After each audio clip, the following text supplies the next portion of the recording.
this is a continuation of the previous hearing, which was suspended in connection with the anomalous purchases by PS-DBM and in accordance with the COA findings na maraming katiwalian nakikita at ito ay araw-araw sa paghihiring namin ay lumalabas. I'd like to welcome the Senate President, sir. Good morning. And certainly the Minority Floor Leader, Senator Dillon, and certainly Senator Lacson, Senator Risa Ontiveros, and all other senators and some of our resource persons. And before I begin, allow me to ask the Director General Rudy Kimbo to tell us if there's anybody else who are going to have to be sworn in this morning. Director Kimbo? Your Honor, if I may proceed. Go ahead. Currently, if I may proceed, Your Honor.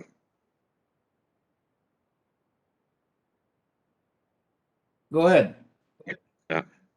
The currently present are Mr. George Mendoza, formerly of PS-DBM.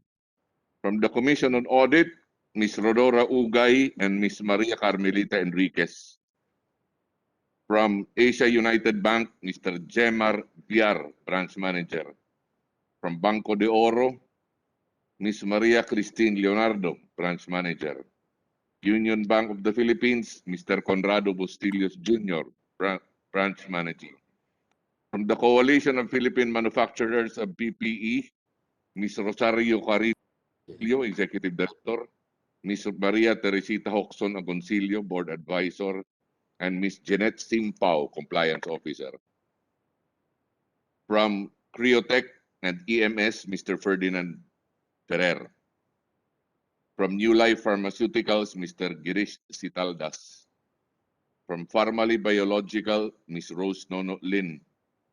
From Pharmally Pharmaceutical, Mr. Wang Tsuyen, Justine Garado, Lincoln Ong, Ms. Crisel Grace Mago, and Mr. Jeff Mariano, and Ms. Iluminada Sebial, External Certified Public Accountant. From Philippine Pharma Wealth, Attorney Maylene Villanueva, Acting President. From Philippine Blue Cross Biotech Corporation, Mr. Benito Techico. From Tigerfield Marketing Corporation, Mr. Albert C., Mr. Stevenson C., Mr. King Jin Ke, and Mr. Brian Santos Ong. From Suzu Construction, Mr. Ray Isidore Lenogon Gulyeban. We also have Mr. Michael Yang, aka Yang Hongming, Mr. Raymond Abrea, CPA MBA President and CEO Asian Consulting Group, and Dr. Anthony Toniliachon. Only one person has not had his oath administered yet, and that is Mr. Jeff Mariano, Your Honor. Finally have this, Mr. Mariano then. That will open a lot of questions. Mr. Mariano and the Confederation of PPE Manufacturers, Ms. Carillo, Ms. Agoncillo, and Ms. Simpao. All right. Those four names who I have mentioned, could you please turn your cameras on and raise your right hand. Do you swear or affirm to tell the truth, the whole truth, and nothing but your name, please. Jeff Mariano po. Jeff Mariano, I can see you. And the lady? CPMP. Rosarito Carillo po. All right. What is CPMP? I'm sorry. Coalition of Philippine Manufacturers of PPE, your chairman. Thank you. And the other one? Marites Hoxon Agoncillo, Mr. Marites Hoxon Agoncillo of? As board advisor, CPMP also, sir. Yes, okay. Jeanette Simpao of CPMP, Mr. Chairman. Yes, okay. Thank you. And anybody else? Mr. Jeff Mariano, Your Honor. Yes, all right. Please proceed. You swear or affirm to tell the truth, the whole truth, and nothing but the truth in this proceeding. Yes. Don't put your hand yet. We will take a picture. Thank you. 1, 2, 3. Okay, done. Thank you. Done, Thank you Mr. very Chair. much. I also would like to welcome the representative from the doctors, Dr. Antonio Leachon. Thank you very much for coming. You've been very religiously attending these meetings on behalf of the medical community. and I believe some of the nurses are also listening in, and all the healthcare workers. I would like to call on the Senate President if he wishes to make any preliminary remarks. No, Mr. Chairman, I'm fine. I'm here to listen. Thank Not you. only are fine, you look fine, sir. Thank you. Thank you. Let me then recognize Mr. Bongo is here. Senator Bongo is here. Are you here, Senator Go?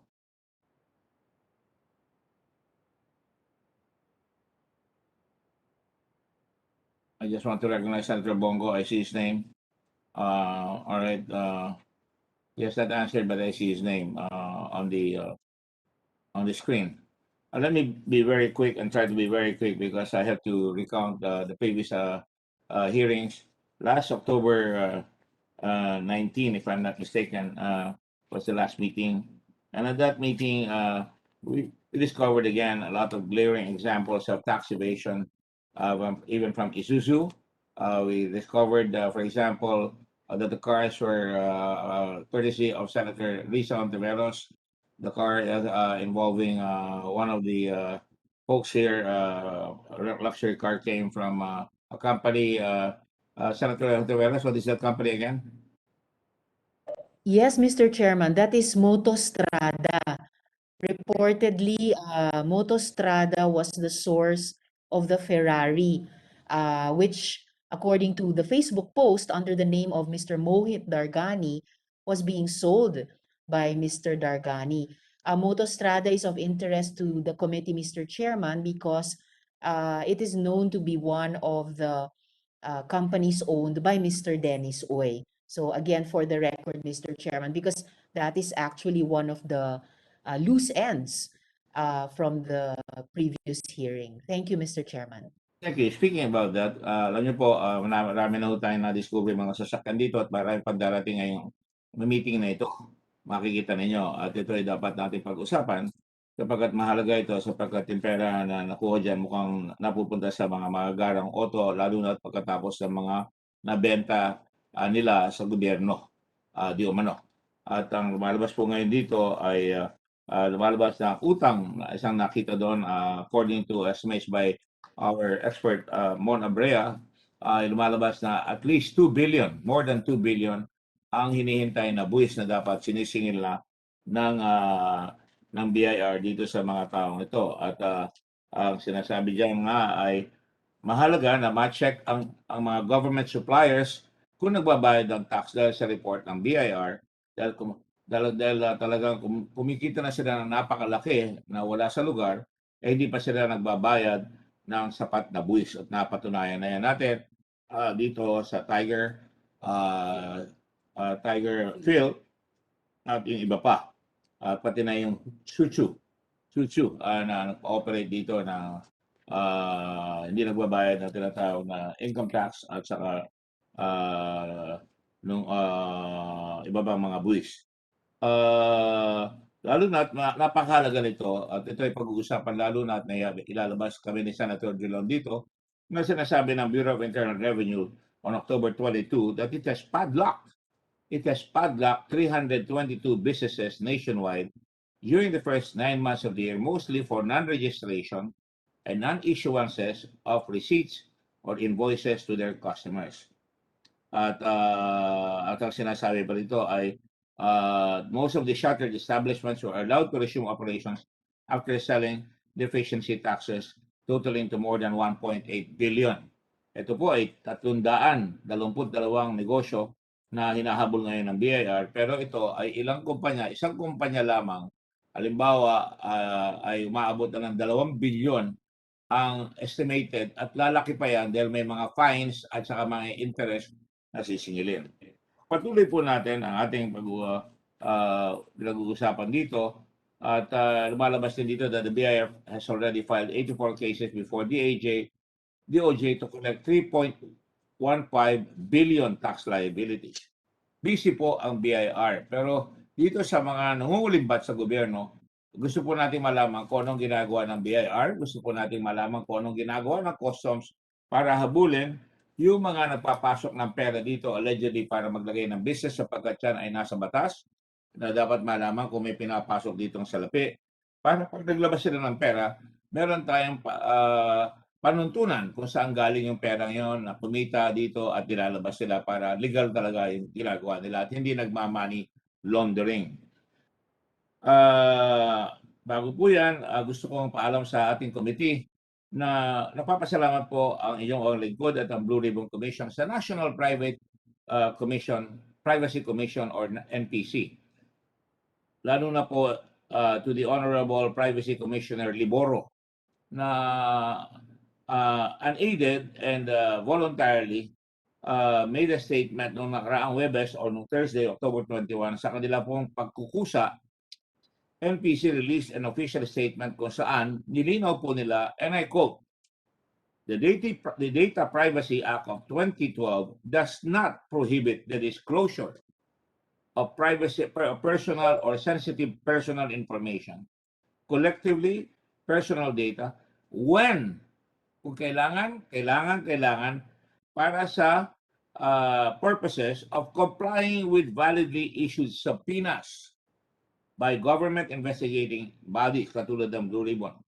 Data privacy rights should not be cited as an excuse to evade legal proceedings. Yan po ang sinasabi. Malinaw po, hindi pwedeng tumakbo itong mga kaibigan natin na mga Indians, Filipinas, kuno of Indians background na meron rin silang passport na iba na dala-dalawa ang kanilang passport. So hindi sila pwede magtago dyan sa data privacy at yung mga tinatawag nilang non-disclosure agreement.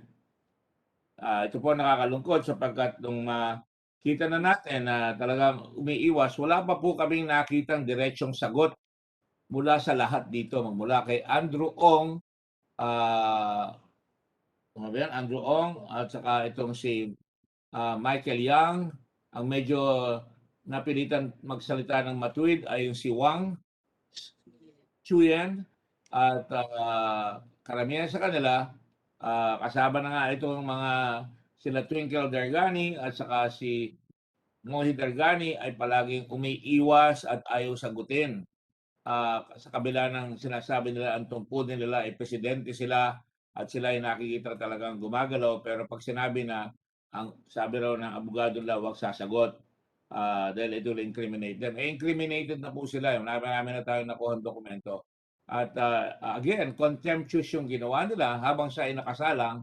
Si Mohit Dargani, nung sinabi namin sila ay pako-contempt, that would have been a reason for him to say, magsasalita na po ako.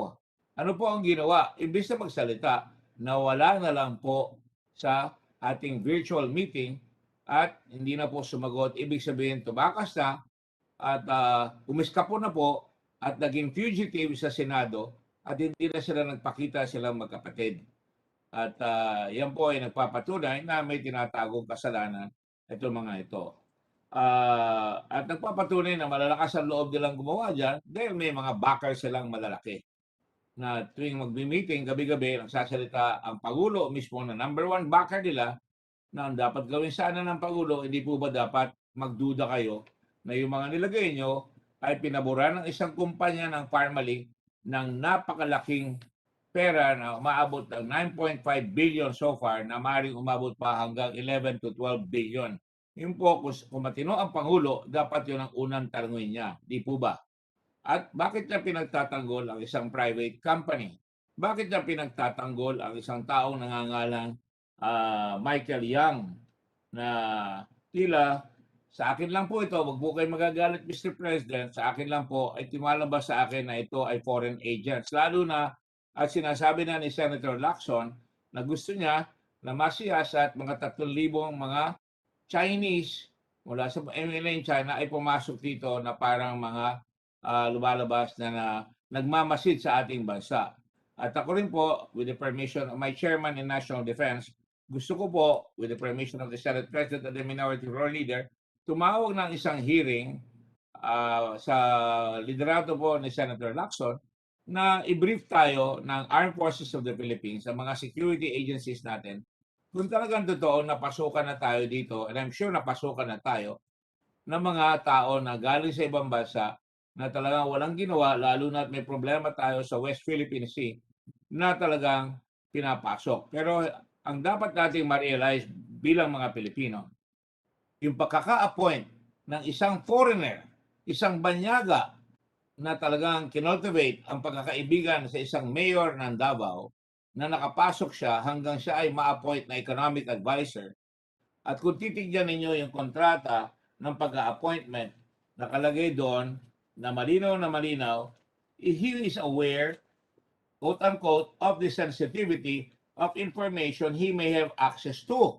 Ibig sabihin, nung pinirma niya yan, pumirma siya, nakalagay doon, the second party, meaning Michael Young, is aware of the sensitivity of the information he may have access to, and therefore expressly warrants and agrees that he shall not, during the existence and after the termination of the contract, disclose or reveal to any unauthorized person or any other entity, foreign or local, confidential work related information gained or entrusted to him by the first party. Na nangangahulugan po, kung siya tunay na maaring espiya o maaring na-cultivate yung relasyon niya, na nakuha niya ang kumpiyansa ng pinakamataas na pinuno ng bansa na si Ginoong Attorney Rodrigo Duterte, ay nakapasok siya sa corridor of power hanggang doon sa bedroom ng Pangulo na lahat ng impormasyon na maaring kaakibat yan ay makukuha at madadala niya sa kanyang bansa sapagkat siya ay foreigner. Yan ho ay nakalagay sa kontrata niya. At makikita nyo, dagdag pa natin yung sinabi niya sa susunod ng kontrata na sinasabi niya, the second party, meaning Michael Young, agrees to observe the same decorum as that expected of regular employees and submit to be bound by office and civil service rules, civil service po yan, and regulations, and that any violation merits appropriate disciplinary action as provided therein. And I look at the Senate President, the Minority Floor Leader, and I look at my colleagues, Senator Lacson and Senator Risa, and myself to think na it is reckless, it is inappropriate, and I would say even illegal at this point in time na meron tayong bakbakan sa China, sa West Philippine Sea, na maglalagay tayo at inamin pa ng Pangulo na sinabi niya na nakuha ang kumpiyansa niya, nagdala ng desisyon sa kanya na lumipat o magkaroon ng tinatawag na pivot. Ayan po ang nakasinasabi niya, may litrato yan. I admitted, quote-unquote, it was Young whom I requested. Ako humiling sa kanya na to lay the groundwork or the ground, do the legwork of my going to China and getting into a new deal, new relations because of foreign policy ko, mag-neutral ako para makagalaw ako. Yun ang sinasabi niya. Ibig sabihin, napakalaking pihit po ng bansa yan nangyari yan, na hindi man lang nakonsulta ang other branches of government. Napakaseryoso po niya, napakabahalaga po yung impormasyon na yan sapagkat inamin niya mismo na si Michael Young ay napakalakas sa kanya. At yan ho ang lumalabas ngayon. Napakalakas, bagyo pa rin hanggang ngayon. Sapagkat ang lumalabas pagkatapos magsinungaling ni Michael Young, pagkatapos sasabihin na si Michael Young, ang sabi niya, wala na siyang pakialam sa Pharmally, bagkus lamang yung dinala niya si Pharmally sa Davao sa Pagulo noong March 17, 1917, hindi na siya nakailam. 2017. Pagdating ho ng hearing, sinabi niya yon, pagkatapos siyang umiwas doon sa dalawang sampina sa kanya, pagdating niya, sabi niya, wala akong kinalaman categorically dyan, nabuko siya ng mismong kanyang translator na si Andrew Ong. Lincoln Ong, sorry, I don't know why I keep saying Andrew. Lincoln Ong, pardon me po. Si Lincoln Ong po ang nagsabi na sa kanya galing yung pera, sa nagagarantor, at sinundan naman ni Mr. Wang ng Singapore na chairman at sinabi, ang totoo talaga, sasabihin ko na, sabi niya gano'n, nanggagaling ang pera, nangungutang kami kay Michael Young. Bakit dapat ipagkaila ni Michael Young, Mr. President? Napakalino naman na sinasabi ngayon. At nagbigay na siya ng mga pangalan na pinapahanap rin natin ngayon, si Sin Tuen, si Su Tien Yun, si Chang Hong, Miao Miao, mga Chinese po, iba nakatira raw sa Magallanes Village, na pinapahanap na po namin para makatulong sa investigasyon. Kaya hindi natin pwedeng bitawan basta-basta ito.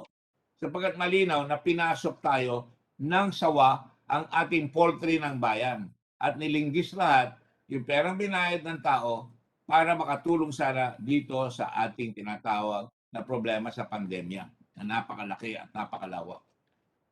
Sa bakasit po, mga kababayan, bukod doon sa kay Mr. Liboro na eksperto at otoridad sa data privacy law, ang nagsabi na kailangan hindi umiwas itong si Dargani. Silang dalawa hindi na nagpakita. At hindi pwede sabihin ni Lincoln Ong na hindi siya pwedeng magsalita. Hindi siya pwedeng invoke, nakaka-insulto na may ugali ang mga Chinese na pinipilit ang pairali dito sa negosyo. May sarili silang kustumbre na hindi nila pwedeng sabihin na yun ang pag-uugali nila, hindi nila pwedeng sagutin na yun ay secret of a non-disclosure agreement. Patibay po, pinaninindigan ng mga senador ng bayan na halal ninyo na hindi talaga uubra yan. At dapat malaman ng taong bayan ayon sa sabi sa konstitusyon na may freedom of information. Makinig sana kayo sa sinasabi ng saligang batas po. At sapagkat malimit, inasabi ng mga witness ng mga kabila ng Pharmally ay meron silang data privacy rights bilang dahilan nila sa pagtago at hindi pagsumite ng mga dokumentong hinihingi ng Senado at nagbigay daan yan sa advice naman ng ating expert na dapat panahon na para buksan at sapagkat na nagsalita na yung auditor na inadmit niya si Bial na hindi niya nakita yung supporting documents and that now ang BIR kailangan imbestigahin na ang Pharmally and all its suppliers since they should have access to the summary list of purchases and importations. Pag nakita po yon, malalaman talaga kung saan ang galing yung pera at saka kung saan pumunta yung pera. We need therefore BIR to do their job, then ask for documents from them since Pharmally won't cooperate. Legal na legal po yung request natin sa BIR. Tungkulin ng BIR yan. Kahit hindi namin sabihin, kung narinig nila dito, dapat inumpisahan nila lang, siya sa atin yan. Pero ano po pumipigil ngayon? Pinipigil lang sila ng napakataas sa pinuno ng bayan para lang naman sa Blue Ribbon na huwag magpapakita dito. Bakit? Bakit ginagawa yan? Siguro po dapat magtanong ang taong bayan na si Tatay Digong, kung tawagin natin, na dapat ang tatay pinangangalagaan ng mga anak, ang pamilya ng Pilipinas, imbis na pag-alagaan, ang inaalagaan yung interest ng China sa West Philippine Sea, yung interest ni Michael Yang, yung interest ni Lincoln Ong, yung interest itong Indians na Filipino na may 2 passport na si Dargani, si Twinkle na nagkaroon pa ng magandang kotse noong 2021 na regalo sa kanya ng kanyang kapatid na si Mohit na naahit sa kita dito sa Pharmally sa pagbenta sa PS-DBM. At dapat panahon na talaga sitahin ng Pangulo, bakit hindi mo pinaparusahan yung nilagay mo? Ikaw ang naglagay, Mr. Pangulo, kay Mr. Lau. Ikaw rin ang naglagay kay Mr. Leong. At pagkatapos, tinangkapan ninyong i-appoint si Lau, pero mabuti umatras siya dahil alam niya mabibis na nakalagay kayo si Mr. Leong sa number 2 sa ombudsman. In other words, may proteksyon na ang lahat ng sindikato sa ombudsman. Kayo na po umusga sa akin kung totoo po yung sinasabi ko na naikot na natin yung buong laro nila na nangulimbit sila, nagpaborito sila ng Pharmally, pinabigyan nila ng pabor at talagang iniwanan nila ang mga Pilipinong kaya naman mag-supply at inubos ka agad sa lalong madaling panahon yung pera at pagkatapos makikita natin biglang bumagsak na, dapat nakabili tayo ng mas marami sana at mas mura. Pero minamadali dahil ang maitim na balak nila ay talagang kunin ang pera at ibulsa at itakbo. Ngayon, ayaw nilang ipakita sa bansa natin kung saan dinala yung pera. Unang-una, ayaw nila ipakita kung saan galing yung pera ang pinambili ng raw material o dahil sila ay ahente. At ngayon, kung ano-anong pagsisinungaling ang ginagawa nila na nabisto na natin, yung Tiger Phil, yan si Michael, iwas pusoy ng iwas pusoy, ilamin na sila ay nag-aahente. At ngayon ayaw nila ipakita, tatago sila sa Bank Secrecy Act. At dapat gumalaw na ang gobyerno sa Bank Secrecy Act. Dapat gumalaw na rin ang gobyerno sa money laundering sapagkat alam natin nilalabas ang pera at ayaw nilang ipakita sa atin kung saan napunta yung pera na yan. Nakita na natin may mga exposure na sila sa mismong auditor ng Pharmally. Na-expose na yung kanilang kalokohan, pwede nang pasukan yan. At ngayon po, napipilitan po kami to cite witnesses in contempt. Sino ba ang gustong mag-contempt? Wala naman ako kung mahihita dyan.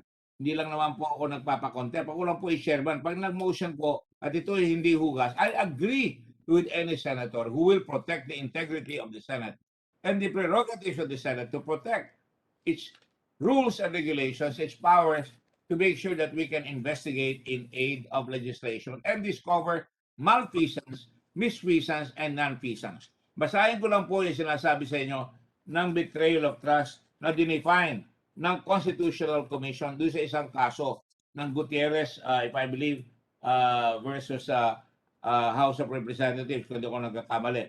Nakalagay po dyan, ito ang definition of the term betrayal of public trust as explained by Commissioner Robolo is a catch-all phrase, pakinggan nyo maigi, to include, isama lahat, ang acts, ang mga galaw, which are not punishable by statutes as penal offenses. Ibig sabihin kaya ito, walang punishment sa penal offenses, ay ito. But nonetheless, render the officer unfit to continue in office. Unfit to continue in office. It includes betrayal of trust. Ang betrayal of trust includes betrayal of public interest. Yung public interest kasama na po yung seguridad natin sa West Philippine Sea. Yung seguridad natin na magagastos yung pera natin sa mabuting paraan dito sa Pharmally na binigyan nila ng paboritong treatment. At saka yung inexcusable negligence of duty, malamang pinapasok mo si Michael Yang na isang banyaga na sikat sa China at pinalaki mo yan ng gusto na ngayon siya ang pinupuntahan na lahat. Hindi lang ho inexcusable negligence yan. Talagang that amounts to gross negligence amounted to bad faith. Ito na naman yung salita. Cronyism kasama dyan. Narinig na natin noong panahon ng mga nakaraan rehimen. Cronyism. Ayan. Favoritism. Ayan. Pharmally. Lao Leong. At itong mga prejudice sa public interest and which tend to bring the office into disrepute. Ayon sa Gutierrez versus House of Representatives Committee on Justice, GR number 193459, as pointed out in the deliberations of the Constitutional Commission. The impeachment proceeding is not a criminal prosecution.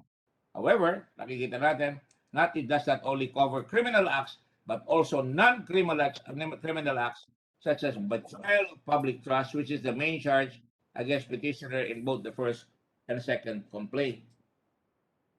Ano nakakakulat po dito, hindi na tayo nagugulat, manhid na po tayo yung mga salita na kahit na babae bastusin, barilin mo sa private parts. Yung mga salita na ang Diyos ay hindi totoo at minumura ang Diyos ay ang Santo Papa, minumura.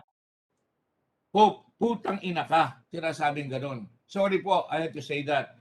Umuwi ka na, huwag ka na magbisita dito. Speech during political party ng PDP laban declaration of his presidential bid. Dapat natututo na tayo nung sinabi yan. Hindi ko po inaatake si Presidente Duterte rito. Sinasabi ko lang yung sinasabi niya. Huwag siya magalit sa akin. Kayo nagsabi dyan, hindi po ako. Ito po ba ang sinasabi pa? Marami rin akong ninakaw. I hate corruption. Hindi ako nagmamanilis. Marami rin akong ninakaw pero naubos na, quote-unquote. Corruption is really out during my term. June 27, 148th founding anniversary of Philippine-Chinese Charitable Association Incorporated. At marami pa siya sinasabi rito. I'm warning you, this is the first time, quote, pag hindi ninyo ginawa ang correction diyan, I will terminate the basis of the Visiting Forces Agreement. Kahit labag ka agad sa interest ng Pilipinas yan. At ito, nga sinasabi pa niya, nakakaliit ho, talagang biro nyo, isang pagulo natin, women before a large crowd in Kidapawan City, Duterte said he stammered at first, then told the impatient priest na nagkukumpisal siya, I went to the room of the maid. When the priest asked why, the teenage Duterte said, I lifted the blanket. I tried to touch what was inside the panty. I was touching it. She woke up, so I left the room. Quote, unquote. Hindi po sinasabi ng matinong Pangulo yan, kahit na maraming mga kabataan, siguro out of curiosity nung araw, nagkakabangin ng ganyan. Pero presidente na kayo, hindi nyo na dapat sinasabi yan sa madla, sa lalo na sa mga kababaihan. Then he went to the back bathroom for the usual. Ewan ko kung ano yung usual niya. The 30 then told the priest he went back to the maid and I tried to insert my finger. Responding to the priest's question, the 30 claimed that the maid was closing her eyes, fast asleep the whole time, and then he said he went back to the bathroom for a second round of the usual. Yan ho ang sinasabi. Hindi dapat sabihin sana, pero nasasabi ko lang ho yan. Then napagsabihan ako na mag-courtesy ako na naninigaw raw ako. Ang totoo lang po, sinasagot ko lang kayo, hindi po ako matuto sa inyo ng good manners and right conduct. Ni mga anak ko, ayoko parinig kayo. Ni mga anak na maraming tao, ayaw kayong marinig sa mga sinasabi nyo. Pangulo kayo ng Pilipinas, hindi dapat sinasabi yan. Pero sa pumasok na ang kapangyarihan sa utak ninyo at sa damdamin nyo, nakalimutan nyo na ang tinuro ng mga magulang ninyo sa inyo. I'm sure your mother was a very good woman and I know you love him, you love her, pinibisita niya pa. Pero lahat ng sinasabi nyo ay saliwa siguro sa mga tinuro sa inyo. Ang tanong nga dito, ceding sovereignty to China. Pecha, July 17, 2019, TV interview with Pastor Apollo Cabuloy. Sabi nila, bakit mo pinayagan ng China? Sabi ko, why did you allow China? I said, sabi niya, as far as I'm concerned, pakinggan nyo, I am the owner and I am just giving the fishing rights. Hindi po sa inyo, Mr. President, ng West Philippine Sea. Ang may-ari po niyan ay ang bansang Pilipinas. TV interview with Pastor Apollo Cabuloy, July 17, 2019. So lumalabas, bakit rin po tinatago rin ng Pangulo ang kanyang salin? Matagal lang issue yan. Samantalang lahat ng senador nagpakita na ng salin, Mr. President. Hindi ko po maintindihan yan. Kung walang dapat i-doktor o ikatakot, bakit tinatago? Ibig sabihin yan, ang batas po ay nagre-require ng salin ay ang Code of Conduct and Ethical Standards for Public Officials and Employees na pinasa po noong pang 1989. Huwag po kayo magalit sa akin, Mr. President. Kino-quote ko lang yung sinabi nyo. Kung magagalit kayo sa akin, magalit muna kayo sa sarili nyo. Dahil kayo nagsabi niyan. Sinasabi ko lang yan po bilang sagot na sasabihin niyo pa doon sa sheriff, mag-judge ka na lang sapagkat kung naandun, medyo madilim yung sinasabi nyo na dapat po ikaw ay nasa judiciary, baka bariling ka ng sheriff. Another sign na nanakot kayo ng bodily harm. Kung dapat si Gordon maglipat siya sa judiciary, doon siya magsisigaw-sigaw. Baka ang awa ng ang sheriff pa ang babaril sa kanya. Ano ibig sabihin niya dyan, Mr. President? Katulad ng sinabi niyo, bababuhin niyo ako hanggang mamatay ako? Nasasabihin niyo na nakalaan, sinabi niyo sa inyong programa na kayo ay kumakain ng utak ng tao, atay ng tao? Hindi dinasabi ng isang Pangulo yan, Mr. President. Hindi po ako nagtatapang-tapangan. Pero sinasabi ko lang sa inyo, marami na tayong ginagawa, nahuhuli sa salita at sa gawa. At sa gawa, malinaw na tinatago nyo ang inyong mga tao. Bakit kailangan itago yan? Kaya naman nilang pagtanggol ang sarili nila. Bakit hindi nyo pagtanggol ang maliliit, yung mga doktor na umaangal na dapat nagtulungan sila na hindi sila mapapagod, hindi sila ma-expose? Bakit yung ipagkait sa mga health workers yung kanilang allowance sa SRA? Bakit yung pinayagan si Duque na ilipat yung pera ng 42 billion kaagad dito sa paborito niyong si PS-DBM na si Lau, na Lone Ranger siya, kasama lang niya si Tonto na si Leong na pumipirma doon sa mga kontrato. Kaya hi-ho, silver away ang takbo ng pera ngayon. Tinakbo na ng mga kasama nila. Yan ho ang problema. Bakit kailangan yung pagtanggol? Betrayal po of public trust yan. Yan ho ang sinasabi dyan. At culpable violation of the Constitution na po yung ginagawa ninyo, Mr. President. Siguro akala nyo habang buhay kayo dyan. Siguro akala nyo lahat ng sumisigaw sa inyo, amin ang amin sa inyo. Alam nyo, matagal na rin po tayong nasa politika, natanggal ako, nalagay ako, napatay ang tatay ko, bumalik kami. Nakikita ko pagka kayo nasa poder, lahat yan, husana, husana. I will just remind you, yung tinuro sa inyo sa paaralan ng araw, na pag dumarating ang isang general ng Romans, nakalagay may isang tao sa likod niya, may daladalang laurel leaf sa ibabaw ng ulo niya para hindi lalaki yung kanyang ulo. Remember, all glory is temporary, is transitional. Huwag kang malasing sa pambobola ng marami na ikaw ay sikat at hindi ka na pwedeng magkamali. Kaya Mr. President, paalala lang po ito bilang kaibigan na meron pang panahon na kayo ay maghunos dili at talaga ipakita nyo na kayo ay mamumuno ng maayos. Hindi po personal itong sinasabi ko. Lahat ng sinabi ko ay galing sa bibig ninyo. Lalo na, ako ay talagang nagugulat at nakikita ko talaga from the very beginning, hindi ko gusto yung ginawa ninyo in-appoint si economic advisor. But sino ba naman ako? Pero buong bansa ayaw yan. Sapagkat ang lakas-lakas ng China. May nabasa po ako kabakailan. Ang lahat ng mga lupain natin na bato, hindi lupain na ginawang lupain na ng China. Ginawa nilang lupa, lahat may mga jet, may mga J-11, may mga kung ano ng bomber, may kung ano ng missile dyan. Ilang minuto lang makakaabot sa Palawan mula sa Subi Reef. Pwede tayong lusubin ang kanilang mga amphibian. Hindi ako natatakot hindi ako nananakot. Pero nakikita naman natin, lumalakas ang hidwaan dito sa Southeast Asia. Ang Taiwan tinutugis. Kaya dapat mag-ingat naman po tayo. Kayo ang parents patri. Kayo ang tinatawag natin sa batas na in loco parentis, in place of parents ng bansa. Dapat kayo ang magtatanggol sa kapakanan ng mga anak ninyo. Hindi kayo in loco parentis or parents patri or father of the nation or tatay digong para lamang doon sa mga nangulimbat dito sa tinatawag natin na Pharmally at saka itong pagungulimbat dito sa pera ng bayan dito sa pandemya. Pinabayaan ninyo na nagpapandemya, naliligalid ang buong bansa na nahihirapan. Ito mga ito, pinapabayaan nyo. Wala pa ako narinig sa inyo. Kinastigo ninyo. Ang narinig ko lang sa inyo, isang abuy lang ng korupsyon. Hindi na uubra yan. Sinasabi rin ni Senator Goyan na kasama nyo na dikit sa bitukan ninyo na sinasabi niya hindi nyo gagawin. Bakit hindi nyo pakita na talagang paparusahan nyo kagad yung mga yan? Si Lincoln Ong, wala pong hanap buhay yan, kundi interpreter. Apat-apat ang coaching magagara.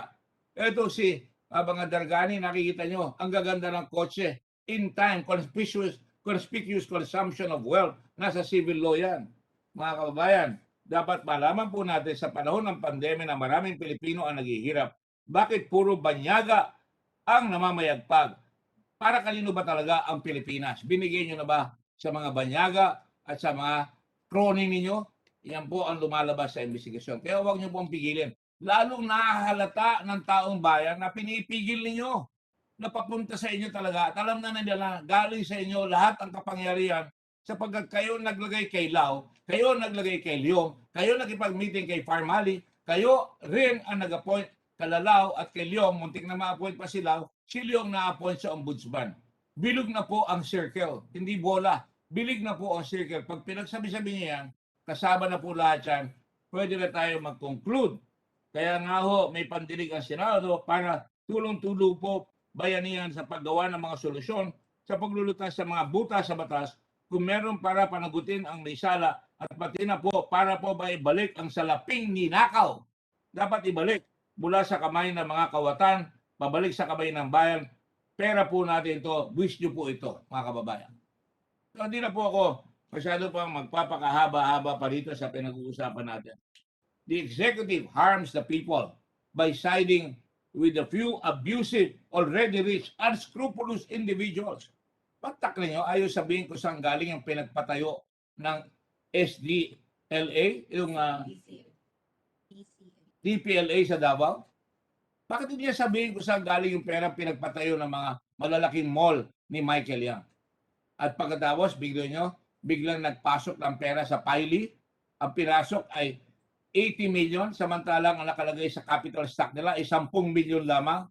Hindi ba kami pwede magtanong, saan mo kinuha yung 17 million? 70 million. Malilinaw po yan, yung mga bato na yan. Kaya hindi natin mabibitawan ito dahil talaga marami tayong nakikita pinoproteksyonan ng Pangulo. Hindi ko malaman kung bakit. Ang conclusion, alam ko pala ko. Hindi ko lang masabi talaga ng gusto. Pero sinabi ko na rin naman, talaga, may kinalaman ba ang Pangulo dito? Hindi ba magdududa ang bansa kung bakit pinapangalanan?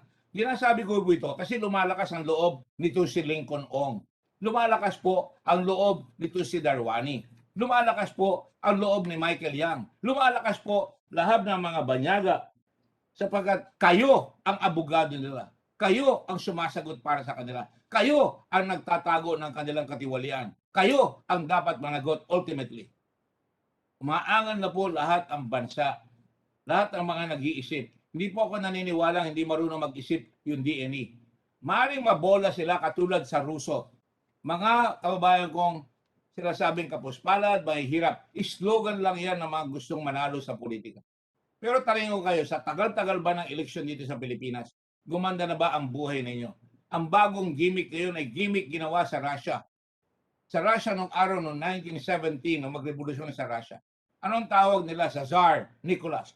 Little Father.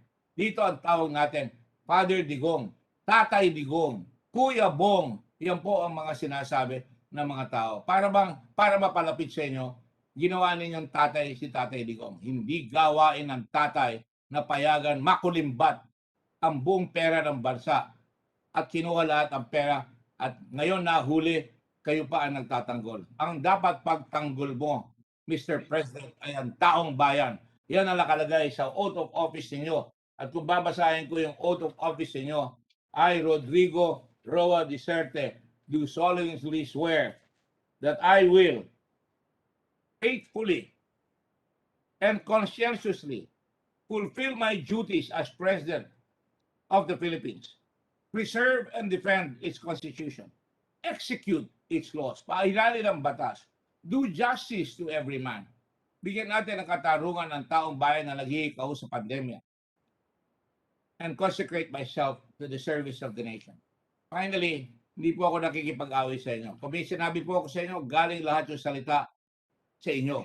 Galing lahat sa ginawa nyo. Huwag kayong magalit sa akin. Sigurado mamayang gabi, lilitsunin nyo naman kami mga senador. At kayo magtutuloy na naman, hindi ang ulat sa bayan or talk to the nation. Talk to the senators na naman. At kami na naman ang gagawin yung mga madidilim. Ang demonyo po ay pumapasok sa mga tao mahina ang ulo at mga tamad at walang ginagawa. Kaya kayo ay napasukan na palagi ko ng demonyo at gustong-gusto kung napanood nyo yung Exorcist, kung mahina ang values, kung mahina ang prinsipyo ng tao, kung mahina ang paniwala sa Panginoon, kung minumura ang Panginoon, yun ang gusto ng demonyo. Yun ang pinoposes ng demonyo. Thank you very much, my dear colleagues, and forgive me for my overly enthusiastic response to what is happening to our country. And I pledge to you, with your support, we will continue this until we leave no stone unturned. And I urge the BIR, I urge the customs people, I urge the people who know something about this to stand up and be counted as courageous Filipinos. Di natin sinabing courageous sa Pilipinas. Sapagkat tayo sanay para tayong kawayan na pagbalakas ang hangin, yuyuko tayo at makikisakay tayo sa hangin. Hindi na po pwedeng gawin yan. Kailangan manindigan ang tao para ang mga puno ng Pilipinas, yung talagang puno, mga ninununat, na tumayo sa bagyo ng panahon, katulad ng mga Balete, katulad ng mga Nara, ay tindigan natin ang katiwalian sa ating bansa. Maraming salamat po.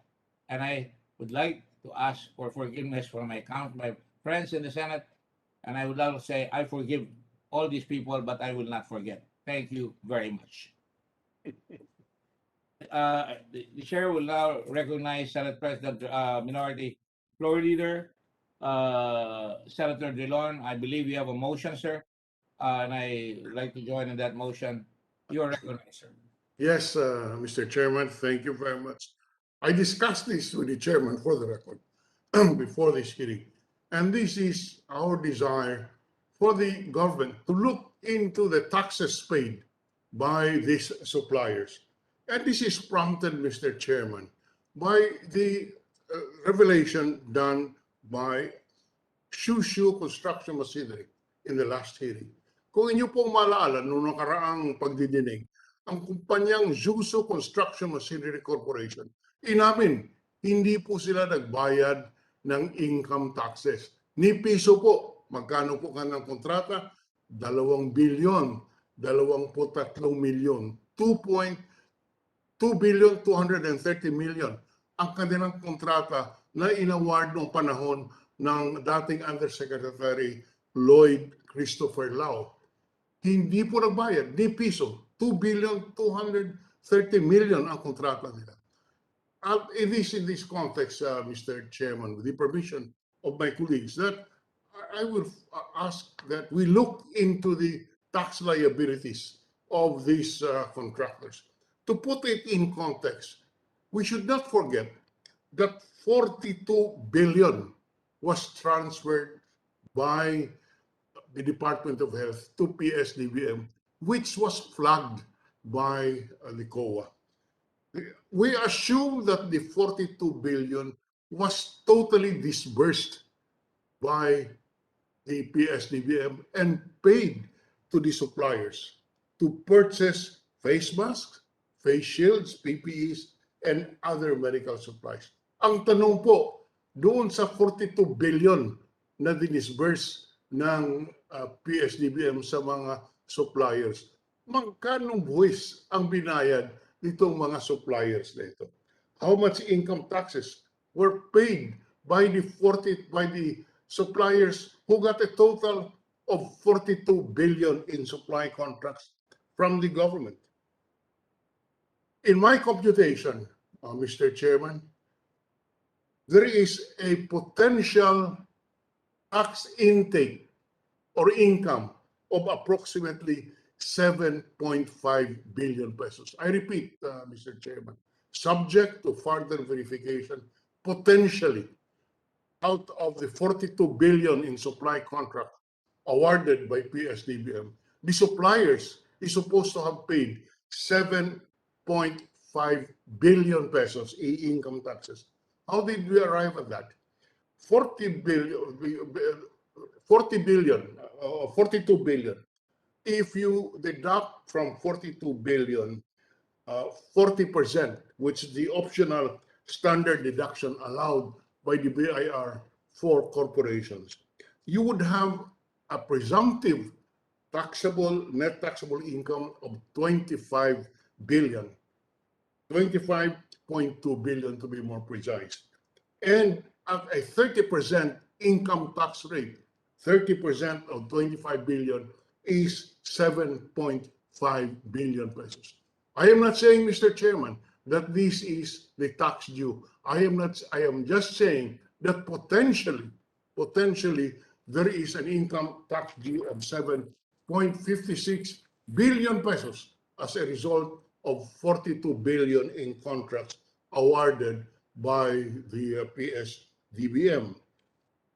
In fact, talking about that, Mr. President, on another matter, the Right to Know Right Now Coalition, using GPPB data, tracked that about 62 billion were awarded to supply under supply agreements under Bayanihan 1 and Bayanihan 2. But that is a completely separate story. What we're just looking for right now is the 42 billion, which was disbursed by PS-DBM to the suppliers of these medical supplies. Ang tanong, Mr. Chairman, nagbayad ba po sila ng tamang buwis? Magkano po ang binayad nila? Halimbawa, ang Pharmally, 10.4 billion ang nakuhang kontrata. Magkano binayad na income taxes? Yung Element Trade Limited, 6.99 billion. How much in income taxes did it pay? SunWest Construction and Development Corporation, 5.22 billion, 5,220 million. How much taxes, income taxes did it pay? Zushu, as admitted, they got a contract of 2.2 billion, 230 million. They did not pay a single centavo in income taxes. A corporation named Hafid in Erasmus Corporation, contract 1,910 million. How much income taxes did it pay? Mr. Chairman, Mr. President Duterte is always telling the public that hirap na hirap ang pamahalaan, wala pong pambayad, kaya po yung ayuda ay hindi po nabibigay. yun pong pambili ng bakuna, 45 billion. Nasa ang program fund, ibig sabihin, walang pundo doon po sa 45 billion para sa pambili ng bakuna. Ay hindi po pa tama lamang. Natingnan natin doon po sa magandang mga kontrata na nakuha ng lahat ng suppliers, 42 billion. Pagkano bang binayad nilang income tax? Ang sabi ni Mr. Han, for Shushu, wala po silang binayad ni piso. Kaya po, apart from the overpricing, apart from unqualified suppliers being given the contract, apart from the preference to foreign suppliers, I think it is incumbent upon this committee to look into the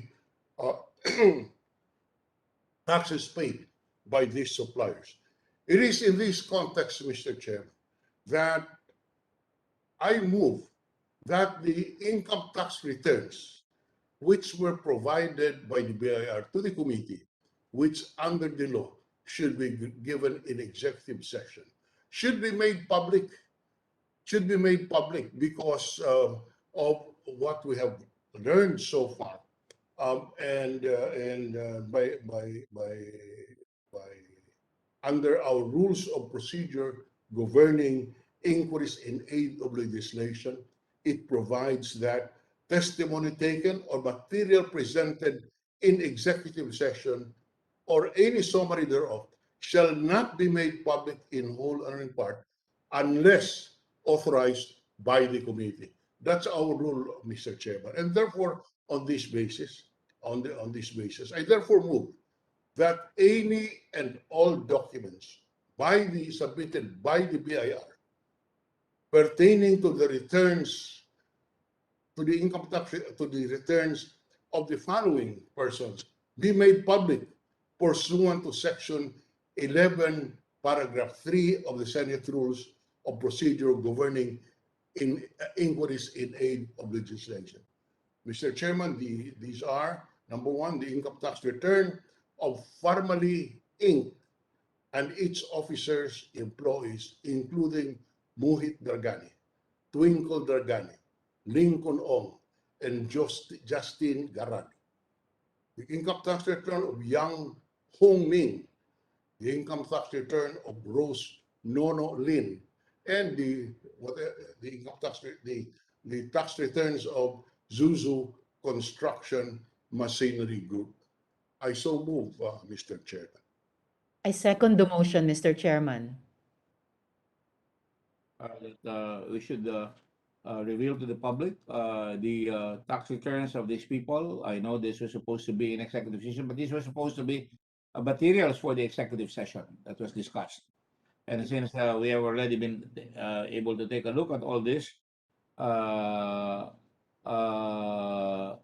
and in as much as Section 7 of the Constitution provides the right of the people to information on matters of public concern shall be recognized.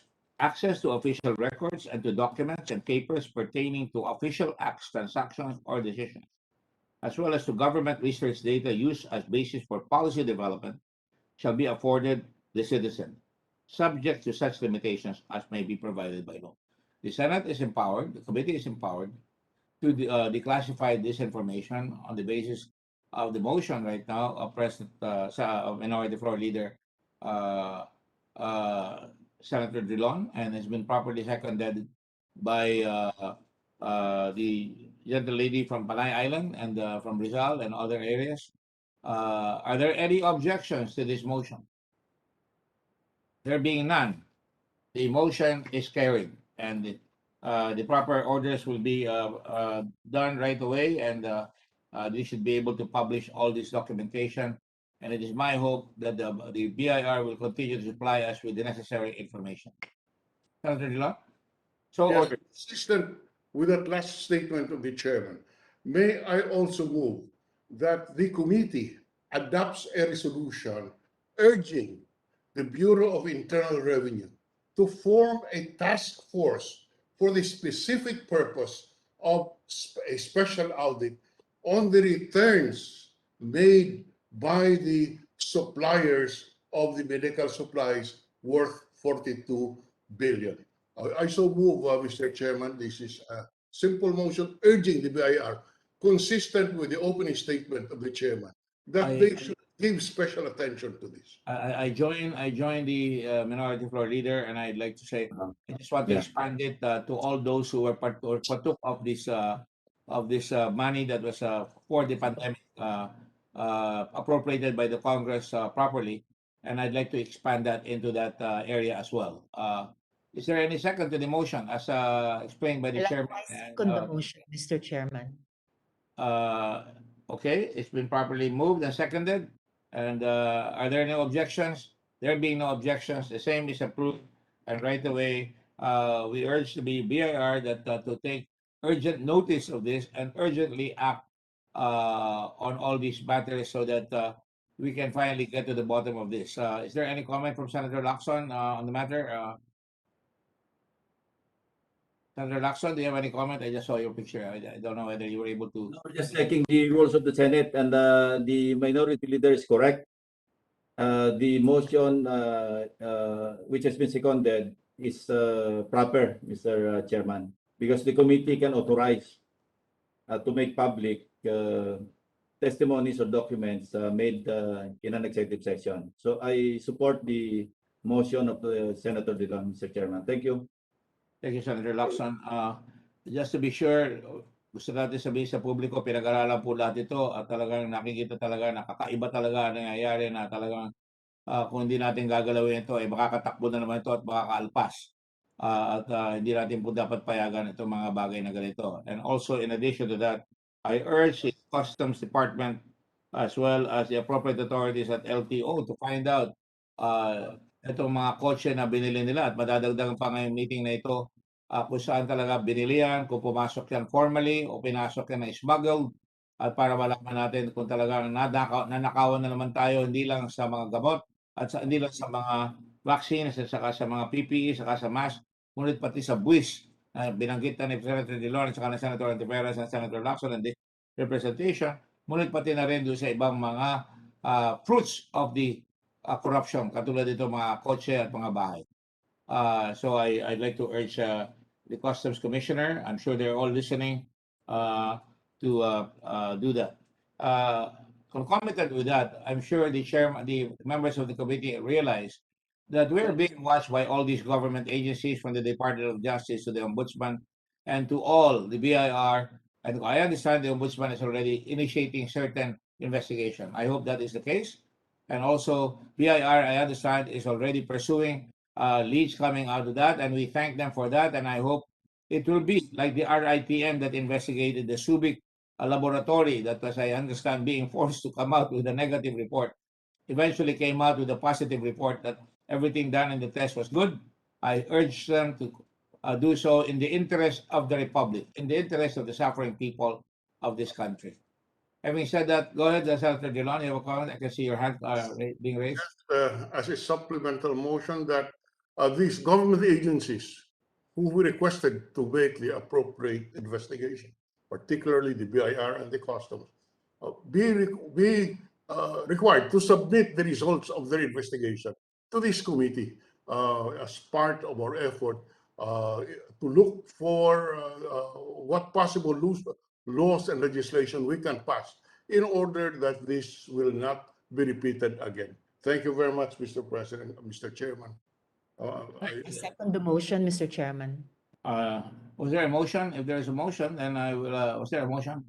Yes, a motion to require Yes. the government agencies conducting the investigation to provide the committee copies of their of the results of their investigation. Thank you. And it should be a periodic report so that every time we have a hearing, maybe we can see what's happening. If I may amend that properly. Do you accept the amendment, Mr. Chairman, Mr. Sponsor? Accepted, yes. All right. Senator Antiveros has already accepted it. The motion, yes, as amended.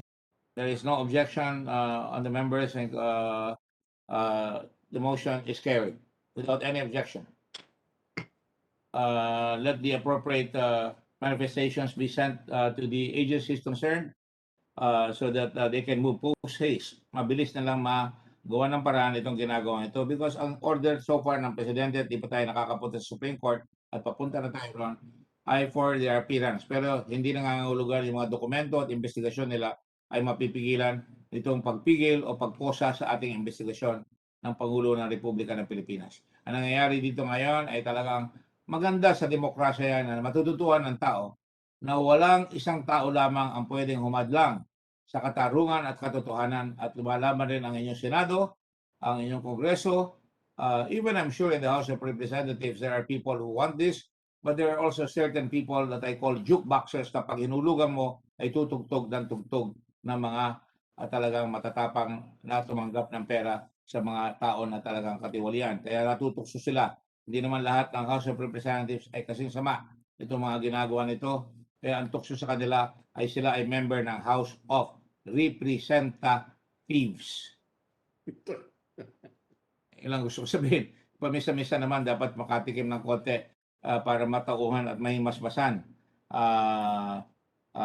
yung mga mahilig magsalita para lang lumakas sila sa Pangulo. Having said that, we shall now proceed with the investigation. Are there anybody? We shall now call on the following are supposed to be in order: Senator Soto, Senator Dillon, Senator Marcos, Senator Rivera, Senator Go, and Senator Lacson, in that order. In the meantime, we can call other witnesses if right now, if we will. I'd like to call Mr. Michael Young, if that is all right with the other members of the committee, and they're free to take the initial questions if they will. I will follow up lang later on. Mr. Michael Young, you're there. Thank you very much. Thank you very much. 没你马是请求，谢谢你，谢谢你。谢谢，Thank you。 Thank you, thank you. Any questions? The other one before I proceed? Yes, Mr. Chairman, may I be allowed to make a PowerPoint presentation on the taxes that are supposed to be paid, which which presentation is based on the submissions of the BIR to this committee. With your permission, Mr. Chairman, may I make public and present the potential tax liabilities that we can look at in the course of our investigation. Mr. Young, Paisi. You understand me? Paisi. I just have to provide the senator an opportunity to be able to show what is happening. We are able to be asked questions. Kasi lang Paisi, nakikiraan ako. Okay. Go ahead, Senator Dillon. Thank you. Can I ask my staff to share on the screen the summary of the tax records based on the relevant submissions by the BIR to this committee? Mr. Chairman, may I present the summary of the tax records based on the relevant submissions made by the BIR to this committee? Yes. Mr. Mohit Dargani. For taxable year 2018, we have no information as to what taxes he paid. In 2019, he paid income tax of 22,062 pesos. In 2020, the taxable income cannot be read on the basis of the submission, but it appears that Mr. Dargani paid 92,241 pesos, and the BIR noted suspended status. We do not know exactly what that means. But Just correction, sir, if I heard you correctly, you said 92,000.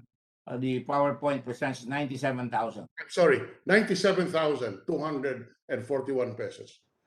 Madam Twinkle Dargani in 2018 only paid 29,187. In 2019, there is no information available in these submissions to this committee. In 2020, Ms. Dargani paid exactly 1,000 pesos as taxes. Now, Mr. Huang Chuyin, who is, if I recall correctly, the president of Pharmally, there are no records available for the taxable year 2019 up to the present. The BIR does not have any record of any of the taxes paid. And here is the certification issued by BIR Revenue Region number 7, District Officer number 39 in South Quezon City, and it reads for the record, this is to certify Huang Chu Yen with TIN number 752-996-875-000 has no record available for the taxable year 2019 up to the present, validated through the returns processing system, tax accounting system of the integrated tax system database of this bureau. Furthermore, our registration system reveals that the aforementioned taxpayer has been registered under Executive Order 98 with registration date of September 24, 2019. So Mr. Huang Chuyen has no record whatsoever of the any taxes paid from a certification of the BIR. Formally, Mr. Chairman, in the 2020 income tax return, formally claimed a credit of 96,089,293 pesos. Its tax due for 2020 was negative 589 pesos 163 centavos. So this is something that we have to look at. Mayroon pa pong reimbursement, the refund claim. If this is correct, may refund claim pa po na 589 pesos 163 pesos. Yan po ang utang ng pamahalaan sa Pharmally, sang-ayon sa Pharmally. You mean 589,163 pesos, sir? Not 589 pesos, 589,163. Subject to, because the how do you call this, the submission to us is not clear. It could be 588 pesos 588,163, but the subject to verification. But the point is they are claiming Utang pang gobyerno. may utang pang pamahalaan sa kanila. Next slide, please. Okay, Mr. Michael Young, interesting. The internal revenue returns, income tax returns for taxable years 2017 and prior years were not filed. No income tax return filed. This is based on the verification made by the district collections section and the income tax returns for 2014 to 2017 could not be found in the records of the BIR. And this is from years 2014 to 2017. In 2018, the taxable income of Mr. Young was at 208,000, and the taxes paid in 2018 was 7,600 pesos. In 2019 and 2020, we're sorry, but the records are not readable. Next slide, please. This is a certification of the BIR, Revenue Region number 10, Davao City, that Mr. Michael Young did not file income tax returns for the taxable years 2014 to 2017. Next slide, please. The same certification is being shown on the screen that Mr. Young did not file for the taxable years 2017 and prior years. Next slide, please. Again, this is something interesting. This is Tiger Marketing Corporation. In 2017, the taxable income was only 7,447. The taxes paid, 2,234. In 2018, the taxable income was 305,913. Tax paid, 91,774. In 2019, taxable income, 235,172. Taxes paid, 70,552. In 2020, initially the taxable income declared was 129,742 and the taxes paid was 38,923. Noong sinita po nitong committee ito ang kanilang income when they were subjected to questions from the committee, suddenly they amended their income tax returns and declared a taxable income of 3,263,671, tax and paid taxes of 1,138,680.05 centavos. This alone proves, Mr. Chairman, na may nagagawa ding mabuti ang ating committee sa pagdidinig na ginagawa natin. Nagkakaroon ng bagong buwis na binabayaran ang mga kumpanyang kagaya ng Tigerfield Manufacturing Corporation, nagbayad ng 1 milyon, mahigit sa 1 milyon, dahil po tinatanong sila sa committee kung ano ang nangyayari. Next slide, please. If that is all, yes. Okay, the next slide. Green Trends Trading International. This is the supplier of Tigerfield. There is no income tax return filed during the taxable year 2015 to 2021. Zuso Construction Machinery Group, Import and Export Company Limited. There is no income tax return available for the taxable periods 2017 up to the present. The Green Trends Trading International did not file income tax returns during the taxable years 2015 to 2021. And finally, Mr. Lloyd Christopher Lau. In 2017, he did not earn any taxable income and therefore paid 0 taxes. In 2018, the income tax returns were filed through the e-BIR forms online facility, but this could not be viewed by the BIR. In 2020, he did not file any income tax return. Next. And this is the certification issued by the BIR Region Revenue Region number 19 in Davao City, which certifies that Mr. Lloyd Christopher Lau did not file his 2020 income tax return. Okay. So note that Pharmally in their ITR claimed a tax credit of 96,089,293 pesos. They did not pay any tax. Most of the ITRs were either not filed, unreadable, or incomplete. The ITRs of the Darganis are incomplete and have several unreadable portions, but the taxable incomes and taxes paid appear to be very low, especially that considering that they were able to buy luxury cars during the relevant periods. Mr. Ong's ITRs are all unreadable.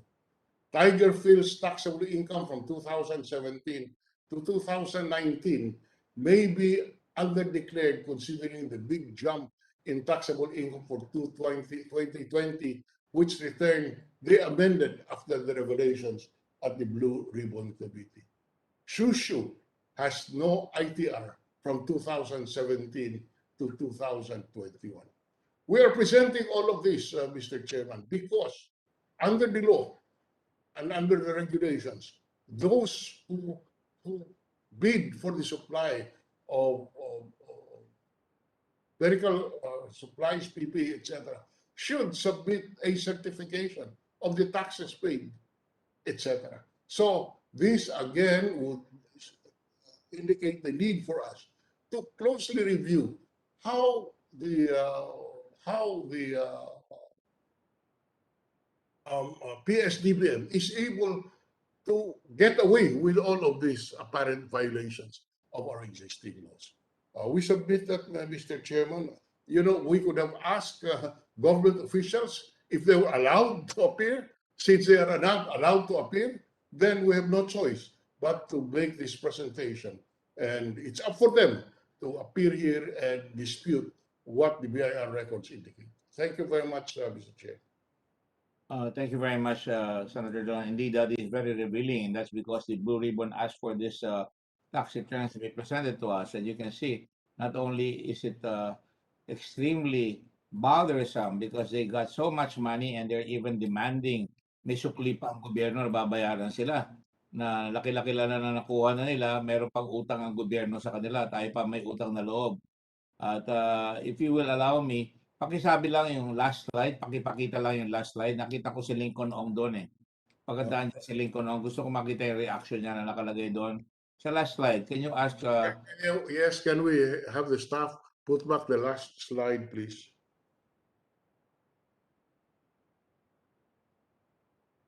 Can you call them? Yes, oh, there you are. Can we have the last slide? There. This is the last slide. Yes. Ayan.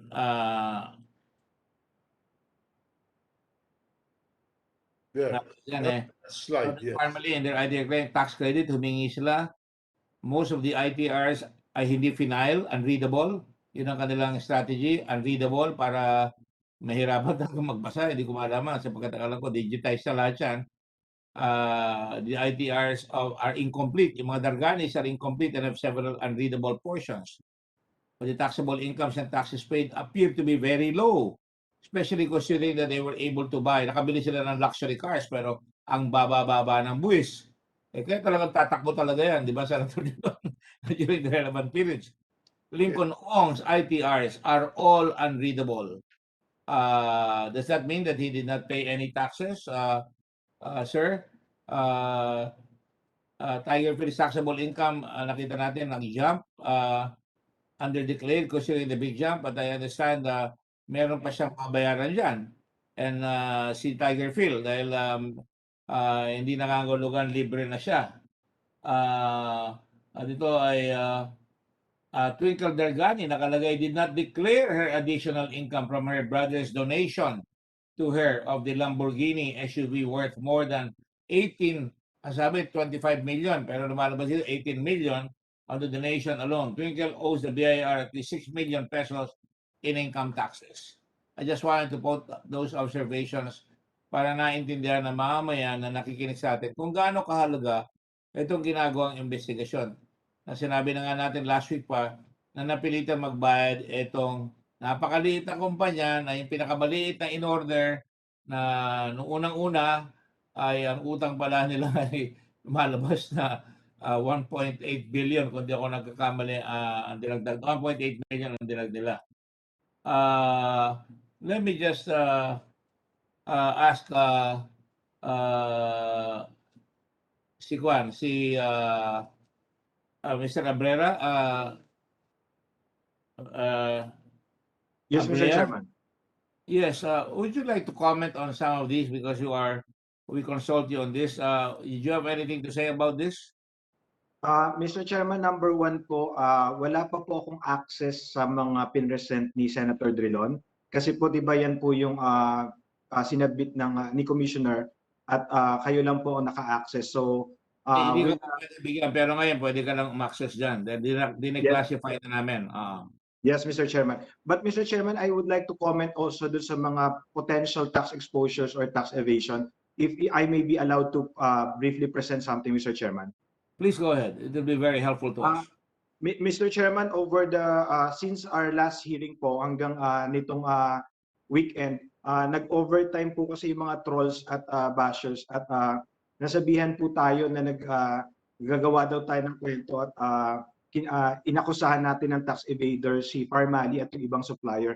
Gusto ko lamang pong klaruhin and if I may present the slide, you asked me kung grounds for tax evasion po yung mga observation natin. At ang sinagot ko po, grounds for tax evasion. Hindi ko po sinabing tax evader or may tax evasion case yung mga companies involved.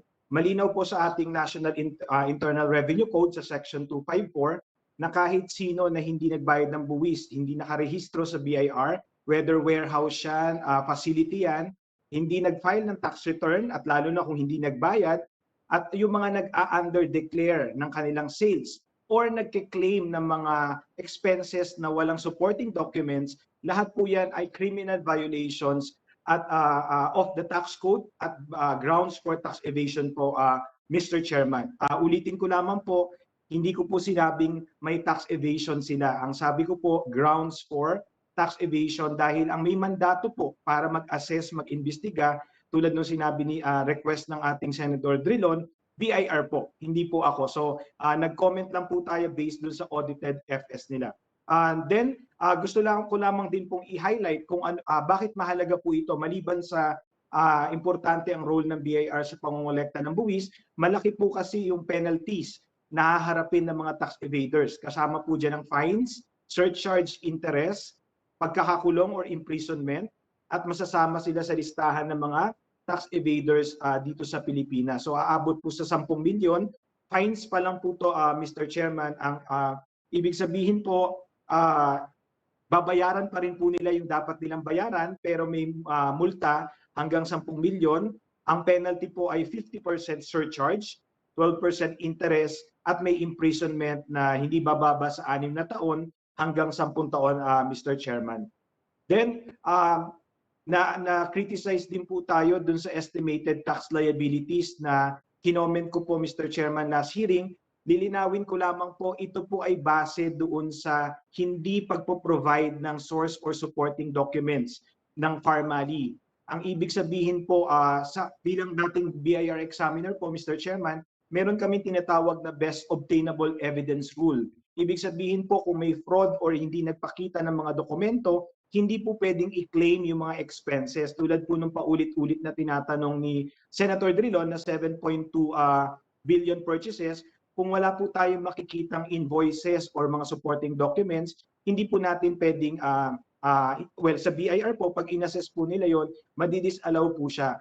At maliban po doon, yung mga suppliers, ganun din po. So ang total estimated liabilities po na nabanggit ko last hearing na 2 billion pesos, Mr. Chairman, ay hindi lang po income tax. Ito po ay potential exposure sa income tax, value-added tax na 12%, expanded withholding tax,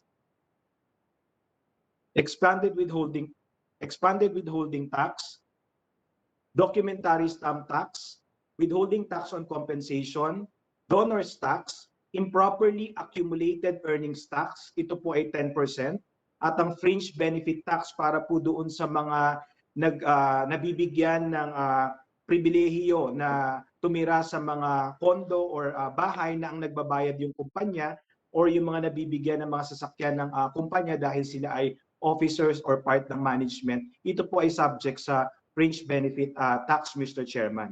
Base po doon sa finorward ng Senate Blue Ribbon Committee last week po, Mr. Chairman, ang amin pong naging obserbasyon, meron pong sales discrepancy po. Ang Pharmally, wala po silang binigay na sales invoice. Ang delivery receipt po ay quantity lamang o mga items lamang po ang makikita. Pero ang total na nakolekta nila ay 8.8 billion. Ang ating pong assumption dito, ito ay na-deliver at nabayaran na ng gobyerno o ng customer nila, pero ang nadeklara lamang po sa kanilang audited FS ay nasa 7.4 billion, Mr. Chairman. At ito po ay may 1.4 billion na sales discrepancy, Mr. Chairman. Pagdating naman po kay Tiger Phil, Mr. Chairman, 3.5 million po ang nadeklara po nila doon sa next slide. 3.5 million po ang nadeklara po nila sa kanilang originally filed audited financial statements, pero po nung nag-amend po sila, tulad na nabanggit last hearing, na noong September 24, Mr. Chairman, 22 million po ang dineklara nilang sales. So 22 million mula sa 3.5, at ito po ay 85% under declaration po sa kanilang final sa BIR. At sa kanila pong financial statements, lumalabas po 19 million po ang sales nila sa Pharmally. So last time po naalala ko na pag-usapan po natin nasa 11.95 million. Pero sa notes to financial statements po na sinubmit ni Tiger Phil last week po, 19 million po ang lumalabas na sales nila kay Pharmally at 819,000 po ang dagdag na income tax payment base po sa kanilang sinubmit na amended ITR, pero hindi po tayo nabigyan, Mr. Chairman, ng kopya ng kanilang amended VAT returns base po dun sa ni-request nyo, Mr. Chairman, last hearing. So gusto ko lamang pong klaruhin po na grounds for tax evasion po kung na-violate po yung pinakita natin kaninang mga criminal violations or common violations ng mga taxpayers, at ito po ay hindi lamang sa Pharmally or mga government contractors. Lahat po kami, lahat po tayo mga taxpayers, tayo po ay pwedeng i-assess o i-audit ni BIR, at ang penalty po ay hindi din po biro dahil dinagdagan po ng Senado ang penalty, tinaasan po nyo hanggang 10 million, at ang pagkakakulong from 5 years, I think tinaasan nyo pa ng 10 years. So yun lamang po, Mr. Chairman. Gusto ko lamang din pong klaruhin na hindi ko po hinusgahan ng Pharmally. Hindi din po ako nagsinungaling, at ito po ay base lamang sa mga dokumento at observation natin, Mr. Chairman. Maraming po salamat.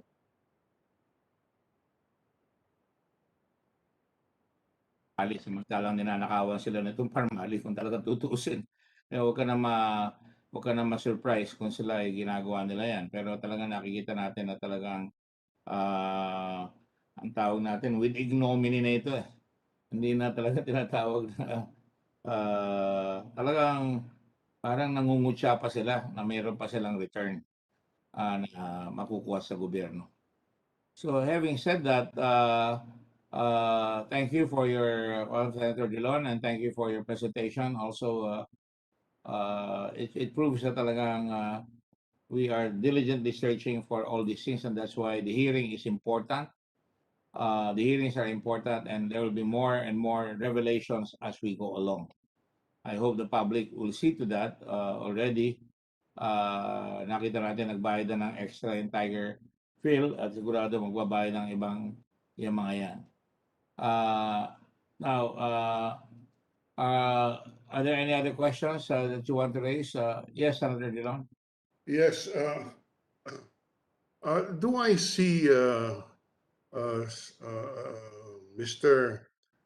Manalo, who's Mariano, you mean Mariano? Mariano? Yes, Yes. he's here. Mr. Mariano, is he the accountant or the customs broker? Forgive me for asking, sir. I can't remember anymore. Yes, Mariano, you may answer. Mr. Chairman, good morning po. Good morning. Sir, ano po? Outsourced service provider po for Pharmally. Okay. May I know what exactly that means? Ano po, Provider? Mr. Chairman, recording po of transactions based on documents na binibigay po sa amin.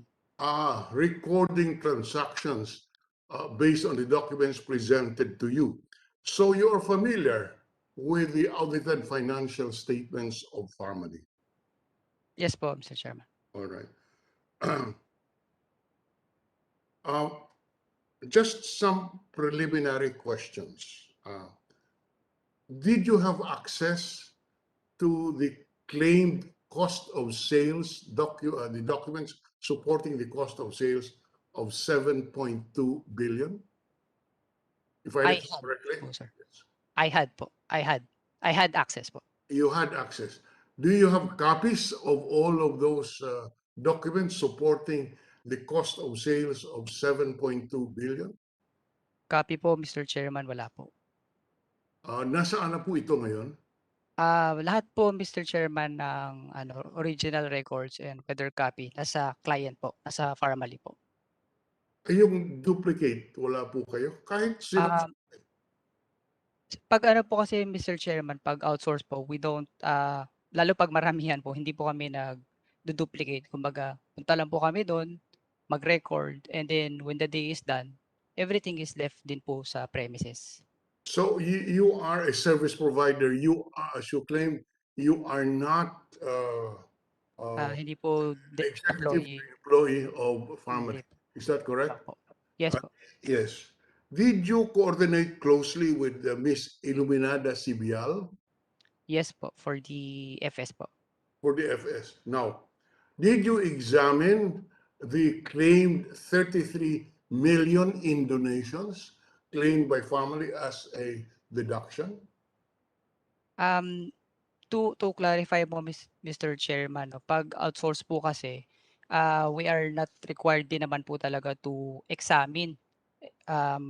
In contrast po sa mga auditors, no, we trust, kumbaga, we rely po dun sa truthfulness and veracity po ng mga dokumentong binibigay lamang sa amin.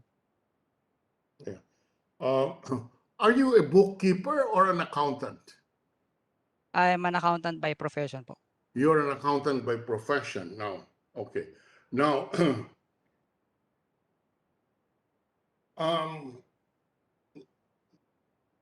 Mr. Dargani, in the course of his testimony,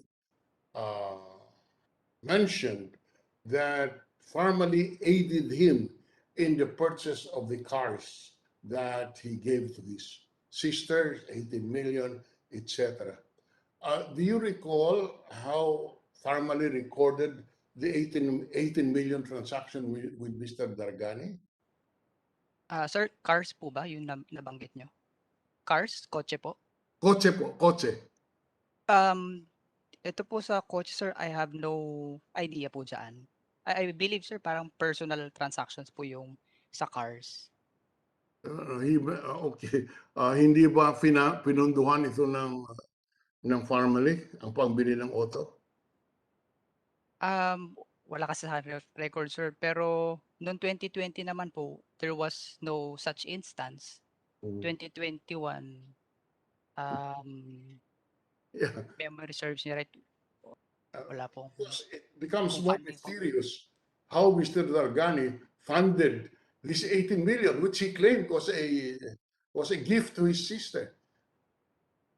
Wala naman, the income tax return does not support an income that will justify an 18 million gift from which he didn't even pay a donor's tax. You have no idea what it is, how is this booked in the, if any, in the books of Pharmally? Wala po, sir. Yang related po dyan. Yeah. Mr. Chairman, I suspend first my questions on Mr. Jeff Mariano. I can go back to him later after I review the previous testimonies and transactions on the financial statement of Mr. Jeff of Pharmally. So in that sense, I will suspend first my interpellation or my questions on Mr. Mariano. Thank you very much, Mr. Chairman, with the indulgence of the minority leader, Yes. thank you, Mr. Minority Leader. Mr. Chairman, if I may, just a quick follow-up to the recent line of questioning of the Minority Leader to Mr. Mariano. Mr. Mariano, sabi niyo po sa Minority Leader, wala kayong mga kopya niyang mga dokumento ng Pharmally na pumasok sa financial statement. Pero meron po ba kayong kahit Excel files or working files, spreadsheet nung Pharmally sa possession ninyo in connection even with the outsourced work? As far as ano po, soft copy, Mr. Chairman, yung Word lang po kasi to clarify po, yung books po kasi, doon lang po kami nag-base for the figures and then inilipat na lang po namin sa Word file. So, Mr. Mariano, meron pa po kayong Word files nung mga dokumento na itinatanong ng Minority Leader? Yung FS lang po yun, Mr. Chairman. Yes. Naka-Word po kasi yung FS eh. Naka-Word. Yung FS FS. lang po, apo. Pero hindi po yung primary documents na tinatanong ng Minority Hindi po, Leader. hindi po. I see. All right. Salamat, Minority Leader. Salamat, Mr. Chairman. So, Mr. Mariano, ang ina-admit po dito as an accountant, you just said you confirm no cash advances recorded to purchase luxury cars. Honestly sir, hindi po ako sure kasi po yung books po nasa kanila po eh. Hindi ko po kabisado rin po lahat. Sabi mo kanina yun eh. Sabi mo wala kang Opo, nakita. May nakita ka ba o wala kang nakita o di mo maalala? kasi based po dun sa mga previous series, parang ang dates po ata ng mga yan is parang June this year. So hindi ko na po tanda, Mr. Chairman. Hindi po ako sure to be honest po kung May na-libro po nakita namin. ang kotse na in advance na presyo, na amount? Di ba pag in advance dapat mag-iingat ka dyan, dapat kahit na donation yun, in advance mayroong tax yun, di ba? Anong tax yun pagka in advance? DST. Ha? Doc stamp po. Documentary stamps. Hindi mo matandaan yan? Siyempre dapat na ang radar mo nakikita yun. Oy, dapat mayroong babayaran tayong documentary stamp tax, di ba? Sure? Yes, correct po. Pero kung meron po sa akin yung document, Mr. Chairman, Sir Gordon, mas accurate ko po sana masagot. Pero on memory po, dapat ang radar mo alis to doon, di ba? on memory po, Sabi dito, mukhang hindi tayo nagbayad ng documentary stamp tax dito. Wala kayong binayad ng documentary stamp tax. Ibig sabihin, hindi masusi yung ang trabaho nyo, binibigay sa inyo para ma-record yung lahat yung transactions, di ba? Apo. Talagang para may protection sila na pagka sinete sila, meron kayong ni-record na transaction, correct? Correct po. Yun ba yun? Yung mga undertaking ninyo? Alin po yun? Sorry, sir. Ang undertaking ninyo, kaya kayo outsource, kayo ang tigagawa lahat ng mga pinapasa ng mga dokumento na maaaring maging taxable o maaaring magkaroon ng kaso in the future o problema in the future. Yes or no? Simply record lang po, sir. To record lang po as is. Whatever lang po yung mabigay sa amin, that's it po. Ano ang pananagutan niya? Wala. Kami po, sir, wala po naman po Accountancy kami. law. Po. Mr. Abreu, may pananagutan ba sila under the accountancy law? Mr. Chairman, kung tama po pagkakaunawa ko, si Mr. Jeff Mariano po ay outsource accounting lang po. So ibig sabihin po nag-encode that, tama ba Mr. Mariano? Kayo din na nag-prepare ng FS? Kami po nag-draft, sir. Nag-draft. Yun po, Mr. Chairman. Well, nag-draft, that's preparation of the FS, correct? Yes, Mr. Chairman. Pag din-draft mo, yun na yung preparation, di ba? So dapat nakalagay doon, advances, nakalagay doon. Kung ang pinag-usapan po, sir, kasi yung June 2021, wala po yun, sir, sa 2020. Kailan ba din yung auto? 2020 ata yung auto, mga December eh. Nakita mo ba? As for 2020, sir, meron po, pero hindi po yung mga subject na pinag-usapan. Binili yung Lamborghini, December 7, 2020. 25 million, tama ako. Hindi 18 million, Senator Dillon. 25 million yung Lamborghini. Yung laking amount na yun, hindi makakalusot sa iyo. Hindi sir, yan po, I recall sir, wala yan sa 2020. Wala po akong nakitang ganyan sa 2020. Sigurado ka na, wala talaga. Kasi sir, based din po sa financial statements na that the committee has. Sir? Sa pinrepara mo, din-wrap mo, sir, wala talaga nakalagay na advances na ganyan. Tama? For 2020, wala po sir. So malinaw. Alright? So lumalabas na talagang Mohit claimed to have borrowed the money he used to buy the 25 billion peso SUV or yung di SUV yun, yung Lamborghini na dinonate na sa kanyang kapatid, di ba? Bukod sa donor stocks, mayroon pang documentary stamp tax on. Is that correct, Mr. Brea? Yes, Mr. Chairman. Saka dapat lalabas sa financial statement yon, tama? Yes, Mr. Chairman. Na advance. O kung yun fringe benefit, dapat may tax rin yun. Kung binigay sa kanya para may kotse ang presidente ng korporasyon na si Twinkle Dargani, parang additional compensation yung may fringe benefit tax rin yun. Tama ba yan? Yes, Mr. Chairman. Pero wala po yan sa kanilang audited FS, Mr. Chairman. Ang sinabi niya nga dito nitong si Ginoong apa na to si Jeff Mariano. Jeff Mariano, siya ang nag-prepare nung draft ng financial statements at sinabi niya wala yon. Tama ba yun, Jeff? That's what I recall po, sir, Mr. Chairman. So nagsinungaling talaga si Mr. Dargani. To clarify lang po, Mr. Chairman. No, answer the question.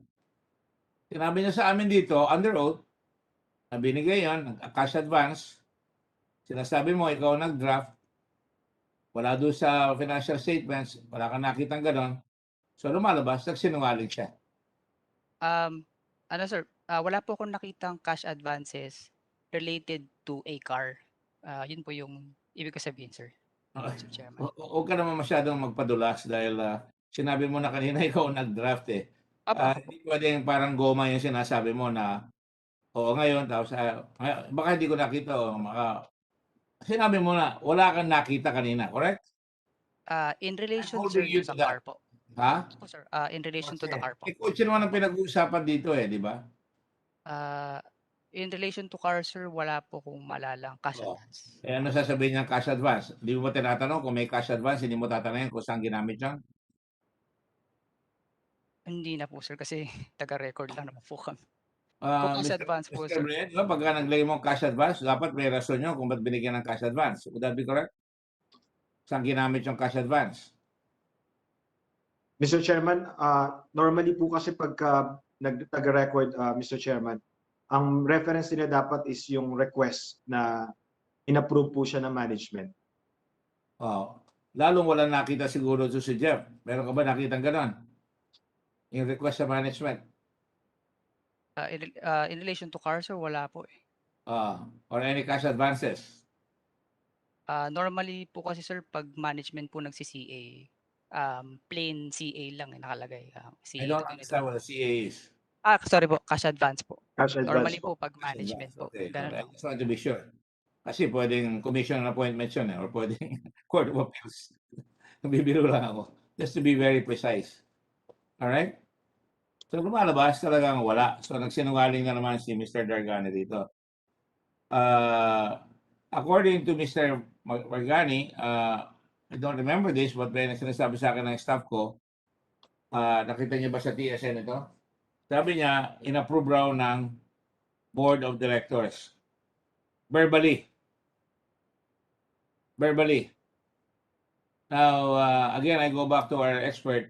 Pwede ba yung verbal na magbigay ng cash advance? Di ba delikado yun? Mr. Chairman, pag board po, dapat po yun may board resolution. Notarized din po yun. Resolution has to be in writing. Yes, Mr. Chairman. Tama. Okay, Jeff, yung mga sinasabi namin sa'yo, tandaan mo yan, ha? Dahil meron na pala mga bago na yung recording lang ang ginagawa ninyo. Pero dapat meron rin pa ano pananagutan nyo? Paano malalaman tama yung recording nyo? Ba, nag-imbestiga kayo ng BIR? May pananagutan ba kayo pagka yung sinabi nyo, wala palang cash advance na gano'n? May pananagutan ba kayo under the law? This is for purposes of in aid of legislation. Because you're a new byproduct or a new animal, so to speak, na inimbento para mga derivatives yan. Nag-iimbento sila ng kung ano ng derivatives, di ba? Ito ngayon, parang bago ito na lumalabas sa kayo ay recording lang.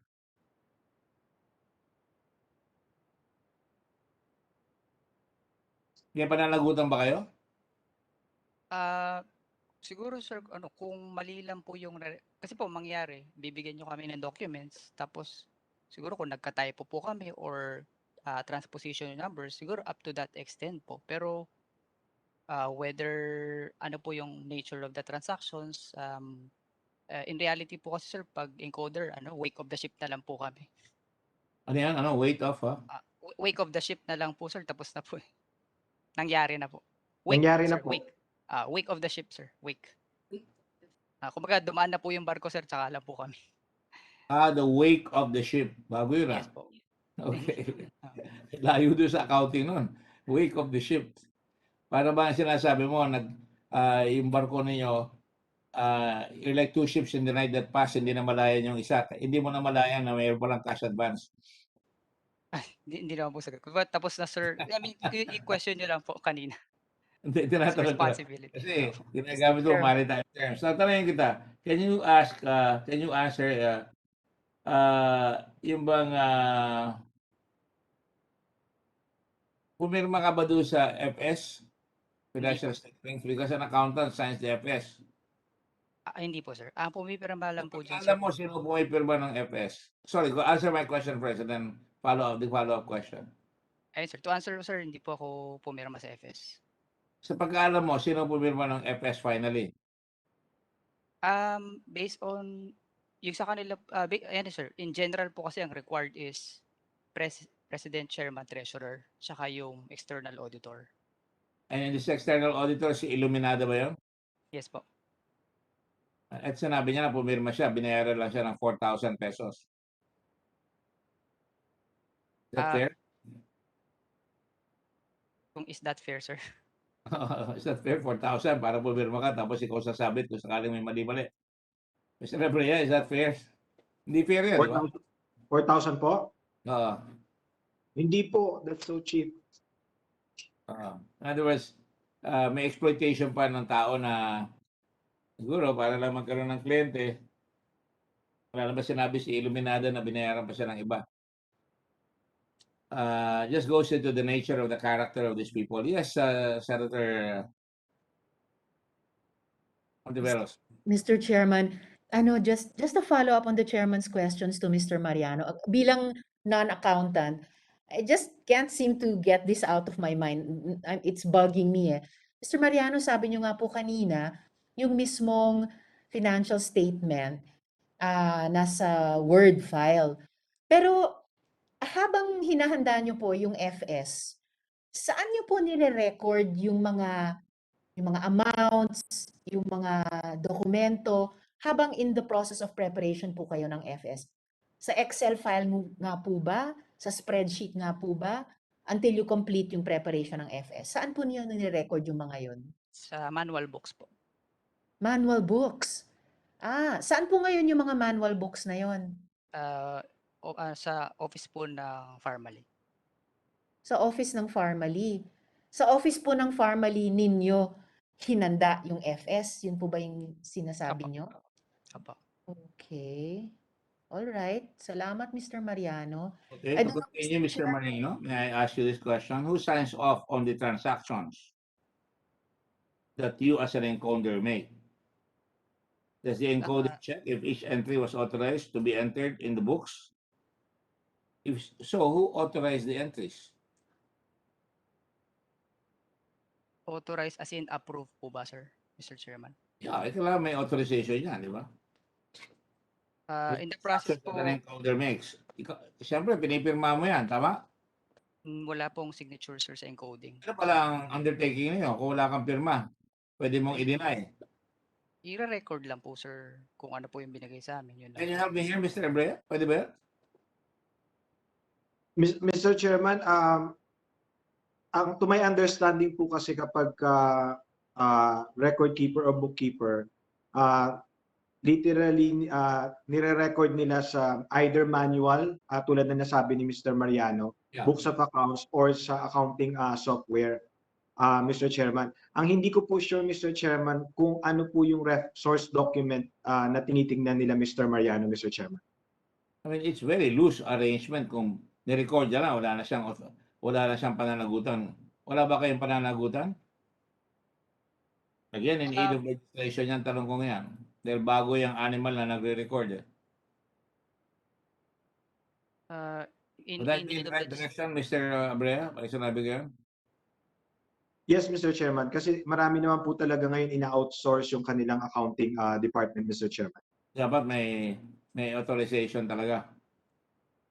Meron silang pananagutan. Correct?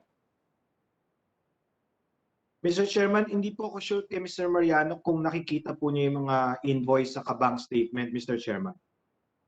Answer the question. Nakikita mo ba yung mga invoices sa bank statements? Yes po. See you nodding your head. Apo, yun po yung basis namin for recording, Mr. Chairman. So may basis talaga kayo. Nakikita niyo yan. So you sign up on that, at least may sasabihin kayo, nabasa namin yung bank statement, nakita namin yung mga pinirma ng board, okay ito lahat, tama? Yes po.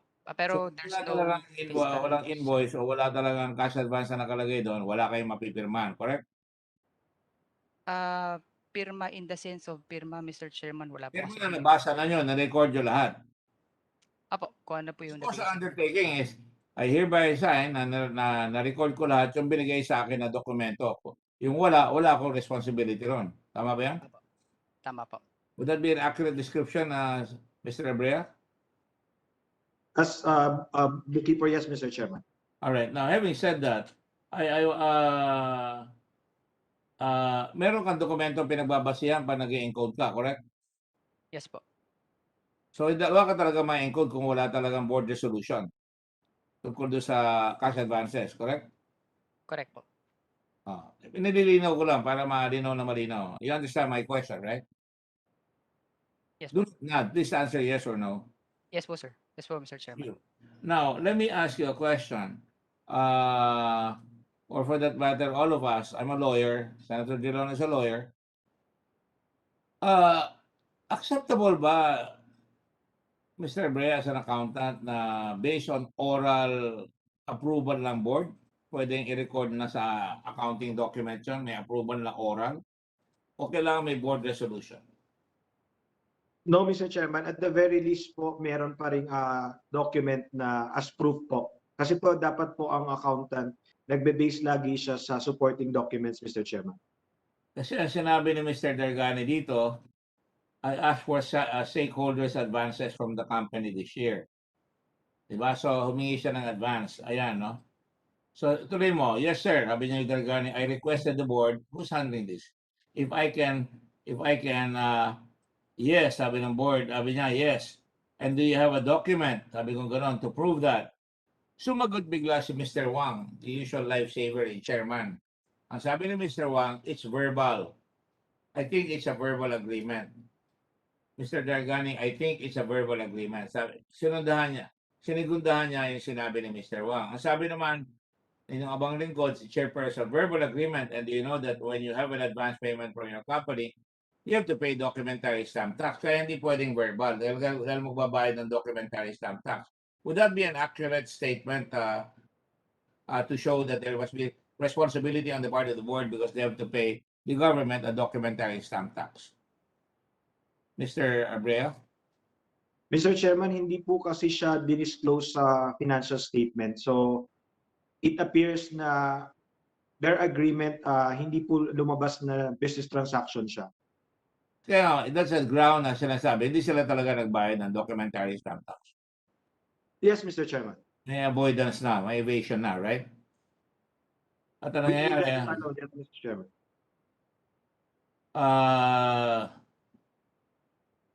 Ito sinasabi niya ngayon. All right, so I was going at that a while ago. Despite not getting any dividends last year, wala kayong dividends, di ba? I was getting to the fact that by saying that this year in June or July 2021, I took a loan from Pharmally to pay for the car of my sister. It's a shareholders advances. Even that has to be approved by the board, correct? Mr. Abrea. Yes, Mr. Chairman. Ayan. Yun nga, ang sagot niya kay Senator Dillon, can you tell the committee where you source your gift to your sister? All right, so I was going at that a while ago, yun yung sinagot niya nga, na I took a loan from Pharmally. Tapos sabi ni Senator Dillon, so you took a shareholder's advance. Correct, sir, just for the car. When is the payment of that due? Sabi ni Senator Dillon. Well, my promise to the company was it will be deducted if and when we are going to receive, I'm going to receive my dividends, which our plan was to give dividends when we were able to collect from the government. Now, doon sa mga nirecord mo, may dividendo ba? Wala kami nakita mga dividendong binigay ng Pharmally. Meron ka ba nakita? 2020 po, Mr. Chairman, based on the financials, wala po. Wala. 2021, meron na? Ipatapos ang 2021 eh. Meron o wala? Based on, if my memory serves me right, sir, parang wala pa pong dividends. Isa niyo quarterly, di ba? Alin po? Yung mga binire-record nyo, dividends po. quarterly ba yun o monthly? Monthly po. Monthly. So may nakita ka na, wala pa. Sabi mo kanina, wala Ah, pa. Based on what you've seen. yes sir, if memory serves me right po, parang wala pang dividends. Wala pang dividend. Alright. So talagang nabayaran ng kotse, di ba alam mo kung saan ang galing, pero hindi pa nababayaran yan. Sa kumpanya kung nagbigay talaga ng dividendo o kaya nagbigay ng advance. Correct? So makikita mo, papalit-palit si Mr. Dargani. Una, ang palit niya, advance. Pagkatapos, ang pangalawa, hihintay siya ng dividendo.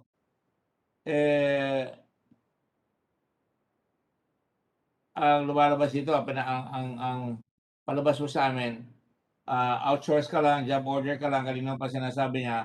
Kaya ang ilalabas ng record sa iyo ay yung mga dokumento na binibigay sa iyo, hindi ka expected to analyze or make any comments. Yung ba pinalalabas mo? Yes po sir, we're not required po to inquire of management. We only rely dun sa ano po, truthfulness and veracity sa mga pag ano po yung engagement. Find out truthfulness. Basta you assume na truthful yung binigay sa inyo. Sino nagbibigay sa inyo? Yung external auditor o yung kumpanya? Sino sa Kumpanya po sir. Sino sa kumpanya? Si Mr. Dargani po. Si Mohit. Apo. Sabihin mo. Si Mr. Mohit po. Mr. Mohit ang nabibigay sa inyo. At times din po si Miss Crizel, depende po kung kanino po Mr. Bago rin ang at galing times. yung galing yung dokumento, Mr. Chairman. Very informal yung arrangements lumalabas, no? Kahit anong gusto nila gagawin at tatanggapin nyo, hindi mo na-analyzein, ina-assume mo lang na tama yung bigay sa inyo. Correct? Yes po. Alright. So talagang, Mr. Dargani, kung nakikinig ka, you can run but you can't hide. Would that be accurate, Mr. Abrea? Hanapin siya, di ba? Nagbayad ka ba? May nakuha ka ba dividendo? May nakuha ka advance? Kaya tumatago ka dahil lalabas na talaga lahat yung sinasabi na yan. Tama? Part of the management responsibility, Mr. Chairman. And part of the management's responsibility in the corporation is a fiduciary duty to protect your stockholders from, very loose transactions na maaaring mawalan ng pera ang korporasyon. Correct? Yes, Mr. Chairman. Napaka-basic doon, yung fiduciary allegiance ng mga board members. Correct? To the Yes, stockholders. Mr. Chairman. Thank you. That's all I wanted to ask from Mr. Mariano. So finally, sino ang nag-draft ng final financial statement? And what's the basis of the balances? If you know. Yung ako po yung nag-draft, Mr. Chairman. Ang pumirma, pinirmahan lang ni Illuminada. Yes, sir. Nag-check din naman po, sir, during that time si Ma'am Paano mo Lumi. nalaman? Sinabi niya nga lang, pinapipirma lang siya. Hindi, sir. Tingnan mo muna bago ka magsalita dahil sinabi niya, pinapipirma lang siya. Pag ganyan naman po kasi, sir, auditors still have to check po whether analytical or Sinabi niya, hindi niya chinek. Basta pinirmahan niya lang. I remember that. Mr. Abreu, do you remember that?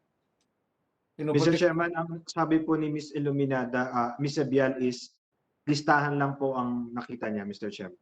So hindi niya na in-examine, di ba? Yung invoices and bank state, yes, Mr. I Chairman. remember very clearly because that was a very tense moment for me because I appreciated ikaw may loyalty ka sa fellow accountant mo, binigyan mo pa siya ng pagkakataon mabawi, pero hindi niya rin binawi. Tama? That was it, Mr. Chairman. Tama. Yes. Okay, thank you. Thank you very much. Mr. Chairman? So just one question, Senator Rivera, bear with me. Doon ba sa recording mo, nakita mo yung mga suppliers ng mga invoices na 7.2 billion purchases? yes po, sir. Nakita mo? Apo. So, nirecord mo. Sa iyong recollection, sino-sino yung mga supplier na yan? Marami po, Mr. Chairman. Ayoko po. Alam ko marami, pero ano ang recollection mo? Bigyan mo ako ng mga idea. Sorry, Mr. Chairman. Kung sasagot po sana ako kung hawak ko po yung record, sir. Hindi, tinatanong ko lang naman kung natatandaan mo . Hindi po, sir. Ayoko po sana mag-rely sa memory ko kasi pag nagkamali po ako po yung sasabit. You know, this really intrigues me because I think we really have to put some controls on recorders such as you. Outsource yung recorders pero parang wala kaming pakialam dyan eh. Basta kung ano iba to sa amin, i-record lang namin, wala na kaming pakialam. Eh ngayon, nag-iimbestiga kami para sa iyo dahil meron ka rin stake dyan, may tax kang binayad, ginastos yung pera na binayad mo na burara, ang lumalabas eh, wala kang matandaan. Nakakalungkot. Subukan mo lang. Baka takot po sir, baka pag nagkamali ako ng Di bale, budget tapos mali. I will liberally construe that. Ano natatandaan mo? Sa mga suppliers po sir. I know you know.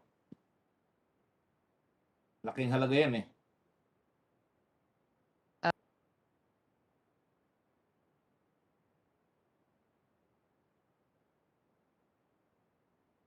Jake, Jeff, ang tagal mo nawala eh. Hinanap-hanap ka pa namin eh. Sir, Sigurado nakausap ka na niya mga naputol yan. po. Do you think we will not suspect that? Kahit na hindi nangyari yan, we will suspect that. Lumabas ka lang after ilang beses ka hinahanap namin. Hinahanap ka ni Senator Lacson, hinahanap ka ni Senator Dilo, hinahanap ko. Tapos bigla ka lalabas dito, wala ka matandaan. Sigurado, naghanda ka kahit na paano. O at least, meron ba kumausap sa'yo para dumating ka dito? Wala po sir, to be honest po. I've been Tawagan ni watching. Monjin Darhani? Wala sir, I've been watching po the hearing since day 3. Ha? Hinihintay ko lang din po yung subpoena which I only received last week lang po. That's not true. Um, Attend ka ng hearing ka mo? Yes sir, I've been watching. Sinusubaybayan ko po to. O, pero hindi ka Since day- nag-attend. Kung wala tinatanong naman. yung pangalan mo, ba't hindi ka nag-move forward? Andito po ako, di ako nagtatago. Hindi ko po alam sir kanino po magre-reach out eh. Wala po akong email address. Well, ingat kayo doon sa mga style Pontius Pilate na nag-uugas ka ng kabay. Hindi ko alam. Walang mangyayari talaga sa bayan natin. Anyway, that's all my questions for now. Yes, Senator Antiveros. Thank you, Mr. Chairman. Mr. Mariano, huling follow-up na lang po. Sabi niyo po kasi kanina, pumupunta kayo sa office ng Pharmally dun sa panahon na hinahanda niyo yung financial statement. So, nakapagtataka kasi parang naalala ko sinabi ni Mr. Mohit Dargani dati na work from home sila. So, yung pala, sa gitna ng pandemic, pumupunta kayo sa office ng Pharmally? Opo. Ganun po. Saan po yung office nilang yun? Yung registered po, you're asking po ba yung sa BIR na registered? Hindi, yung actual na pinuntahan nyo nung hinahanda nyo yung FS nila, saan po yung office na yan? I'm not sure, ma'am, kung allowed po akong sabihin. Sa anong syudad? Taguig po. Sa Taguig. Anong office address doon? Kasi kung legit na kumpanya naman yan, meron namang office address iyan na of public knowledge. Saan pong office itong sa Pharmally sa Taguig? Kung saan nyo hinanda yung financial statement? I'm not sure po, Mr. Chairman, if I'm at liberty to sabihin po yung address nila since kanila po yun. Well, Yun. ano naman yan eh. Pag Oh, opisina, may official address. Napakasimple pong Alam mo, nagre-reflect sa'yo na iiwas ka, mag-ingat ka. hindi naman po sir na O yun ang tawag So mo yun. dyan. Answer the question. Salamat, sir, Mr. yung registered address po kasi is sa Fort Yes. Victoria po. Fort Victoria. Anong floor po doon?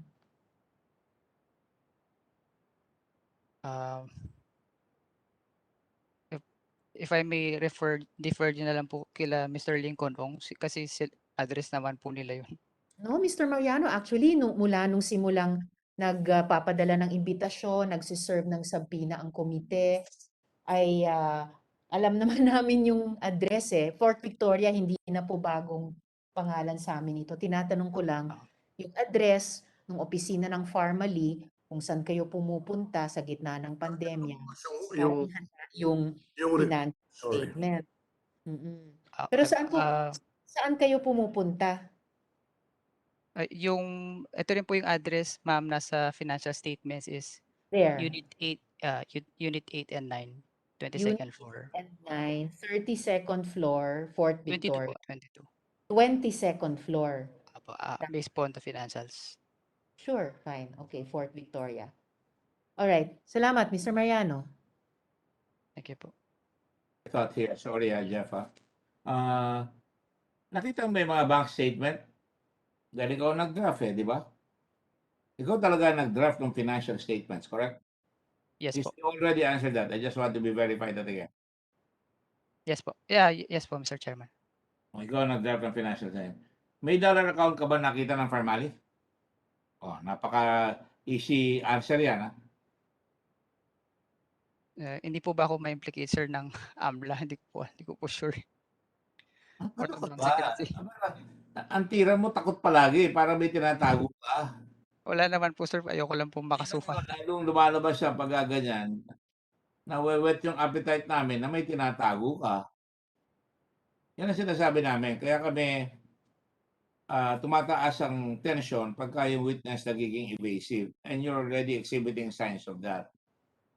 Sabi mo, walang kumausap sa'yo. Palagi ko may kumausap sa'yo. Ganyan-ganyan si Miss Mago. Sa umpisa, akala mo mabait. Yung pala, nandun pala sa loob yung kulo. Ano ba talaga? Nakita mo naman sigurado kung may bank statements na nakalagay yung dollars, correct? Yes po. So nakita mo. Categorically, again, I ask you, nakita mo may mga dollar deposits, correct? Kung magbe-base po ako on the financial statements, yes po. Wala ka lang pagbabasihan Nagre-record ka lang Makikita mo may mga dollar na pumapasok. So yes ang answer mo, right? Pumapasok, Mr. Nakikita mo yung mga dollar entries. Ano ba naman to? Naglulukuhan ba tayo? May dollar account ang Pharmally. In-admit na nila yan. Nakita mo doon, di ba? Yes po. Ayun. So may dollar account. May forex gains sila. Nakita mo? Yes po. Tinanong na namin sila dyan sa forex gains. See, I'm just testing your credibility kung nagsasabi ng totoo You're indicating na natatakot kang sumagot. Bakit ka matatakot? May kasalanan ka ba? Wala po, sir. Baka kasuhan lang din po ako. O wala kang kasalanan, huwag kang matakot. Hindi naman kami masasamang tao dito. Okay? So, alam mo sigurado yung mga suppliers at nakita mo ba ang mga invoices ng 7.2 billion purchases? Tinanong ko na sa'yo. Hindi ko natatalayan kung sino-sino. Nakita mo yung mga suppliers, correct? Yes po. Hindi mo lang maalala, kuno, yung mga pangalan. O baka bigla ka may naalala, sabihin mo na kung meron ka naalala. Nakita mo si Tiger Phil, correct? Yes, sir. Nakita mo si Green Trends, correct? Yan, sir. Bago lang po sa pandinig ko. Kaya ako po yung sumagot kasi hindi ko po kabisado. Madami po kasi, sir. Mr. Chairman. Bigyan mo ako ng ilang example lang. Finally, ilang example lang. Kasi ang Green Trends na nag-supply sa Tiger Phil. Green Trends, I'm not familiar po. Ha? Hindi po ako familiar with Green Bigyan Trends. mo ako ng ilang supplier na familiar ka. Tandaan mo ang bayan natin, hinahanap ko sino ang supplier. Una, dapat malaman natin kung talagang totoo ang supplier yan o talagang nagbayad ng buwis yan. Mahalaga sa bayan itong tinatanong namin. Palagay mo, mahalaga ba yung tinatanong namin? Yes po. Hindi mo kami nagtatanong para manghuli. Tinatanong lang namin kung talaga saan galing talaga nagpunta yung pera o saan napunta, saan sumusuot. Nakakita ka na maraming supplier. Wala kang matandaan? Example lang. Yung Tiger Phil po kasi, I think yan na po yung pinakaunang transaction. Alam ko, yan ang una Tapos may sumunod. Sino yung sumunod? And, Are you familiar with the Ten Commandments? Yes po, sir. Mr. Chairman. Natatandaan mo ba yung Ten Commandments? Yes po. Ako natatandaan ko. Kanina umaga, nagdadasal ako, binasa ko yung eight Beatitudes. I tried to memorize it. Natatandaan ko pa. Ikaw, batikan ka, you're in the practice of the CPA. CPA kay ka mo, di ba? Siyempre, pag Yes po. nag-examine ka, dahil mo na-memorya, natatandaan mo lahat yung basic principles, correct? In terms of memory po kasi, You sir. remember everything, but you remember most of it, correct? Hindi rin po ako ganun ka-bright, to be honest, Mr. Chairman. So, pag Huwag mo dumaan po sabihin sa na baka akin, wala nang kumuha sa'yo. I mean, in terms of memory po, sir, kasi once it's done, Again, I ask you the question then. Wala kang matandaan ni ilan? wala po, sir. Lalo po yung iba, yung nabanggit po before ni Mr. Lincoln noong na Chinese, lalong hindi ko po matandaan. Si Miao Miao, natatandaan mo? Hindi po ako familiar. Sintue, natatandaan mo? Ano po?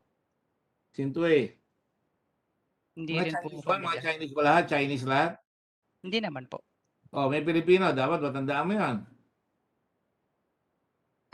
Sir, iba-iba po kasi pangalan, so Alam ko. Ikaw, sinasabi mo sa akin. Talagang iba-iba yung pangalan eh. Sino ang pangalan? Halimbawa lang.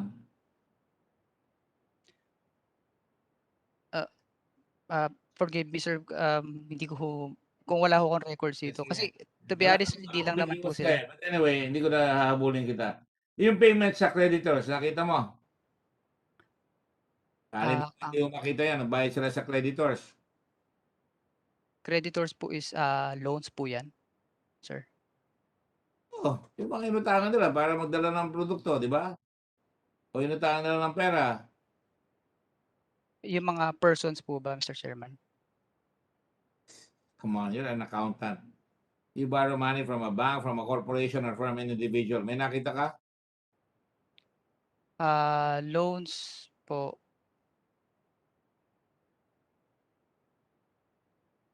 Stop play acting. I'm losing my patience, sir. forgive me, sir, gusto ko po sanang sumagot kaso kung pahiramin po sa akin yung dokumento ng Pharmally, I'm just makakasagot po testing ako your ng memory. accurate. Financier, may nakita ka. Dapat naka-reflect sa FS yan di ba? Di ba? Naka-reflect sa FS. Kung may outstanding lang po, sir. Mr. Kaya Chairman. nga, nakita kang outstanding. At year-end po, Mr. Chairman, wala po akong maalalang outstanding. So, bayad lahat. Wala silang utang. Yun po yung definition, sir. Yes po, sir, Mr. Chairman. Ang may utang sa kanila, gobyerno pa. Yes po, Mr. Chairman. Kung nakikinig ka, hindi ka ba nagigimbal sa lalaki ng pera na binigay dito sa isang korporasyon? Isang damakmak na pera na obviously binigyan ng favoritism? Hindi ka ba nakukutsa? Sorry po, sorry po, hindi ko po alam ibig sabihin ng kutsa, Mr. Chairman. Hindi ka naiinis? Hindi ka nasusuklam? Hindi ka nagagalit na yung pera ng bayan? Ang bilis-bilis binibigay, billion-billion, isang dali, 3.8 billion. Isang dali, 600 million. Isang dali, same day, 640 million. Pag ganyan po kasi, Mr. Chairman, as a provider po, I try to be as objective as I can po. So, Kaya nga. opo. Objectively speaking, sir, I cannot Di ba sa totoo lang, to protect yourself, do you protect yourself as an accountant? Yes po, Mr. Chairman. How do you protect yourself? Ina mo, huwag ka sumali dito sa ranks itong mga Pharmally na lahat iwas ang iwas. Pare-pareho kayo, common denominator. Iwas gang. Salisi gang. Sumasali ka na ngayon. Tanong ko sa iyo, ano ang protection mo? Dapat may record ka ng trabaho mo, dapat. Di ba? Baka ba binago yung management, hindi mo matatandaan. Ganun ba yun? Yung ba pinalalabas mo sa akin? Now, I'm getting to change my tone. Ano po yung question doon, Mr. Chairman? Sorry po. Linaw-linaw naman ang tanong. Hindi ba sabi mo, pinoproteksyonan mo sarili mo? Bakit mo pinoproteksyon ang sarili mo? Saan mo pinoproteksyonan ang sarili mo bilang accountant? Ah, Keep ka ng record.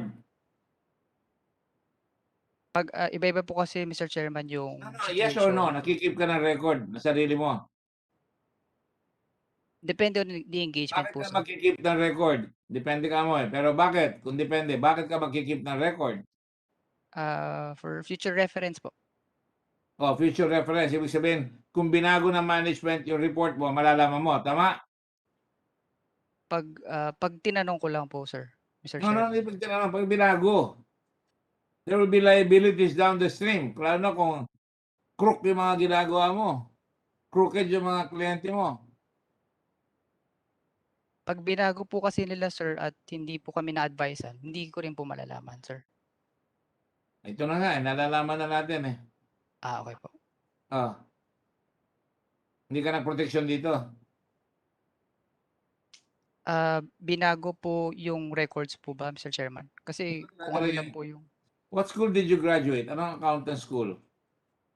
PSBA po, Quezon City. PSBA, that's a good school. Dito sa may Aurora Boulevard, malapit sa atin na yun, tama? Yes po. Oh, diyan ako naglalaro nung bata ako, pag-aari ng mga Quezon yan. Nasa Yusufrak ng lola ko. Kinuha ng PSBA, ginawa ng magandang eskwela. Bilib na bilib ako, laki-laki ng eskwela. Di ba? Yes po. So magaling na eskwela yan. You think your school will be proud of what you're saying today? Ano ba ang work history mo? Gano'ng katagal ka na nagtrabaho dyan? With Pharmally po. Nag-start lang po kami, Mr. Chairman, October 2020. You were happy because it was a big company, bilyon-bilyon. Di ka nagugulat, di ka nalulula. Bilyon-bilyon yung pinapa-account sa inyo, nakakalula. Ay, naku! Nakakalula po in the sense, pero again po, Nakita mo, nalulula ka. Dapat matatakot ka. Sino ba ito? Bilyon-bilyon. Sus Mario Joseph naman, kapatid. pero on the objective side po kasi, sir, yun po kasi yung requirement sa amin as accountants. As much as you want. Yes po. Di ba? Speak softly but carry a big stick. Baka ikaw ang pugpukin ng kahoy nila eh. Be objective, but protect yourself. Yes po. Nakakalula ka mo, di ba? Lalaki ng amount, bilyon-bilyon.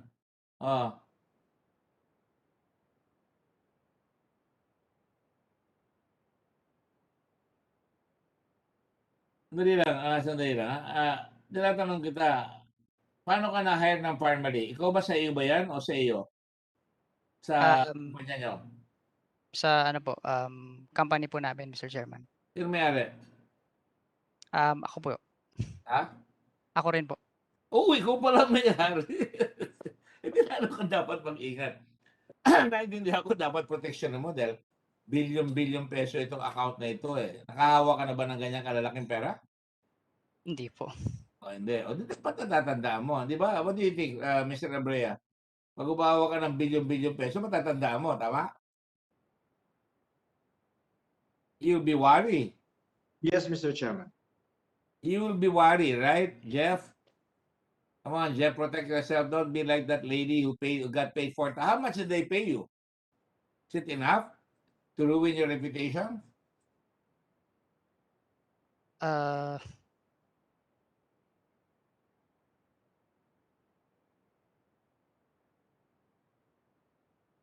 Think about it. Is it enough na masisira ka sa profession ninyo?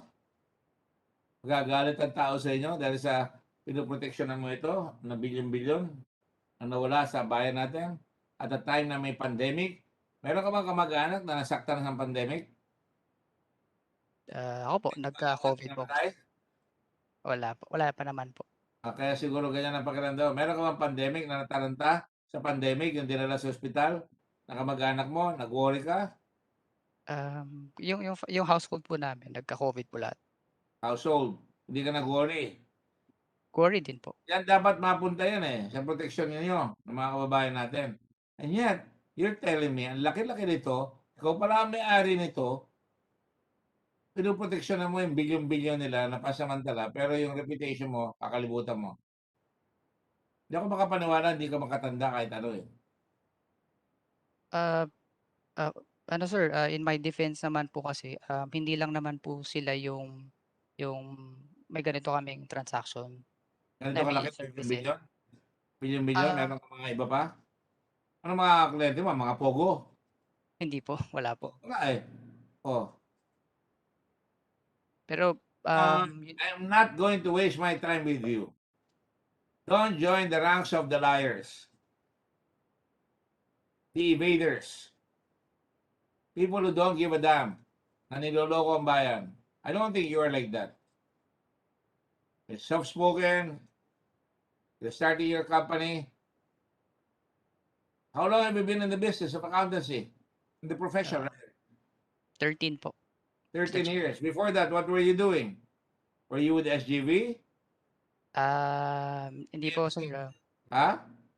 small firm lang din po, Mr. Chairman. Small firm. So these people capitalizes on people with small backgrounds like babayaran si Iluminada ng 4,000. Sige, magbili mo na yung kaluluwa mo. Ganun ba yan? Hindi naman po, Mr. Chairman. Okay. Why don't you answer me? Kumahawa ka ng malalaking bilyon-bilyon. Tinatanong ko sa iyo. Nagkaroon ka ng kliyente ganito. Ikaw ba, you prepared your own working papers, correct? You wrote down notes on the documents presented by Pharmally, correct? Did you or did you not? Doon sa manual books lang po, Mr. Chairman. What do you mean? Yun na po kasi sir yung pinaka working papers namin, Mr. Chairman. So may working papers ka. Ano sinulat mo doon? Halimbawa? Hindi, I mean po sir yung manual books. Yun na rin po yung working papers namin. I don't understand. Yun na po yung basis po namin ng numbers, Mr. Chairman. Yung books. Wala ka sinusulat to protect yourself. Wala naman po, Mr. Chairman. Kung walang outstanding loans or liabilities, nakita ba yung 61 million na nakalagay sa cash flow statement? Alin po, Mr. Chairman? 61 po? 61 million na cash flow statement, 61 million pesos cash flow kung walang outstanding loans or liabilities, ika mo, wala ka matandaan.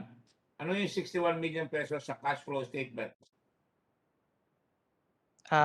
Yung nakalagay po dito, Mr. Chairman, increase in trade and other payables. Sorry?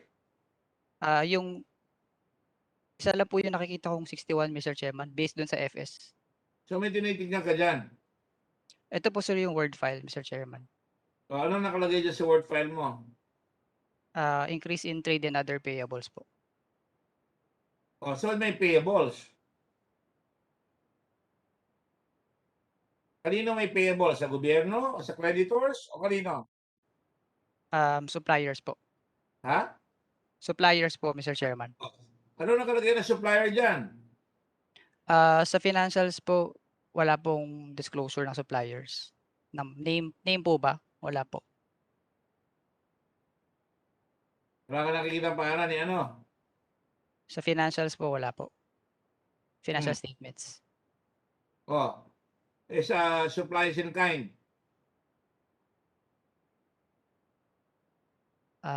Sorry po, ano po, hindi ko po alam ibig sabihin ng supplies and kind, Mr. Kasi Chairman. kanina, supplier ng finance, kamo ganon. Sino yung finance? Halimbawa, bangko? Sorry sir, ano pong, forgive me sir, wala ko pong maalala ang finance. Ano po yung This finance? is the fourth time you ask for my forgiveness. I'm running out of forgiveness. You know the question I'm asking.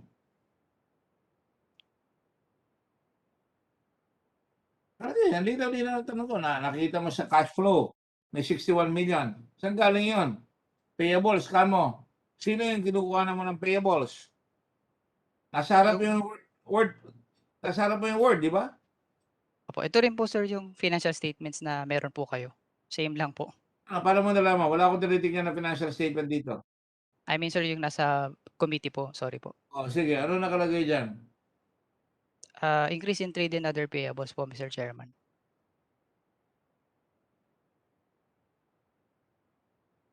Ayon sa Section 29 of the Accountancy Act, are you familiar with that? Yes po. You should have working papers and personal notes which you own, which you prepared from the documents presented by Pharmally, correct?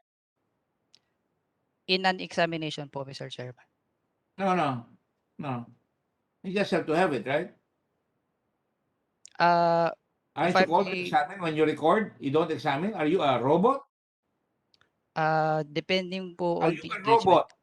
No po, Mr. Chairman. There is no mental exercise or gymnastics involving your mind when you start recording these things. Pag recording, sir, not so much po, to be honest. Robotic ka.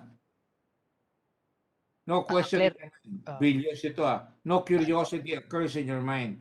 Hindi ka magtataka, billion-billion ito. That is very unusual. You Mr. try to Chairman. believe that you don't have any curiosity whatsoever. Go ahead, Mr. Abreu. Mr. Chairman, just to clarify, si Mr. Jeff Mariano po kasi is outsourced accountant, hindi po auditor. The section you mentioned is specifically for external auditors. I think in aid of legislation, that's something that the committee can consider since. That's why I'm asking these questions, Mr. Abreu. Yes, Mr. Chairman. Just to clarify lang po. What legislation can we make? Tinitingnan ko kung ano talaga ang tinatago nito para makumpleto natin ang proteksyon sa gobyerno at sa madla.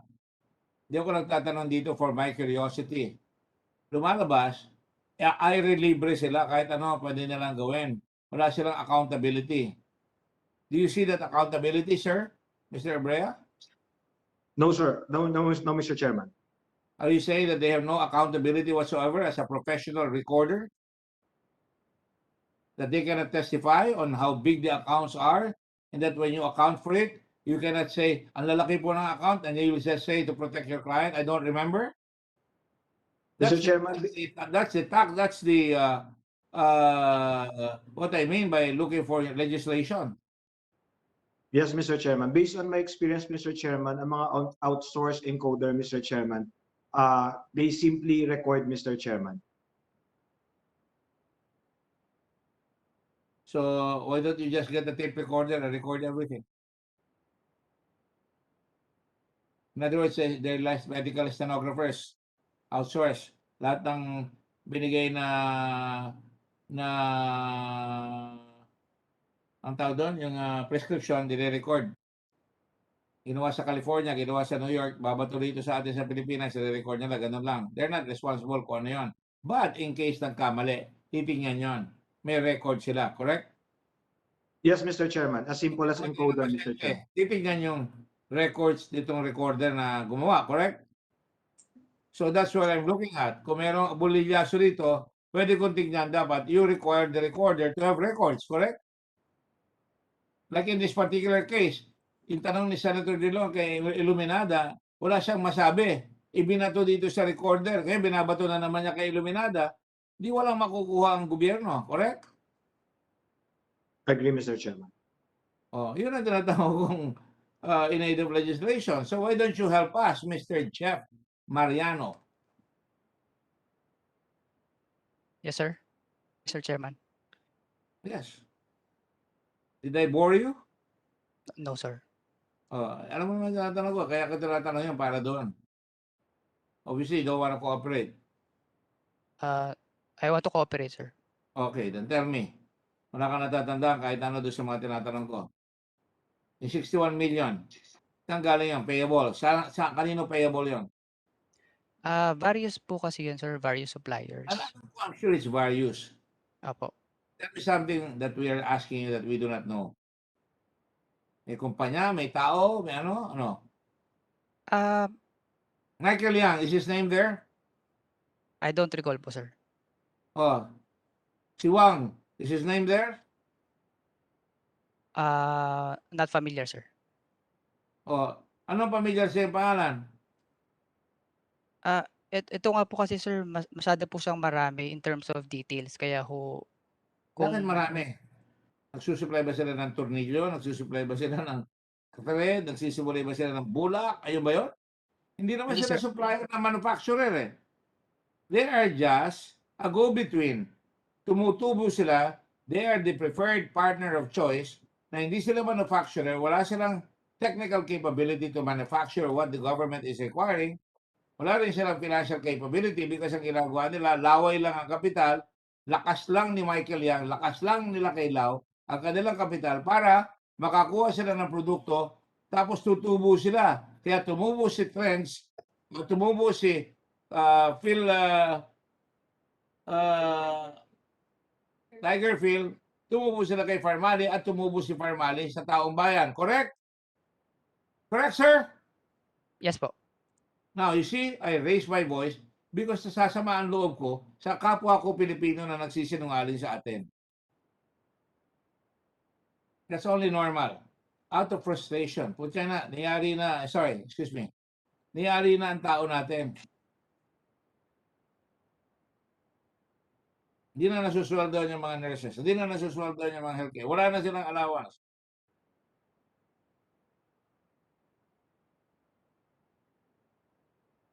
I will put you in my report.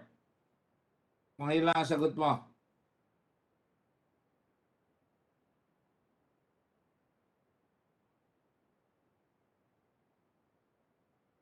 Magkano binayad sa yung fees? 25 po, Mr. Chairman. 25,000.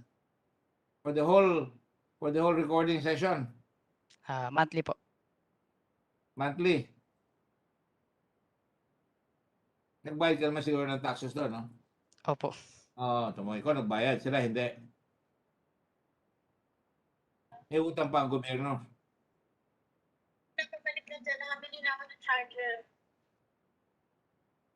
Okay?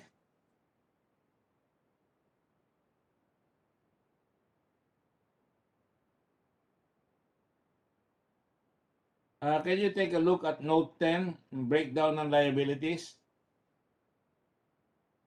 Can you show it to us? And, pakita mo lang. I will just show the committee kung ano nakalagay doon sa note 10. Financial statement siya eh.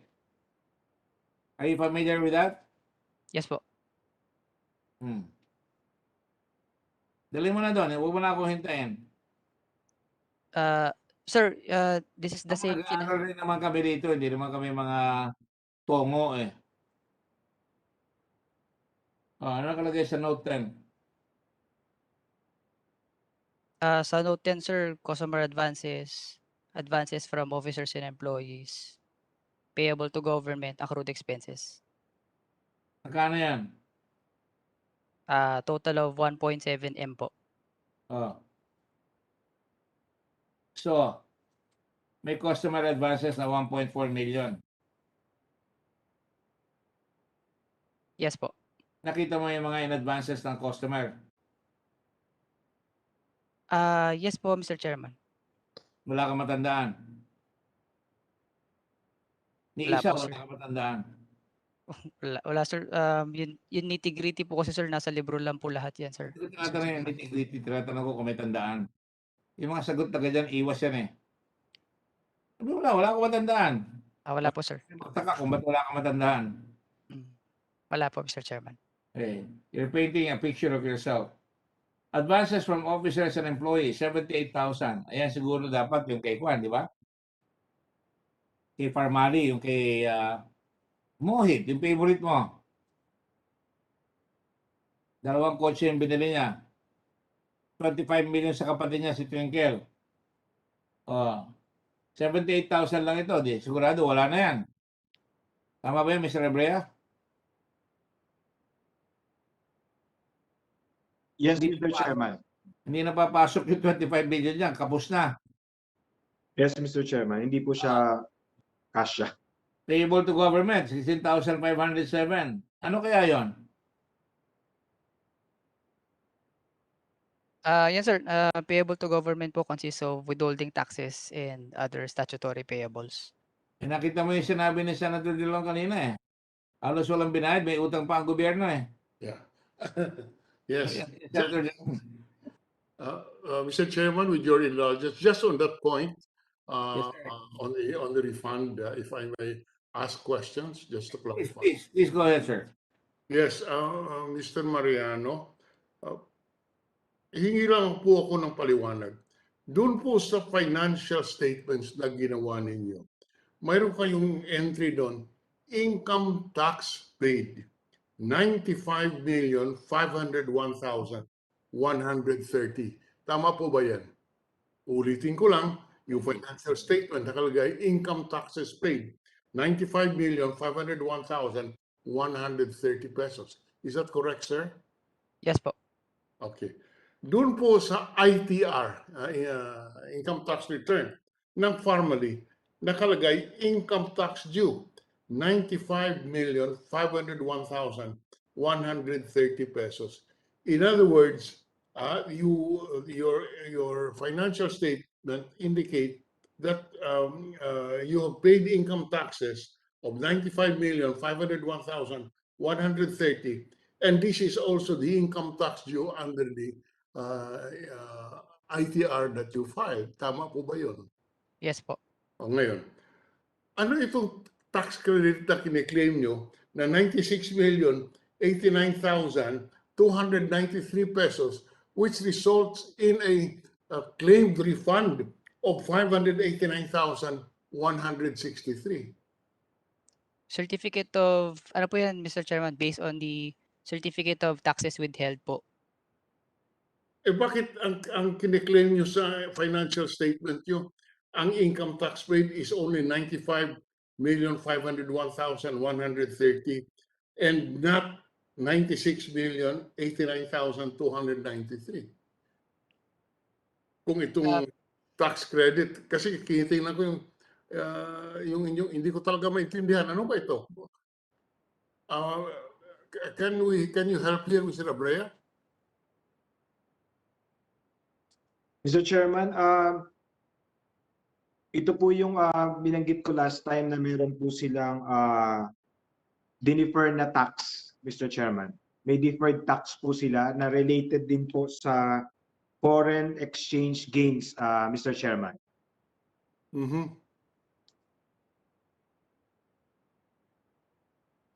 Mayroon silang alin?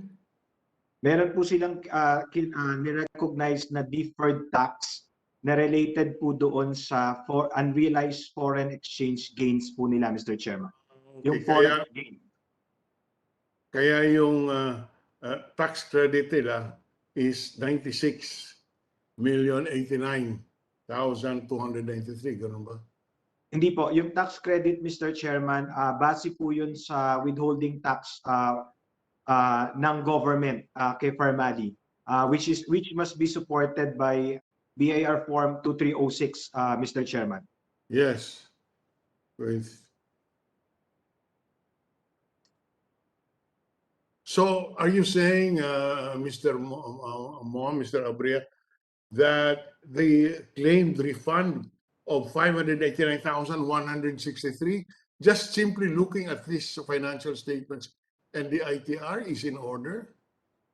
I cannot comment, Mr. Chairman, if it's correct, but what I can say is it's subject to review assessment of BIR. Kasi, Mr. Chairman, malaki po yung dinifer nila at yung tax credit nila dapat po supported ng BIR Form 2306, Mr. Chairman. Okay. So anyway, as it stands now, they're claiming a tax refund of 589,163. Whether or not that's valid is subject to BIR examination. Is that a correct statement, sir? Yes, Mr. Chairman. Okay, Mr. Chairman, thank you very much. Mr. Chairman? Yes, Attorney Senator Ontiveros. Yes, salamat Mr. Chairman.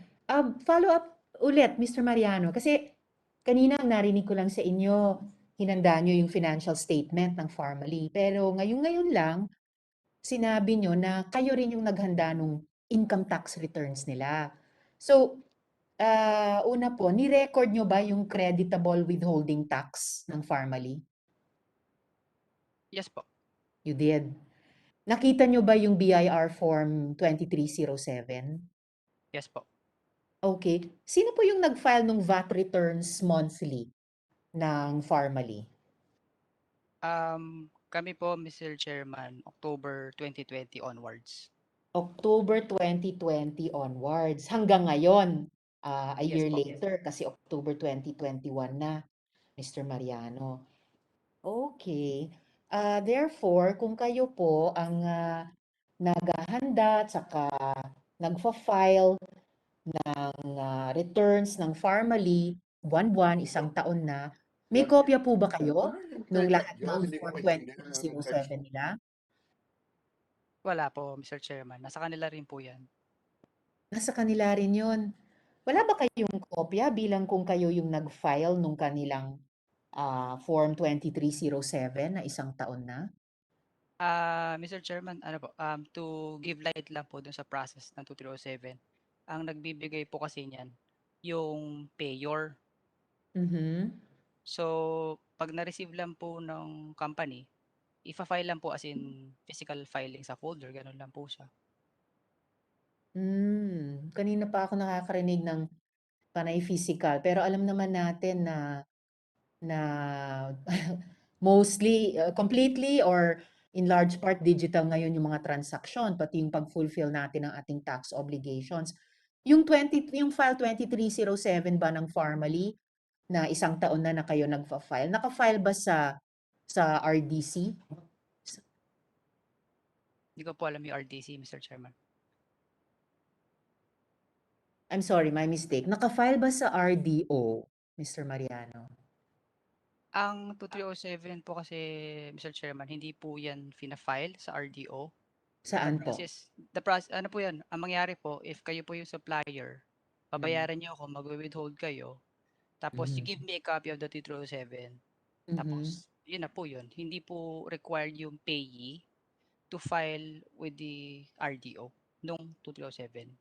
So, pero binigyan ba kayo ng kopya ng mga suppliers nitong Ay, sorry, customers po. 2307? Customers po. Yung customers. Okay. Alright. Salamat, Mr. Mariano. Salamat, Mr. Chairman. All right. Leave it at that.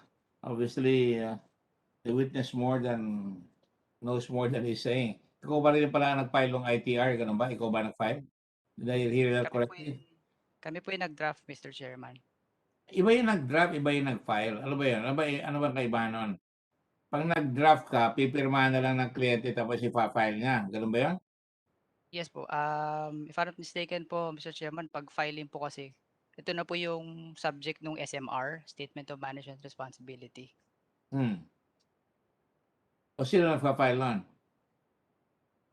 Ang responsible po would be the company po, Mr. Chairman. Si Mujit. Yes po. All right. Any more questions from this witness? Senator Lacson, you were looking for him before. No, Mr. Chairman. May tanong po ako doon sa PS-DBM at saka kay Lincoln Ong later. Yes, sir. Pagdating ng aking turn. Sige, go ahead. Why don't we call Lincoln Ong na muna kagad para we can call them later. Either Mr. Lincoln Ong or anybody from Pharmally or anybody from PS-DBM. Kasi gusto ko pong balikan, Mr. Chairman, yung issue which I don't think we have resolved. Procurement is resolved. Ito yung issue ng net financial contracting capacity. Particularly ng Pharmally. Now, gusto ko lang malaman from PS-DBM first or Mr. Lincoln Ong, ano bang computation? How do we compute NFCC as a requirement for the submission of RFQ, yung request for quotation? Mr. Lincoln Ong? Mr. Chairman, Senator Ping, magandang hapon po. For the computation of the NFCC, if I may recall, meron yan proper na computation, which is I don't have access now. And then Ako na ipa-plus ko sa screen para makita natin. Paki-plus nga. Ang computation niyan, pagka yung contract, ang duration 1 year or less, times 10, di ba? Ayan. Times 10 doon sa yung capitalization, yung net working capital. So ang makita natin dito, kung ang net working capital ng Pharmally, nung ito'y nagrehistro at nagsabit, nasa 599,000 pesos, dapat ang threshold o yung maximum na kontrata na pwede niyang pasukan o pasukin 5,994,500 pesos. So ito, magkano ba yung kontrata niyo nakuha? At least yung unang contract from PS-DBM doon sa pag-deliver niyo ng face mask. Mr. Chairman, the first contract, if I'm not mistaken, is around 13 million. Yes, 13,860,000 pesos. Yes po. Yung pangalawa, nag-deliver pa kayo ng 2.4 million, face mask ulit, 54 million. Yes po, yes po. Lahat ito within the 1-year period. 10 million face mask, nakakawa ulit kayo, 220 million. Sunod-sunod ito. Ayan, andyan yung timelines ng Yes po, yes po. pag-deliver. So ang tanong sa PS-DBM, bakit hindi nasunod yung sa 9184, yung requirement na yung threshold o yung maximum dapat not times 10 lang. So dapat ang maximum na dapat nakuhang kontrata ng Pharmally hindi lalampas ng 599 ng 5.9 million. Bakit pa unang-una pa lang na delivery nasa 13 million na kagad mahigit? So merong violation po dito. So may we hear from PS-DBM, Mr. Chairman? Is anybody from PS-DBM here?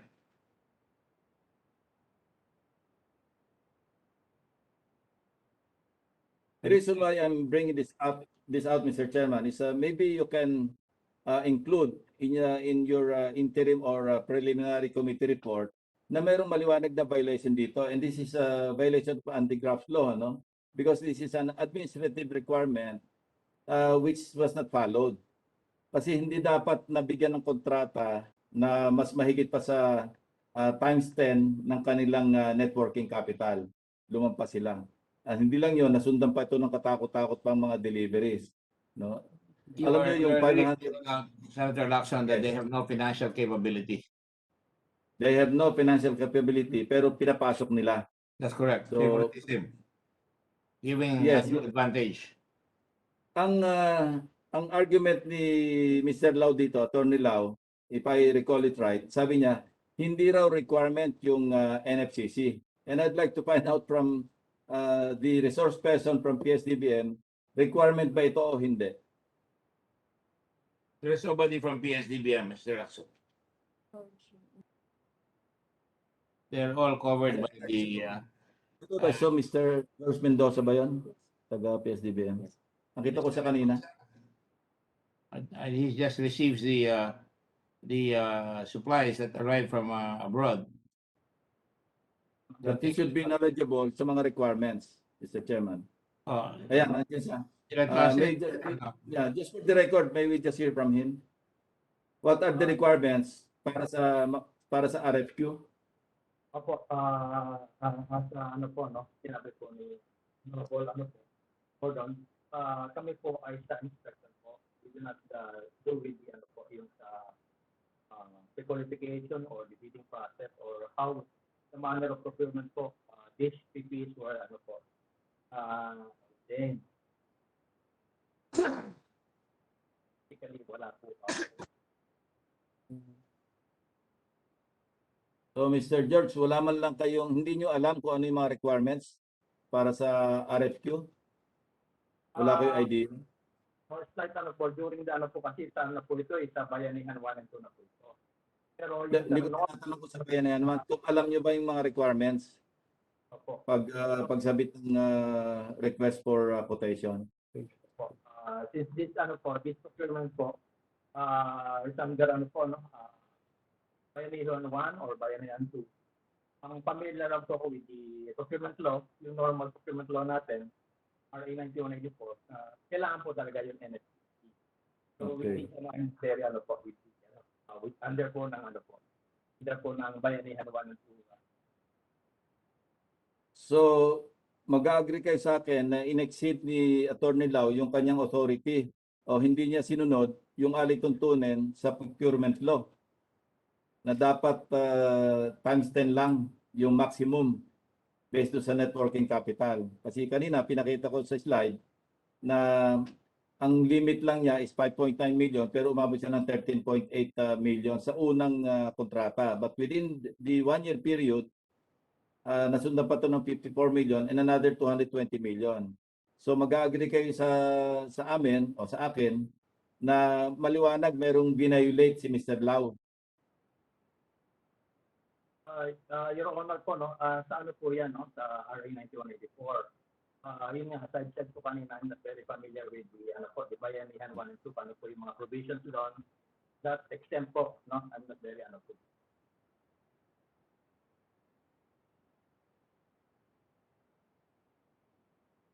Hindi ko masyado marinig si Mr. Mendoza, mahina yung kanyang audio.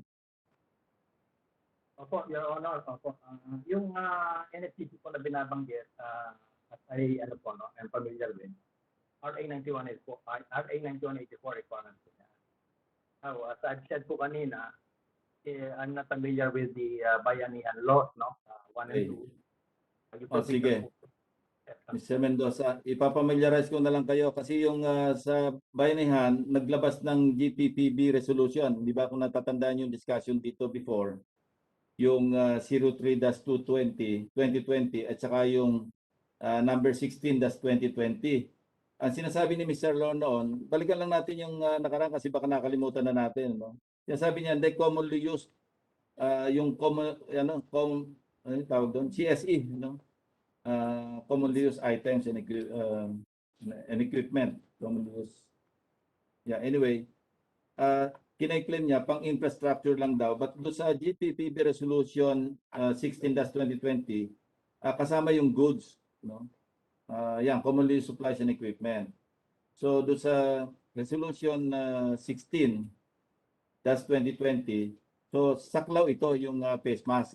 So yun lang gusto ko ma-establish dito, Mr. Chairman. So when we prepare our committee report, we can also include this particular issue. And Mr. Lingon Ong, natatanda mo yung testimony mo noong September 10, di ba, tungkol dito? Kasi tinanong din kita, ako yung nagtanong sa iyo noon, na ano yung mga requirements na sinabit ninyo. Ito yung sagot mo. Requirement, yung mayor's permit for 2020, income tax return, saka yun nga, yung NFCC. Do you confirm that? Can you recall? Yes, Mr. Chairman, I can recall na binabasa ko po yung ano yung nakikita ko dun sa papeles. Yes po. Yeah, thank you. Thank you, Mr. Chairman. I just would like to point that out. Good question, Senator Lacson. Obviously, the request for quotations require that they explain their capability, and obviously they have not been able to do so. And your facts show that it was honored totally in the breach rather than the enforcement. Thank you. Senator Dillon, you have a question? Go ahead, Senator Dillon. You're on mute, sir. You're on mute.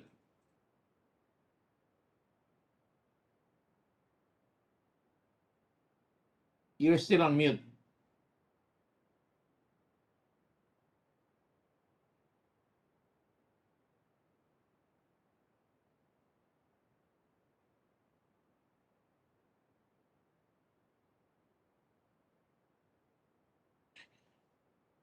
Okay, there you are. Good. Okay, now I'd like to ask a few questions from Mr. Mariano. Mr. Mariano, there is a donation in the financial statements of Pharmally amounting to 33,131,314. Do you recall this? Yes, sir. Ano po, various LGUs po. Yes. Various L. This is in cash or in kind? Based on my recollection po, sir, mga ano po, mga COVID items po. In kind po. In kind. Saan ito dinonate?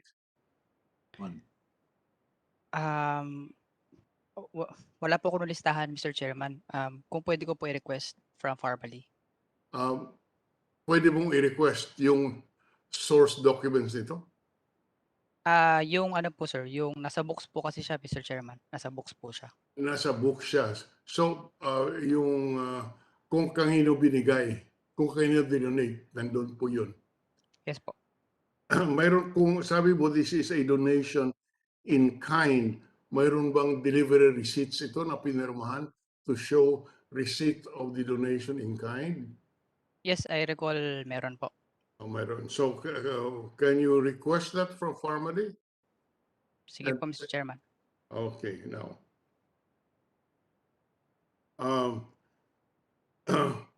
Kung po sa financial statement, mayroong inventory and cost of sales, note number 7 and number 12.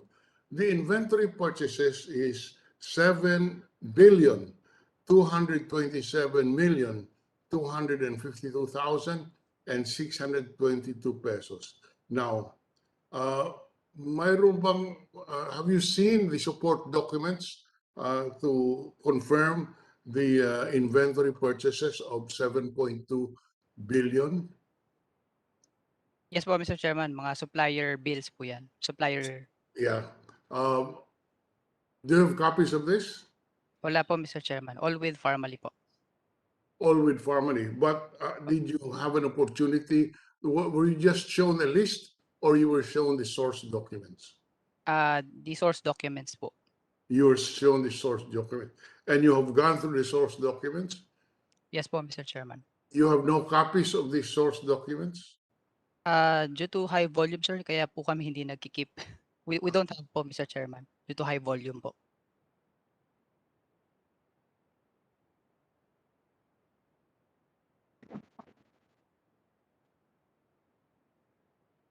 Okay. Now, there is a trade payable of 1,453,305 pesos. Is the only customer of Pharmally is the PS-DBM. Are we saying that you gave cash advantages? Customer advances to Pharmally? If I understand your question po, Mr. Chairman, nag-advance po si Pharmally sa... Note number 10 Yes po. is trade payable. There's an entry of customer advances of 1,453,305. Who is this customer? Is this PS-DBM? Based on my recollection, Mr. Chairman, this is not po. This is If not. I'm not mistaken, private po ito. Sorry? Private po, I think, if my memory serves me right po. Yeah. Okay. Now,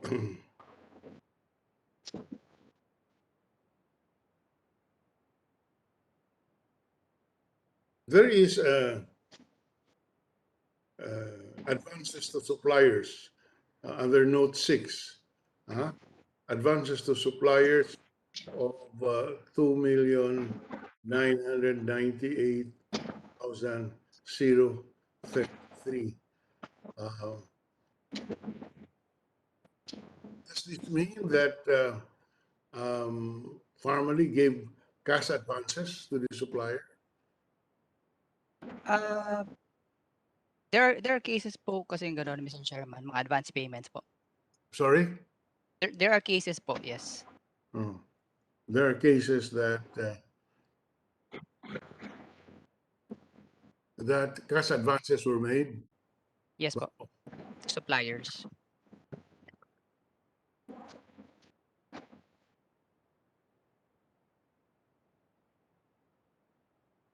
Okay, so that's in the meantime, that's all my questions, Mr. Chairman, on Mr. Mariano.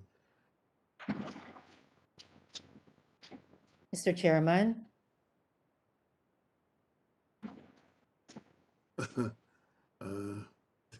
The chairman is on the break. I see.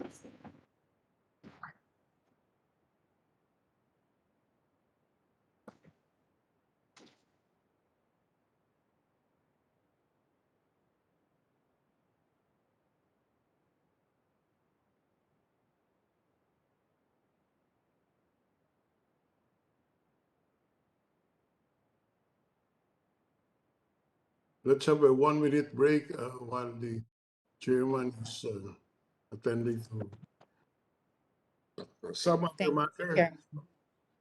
So with the permission of Senator Lacson and Senator Ontiveros, let's have Senator Kiko, unless somebody's willing to preside.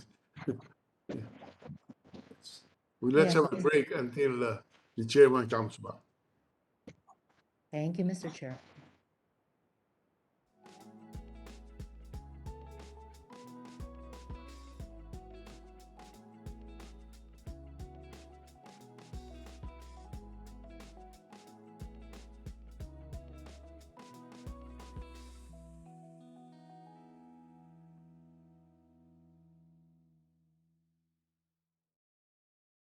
Xu Zhao, if I may, Mr. Chairman. I would have wanted, Mr. Chairman, to question further Mr. Robin Han, but I don't see him here today. Pero may nakita po akong ibang taga Suzhou, si Mr. kanina po nagpakita rin sa video, Mr. Ray Isidore Gulyaban, Mr. Chairman.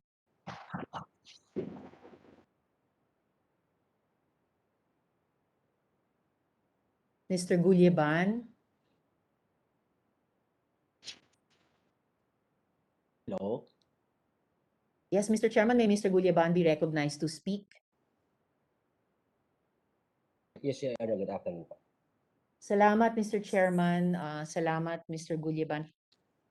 Just for the record, Mr. Gulyaban, yung Suzhou ay XCMG, no? Tama?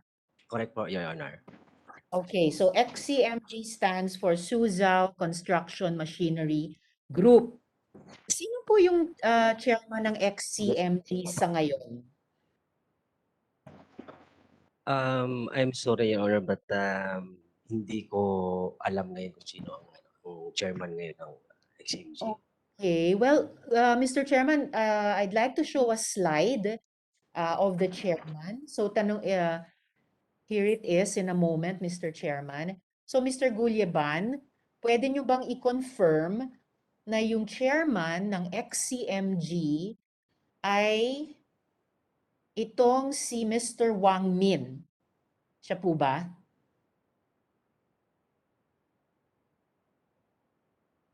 Mr. Gulyaban, kaya nyo bang i-confirm na itong si Mr. Wang ang chairman ng XCMG? I'm sorry, Your Honor, but first Naputol, na choppy yung audio nyo, Mr. Gulyaban. Ano pong sabi niyo? nakita yun. Hindi Mr. Gulyaban, po siya kilala, Your Honor. hindi nyo pa siya nakikita. Pero alam nyo ba na siya Hello? yung chair? Yes, Mr. Gulyaban. Sabi nyo hindi nyo pa nakikita si Mr. Wang? Hello? Yes, Mr. Gulyaban. Sabi nyo ba hindi nyo pa nakikita si Mr. Wang? Mr. Gulyaban. Opo. Yes. Hindi ko pa sa college may narinig po ako. Hello? Yes, pakiulit yung sagot nyo, Mr. Gulyaban, kasi choppy yung audio niyo.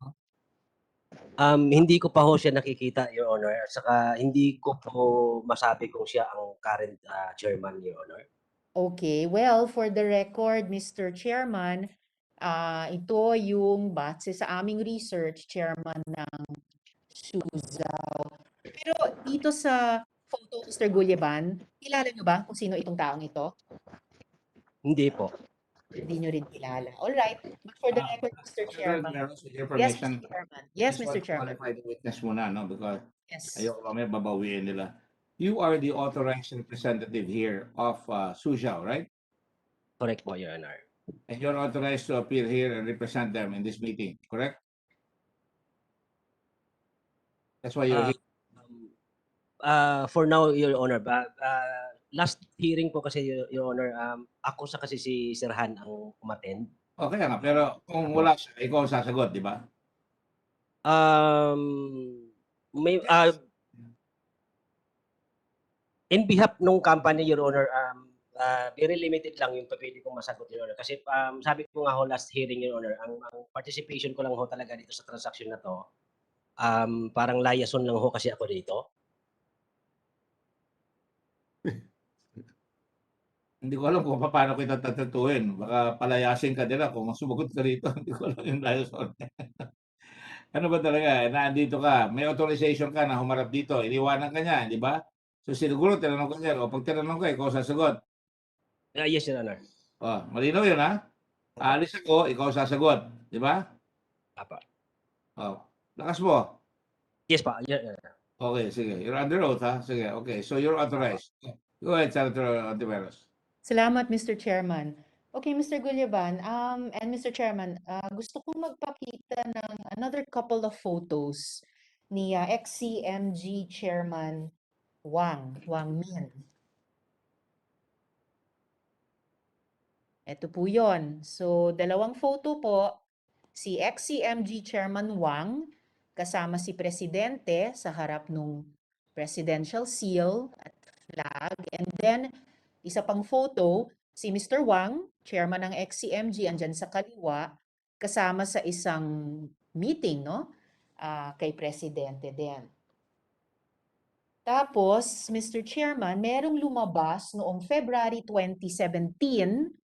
So, 2017, no? Parehong taon na may courtesy call ang mga Pharmally officials naman kay Presidente sa Davao. May lumabas po sa isang Chinese language website na ayon sa website na iyon, pagkatapos isalin sa Ingles, ganito yung lumabas.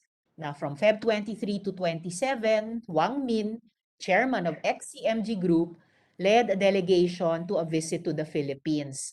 And on the afternoon of the 27th, yung huling araw, si Presidente cordially received Chairman Wang, who introduced to the President the overall situation of ex-CMG Group and its operations in the Philippines since 1992.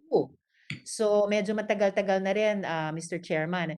The President expressed his appreciation for the support provided by ex-CMG for the economic construction of the Philippines and showed great interest in Chairman Wang's proposal to increase infrastructure construction and environmental protection in the Philippines and establish friendly cities between the two parties. Bago yung aking follow-up question, Mr. Chairman, kay Mr. Gulyeban, quick na side question lang po sa CPMP, sa Confederation of Philippine Manufacturers of PPEs. Kayo po ba sa CPMP, naimbita ba ever na mag-meet personally kay Presidente? Ms. Carillo, Mr. Chairman? Good afternoon po, Mr. Chairman. With the permission of Mr. Chair and with the indulgence of Senator Ontiveros, we prepared po a statement. If we can, I'd be answering the question first. Have Yes. you ever been invited as CPMC to the office of the President? no, No, Your never, Chairman. never. Never. Okay, napakaklaro, Mr. Chairman, hindi lang pala sa kontrata favored ang mga dayuhang kumpanya, pati sa personal interaction with the head of state of our republic. Just as an observation, they're all in environment, infrastructure development, pero wala yung supplies, ng medical supplies. All right? Exactly, Mr. Chairman. And precisely yun po yung follow-up question ko kay Mr. Gulyeban before, like, I'm sure with the rest of the committee, I will gladly, if the chairman allows, listen to the presentation of CPMP. Mr. Gulyeban, di ba nga, gaya ng sinabi din ni chairman ngayon lang, ang Suzhou nasa business ng construction at saka machinery. Sa pangalan nyo pa lang ano po. So, saan nyo po sinorse yung medical supplies na ibinenta nyo sa PS-DBM? Mr. Gulyeban. Nag-diversify na ba kayo sa health industry? Apa. You did. Nag-diversify na po kayo sa health industry? I'm sorry, Your Honor. Can you Mr. Gulyeban? sa aking nalalaman po, Your Honor, yes. Hello? Yes. Naririnig namin kayo. Hello? Nag-diversify na kayo sa health industry? Sa aking nalalaman po,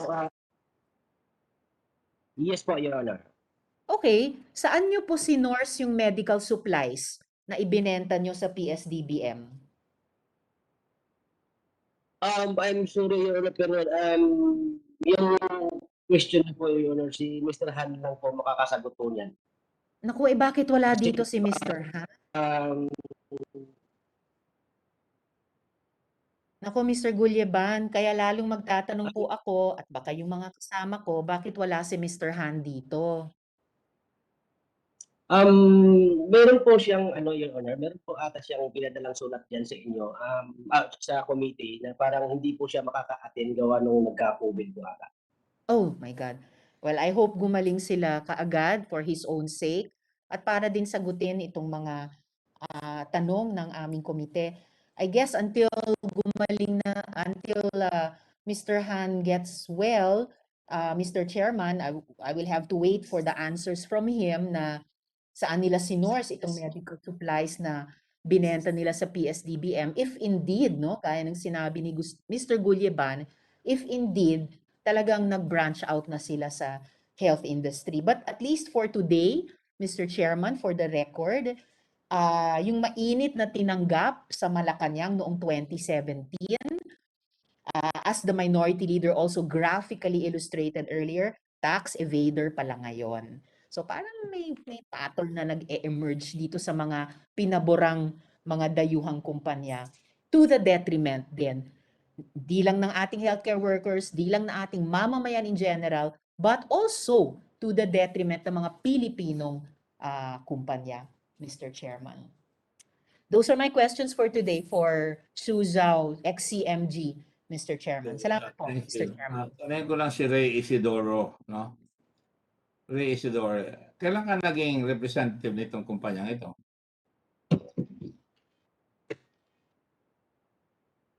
Kailan ka naging representative? Nung pa nagtitinda sila ng heavy equipment?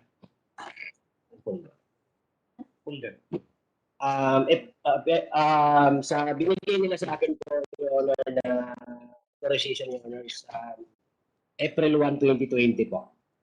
April 1? Specific po net 2020 po. April 1, 2020. Specific po po. Sino nagsabi sa iyo na pumunta sa PS-DBM para makakuha kayo ng kontrata? Ang unang instruction po sa akin, Your Honor, ni Sir Robin Han, pumunta ako ng PS-DBM para maghatid ho ng LOI. Para ano? Para maghatid ho ng LOI po, letter of intent po. Saan dala salta? Maghatid ng ano? Maghatid po ng letter of intent. Letter of intent. Anong date yon? Apo.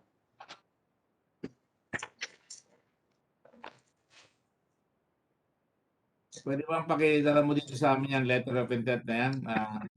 Pa-email mo?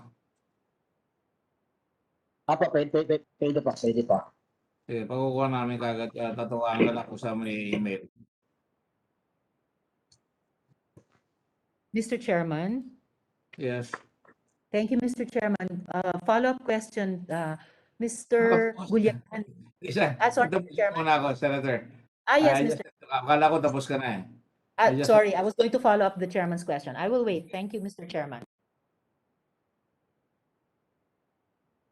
So, napadala ka ng letter of intent. Kailan yun? Anong petsa? April siya.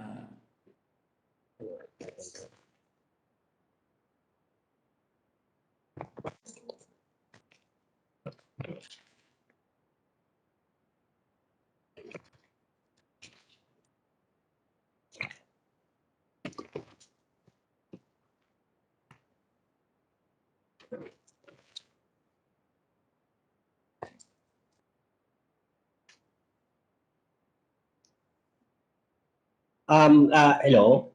Yes, go ahead. March 26 po, Your Honor. Ano? Ano? Anong petsa? March 26 po. March 26, 2020. March 26. 2020. March 26, 2020 po. Pero April 1 ka in-appoint. Apo. April Apo. 1 ka in-appoint na resident agent. Yes. Anong title mo? Resident agent. Yes po. Apo, correct po. Meron kang kopya ng ina-appoint ka na resident agent. Not really a resident agent po, Your Honor. Anong appointment mo? Ang authorization na binigay sa akin is representative to cause, execute, and or sign contract, purchase order, omnibus loan statement, and any other documents needed for this procurement. Okay, would you be kind enough to send that document right now? Email mo lang. Nandiyan ba sa computer mo yan? Email mo lang dito sa amin. Hard copy po. Ha? Hard copy po. Marunong kang magpadala niyan by email? Pwede po. Sige, papalove ka ni Director General Quimbo. Okay? So, lumalabas, March 26, pinadalang kanyang letter na yan. Meron ka appointment April 1, about 4 days later. So, kailan mo dineliver yan? Anong date mo dineliver?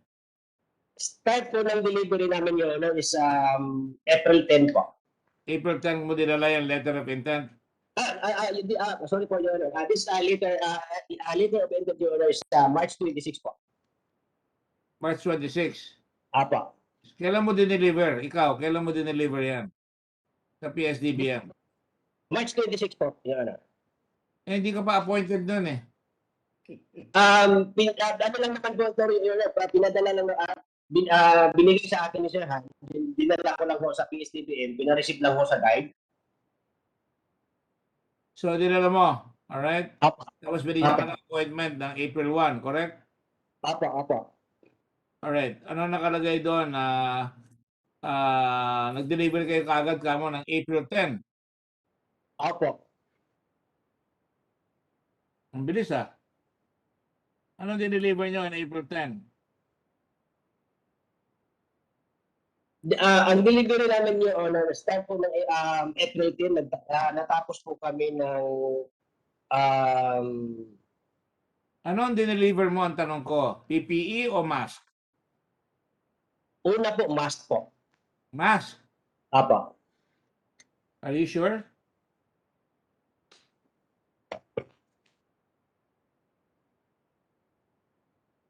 Nakalagay Yes, sa dito, PPE ang dineliver mo, 2,000 pesos per set.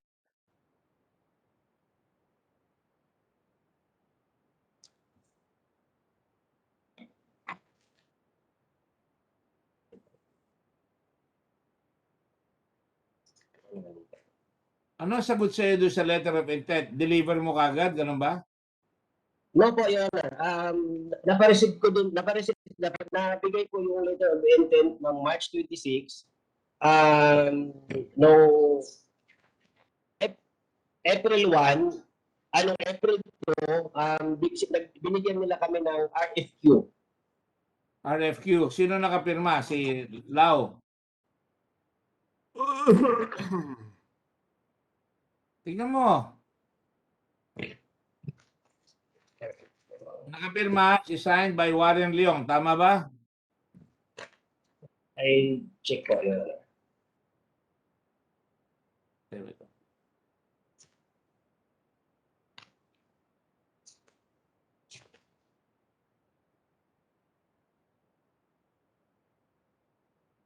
Huwag natin pa-deliver sa kanya. Pakita na lang natin. Padala ko na lang po. Okay. Papakita ko sa yung dokumento. Meron kami. Warren Leong ang nakapirma. Pinadi-deliver sa iyo ang 2,000 quantities, correct? 2,000 pesos unit price quantity, 250,000 pesos. Ang halaga ay 500 million. Tama? Tama po. Correct po, Your Honor.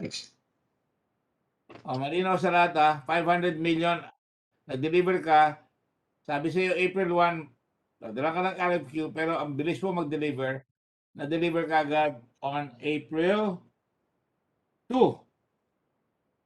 No, Your Honor. Kailan na-deliver yan? April 10 po. April 10 po. April 10. Ayan, first batch delivered. 20,000 sets ang deliver mo. Tama? Apo, by air. By air. Apo. Anong flight? Hindi ko po nakuha Your Honor yung anong flight number Your Honor. Pero yun kasi po Your Honor, galing po China, kinarga ko ng eroplano. Dinala din po sa PS sa OCD compound Your Honor, sa Aguinaldo. Tapos doon ko na sa OCD inabangan Your Honor. Pati sa Manila International Airport yan. Apo. Private flight. No, Your Honor, commercial flight po. Commercial flight. Do you remember kung anong plano? Hindi ko po ma-recall Your Honor. Posible naman ikaw, ahente, siyempre kukunin mo yan sa airport. Hindi po, actually po Your Honor. May pinadala sa eroplano. May din po kasing alam ko broker siya na nag-pick up sa airport, din dinala sa OCD compound. Din sa OCD compound lang po ako nag-antay. Sa PS-DBM warehouse dinala. Tama? OCD compound po, Camp Aguinaldo po. Sa Camp Aguinaldo dinala, direkta na. Apo. Aha. Meron kang papel na tinanggap yun. Siyempre, nando ka na. Yes, Your Honor. In delivery receipt, na-receive nila.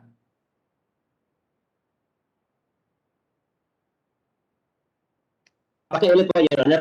Naputol-putol po yung line ko, Your Honor. Sorry. Ha?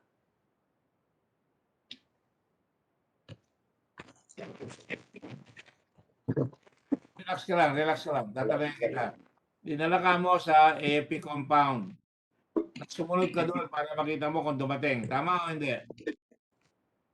Ba't ba likot-likot mo? Hello? Naintindihan mo yung tanong ko? Dinala sa AFP compound. Sumunod ka doon. Correct? Apo.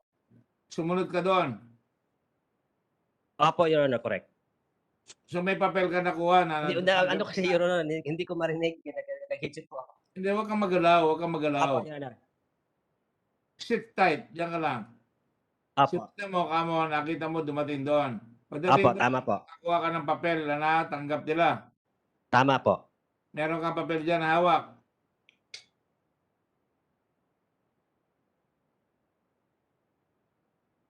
Mayroon po sana yun, Your Honor, pero...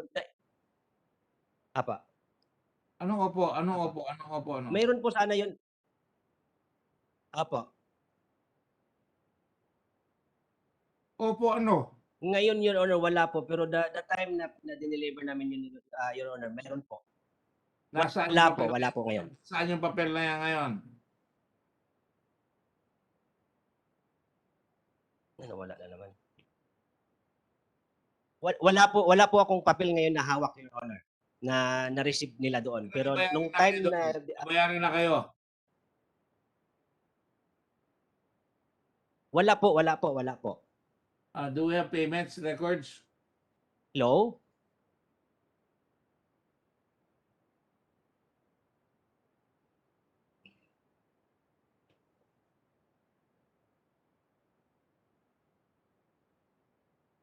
Sa inyo ay 40 million.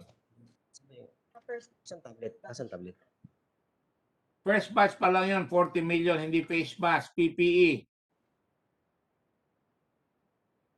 Sir? Hello? Hello? Hello? Narinig kita. Apa. Binayad sa inyo doon, 40 million. Your Honor, hindi ko na po alam yan, Your Honor, kasi ang pagkakaalam ko po, Your Honor, ang payment ko kasi from OCD, diretso sa China. Doon binabayaran. Opo, sila si Robin Han na din ang nag-uusap po doon. Director Kimbo, can we get a copy of the payment receipt? Director Kimbo. Your Honor, 2 seconds. Your Honor, we don't have that right now. We will request, Your Honor. Can you request all payments made for this company, Suzu? Because Yes, Your Honor. Yes. nakakapagtaka naman, hindi sila makakatanggap. Bakit ang bilis-bilis yun nakapag-deliver? Meron ba kayong prior talks? Alam mo ba na kung nag-usap na sila? Ang bilis ninyo eh. Actually, Your Honor, hindi ko po, wala po akong idea, Your Honor, kasi tinawag lang sa akin ni Sir Han ito. Pinapunta niya ako, pina-receive yung LOI sa PS-DBM. And then after nun kasi anong April 2 or 3 ata, Alaman meron letter of intent. Sino nagsabi kay Robin Hang mag-present ng letter of intent? ayun ang hindi ko po masasagot, Your Honor. Si Sir Han po makakasagot po nun. Pilipino ka, tandaan mo ha. Kanino ka ba kampe? Apa. Siyempre, Your Honor, sa Pilipinas po. Oh, sige. Buti naman marinig ko sa iyo yan para may konting comfort ako. Lumalabas eh. So lahat, lumabas ka agad, lumipad ka agad yung 40 million ng pera ng Pilipino sa China. Yumaman ng Chinese, tama? Kano ba sweldo mo sa kumpanyang yan? Actually po, Your Honor, ano lang naman po ako rito, Your Honor. Parang na-sideline ko lockdown. Yung transaction lang naman po na yan ang nakuha ko. Binayaran lang naman po ako diyan ng ng maliit na halaga. Magkano nga yung maliit? 50 a month po. 50,000 a month. Opo. Hanggang ngayon 50,000 a month ka. No po. 3 months, 4 months lang po ata. Natapos hanggang matapos po ang transaction po, Your Honor. Ma-deliver na lahat yung in order. Opo. Ino ba in order? An? Total order na, diyan sa atin yan, ilan? 50,000, sir. First transaction. Ito, sir. 500 million pesos worth ang in order. Opo, Your Honor. Na-deliver na lahat yun, correct? Opo, Your Honor. Alright. Ngayon, binabayaran ka? Nung sahod ko po, Your Honor, nung 3 months po, Your Honor, nung hanggang matapos yung Pero ngayon? Bayad na po. Ngayon, binabayaran ka ngayon? Wala na po. Eh, ba't tumaharap ka pa kung di ka binabayaran? Meron po kasi akong subina, Your Honor, galing po dyan sa inyo. Okay. Dapat, nagre-represent kasi nila, dapat binabayaran ka rin nila. Actually, Your Honor, parang hindi nga po talaga, Your Honor, ako parang in behalf nung itong transaction na to, pwede akong sumagot. But just because meron ho akong subpoena galing sa inyo dyan, kaya po ako maharap ngayon. Hindi ba tiga Davao ka, Ray? No po. My province, Your Honor, is Iligan, Lanao del Norte po. Lanao del Norte ka sa Iligan? Apo. Meron kang property sa Davao? Ako po? Wala po. Ikaw ba nagsabi sa kanila, uy, mag-order tayo dito? O ba nagsabi sa inyo, mag-order tayo dyan, ang kaibigan ninyo? No po, Your Honor. Kasi nung lockdown po talaga, Your Honor, wala po akong idea talaga. All right. I don't think I can get anything from you. Go ahead, Senator Pangilinan, and welcome. Senator Pangilinan, kanina ka pa dyan. I'm sorry. I did not recognize you. You really look tired. Thank you. Thank you, Mr. Chairman. Mr. Chairman, earlier there was a manifestation from the local contractors, the Confederation of Philippine Manufacturers. Earlier we discussed, we were touching on Pharmally as well as usual, the foreign manufacturers. We'd like to get a sense also, if with the permission of the chairman, as to how the Confederation of Philippine Manufacturers of PPE, the CPMP, were treated. Nabanggit na kanina ni Senator Risa na hindi nga sila naimbita. With the permission of the chairman, perhaps we can also hear from Rosette Carillo, the executive Something director. we'd all like to hear because we are all second-class citizens in what they think is a Chinese province already. Go ahead. Thank you. Thank you, Mr. Chairman. With your permission then, may we allow Rosette Carillo of the Confederation of Philippine Manufacturers of PPE to to give the opening statement. If I'm not mistaken, it's a 5 minute or 5 to 7 minute It's opening all right. They statement. can take their time. Thank you, Mr. Chairman. Go ahead.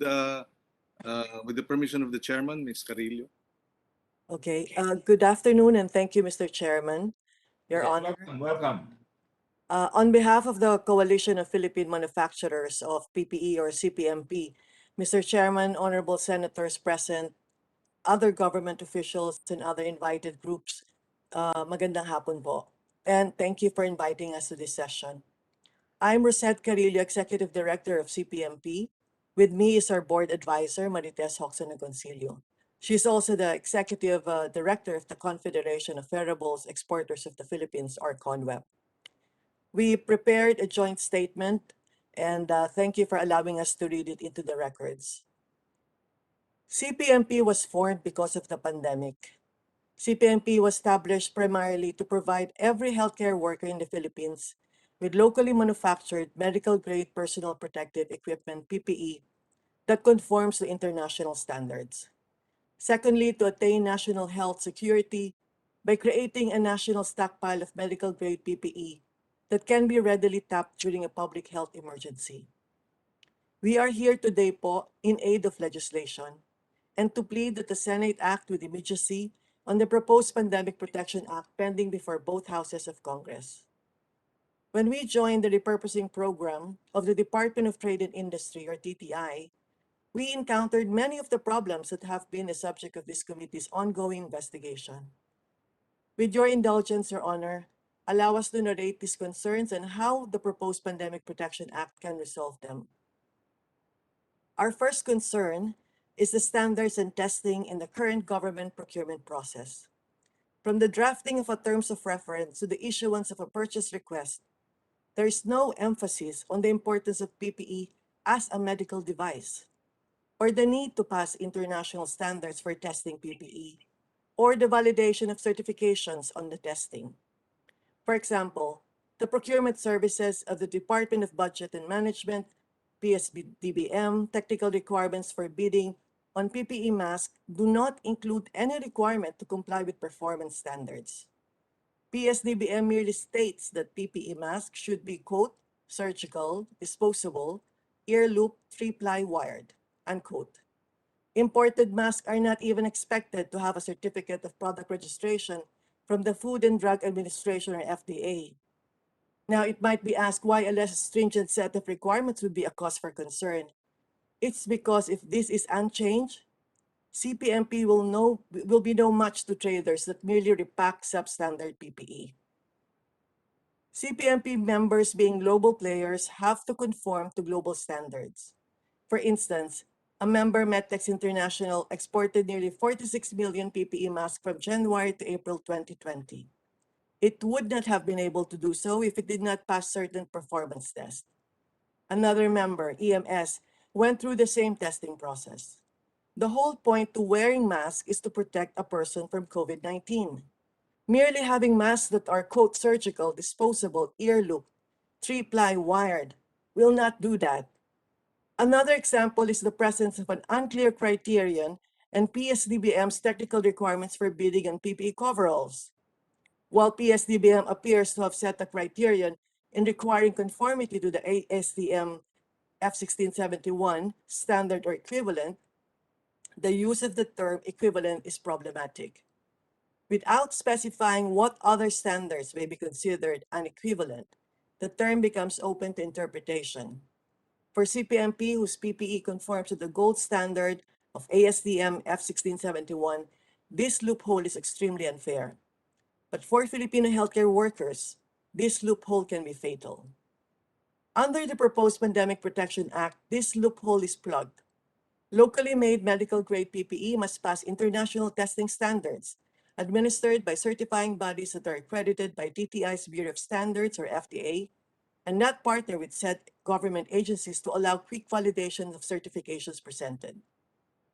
Our second concern, Your Honor, is the dumping of substandard PPE from foreign sources.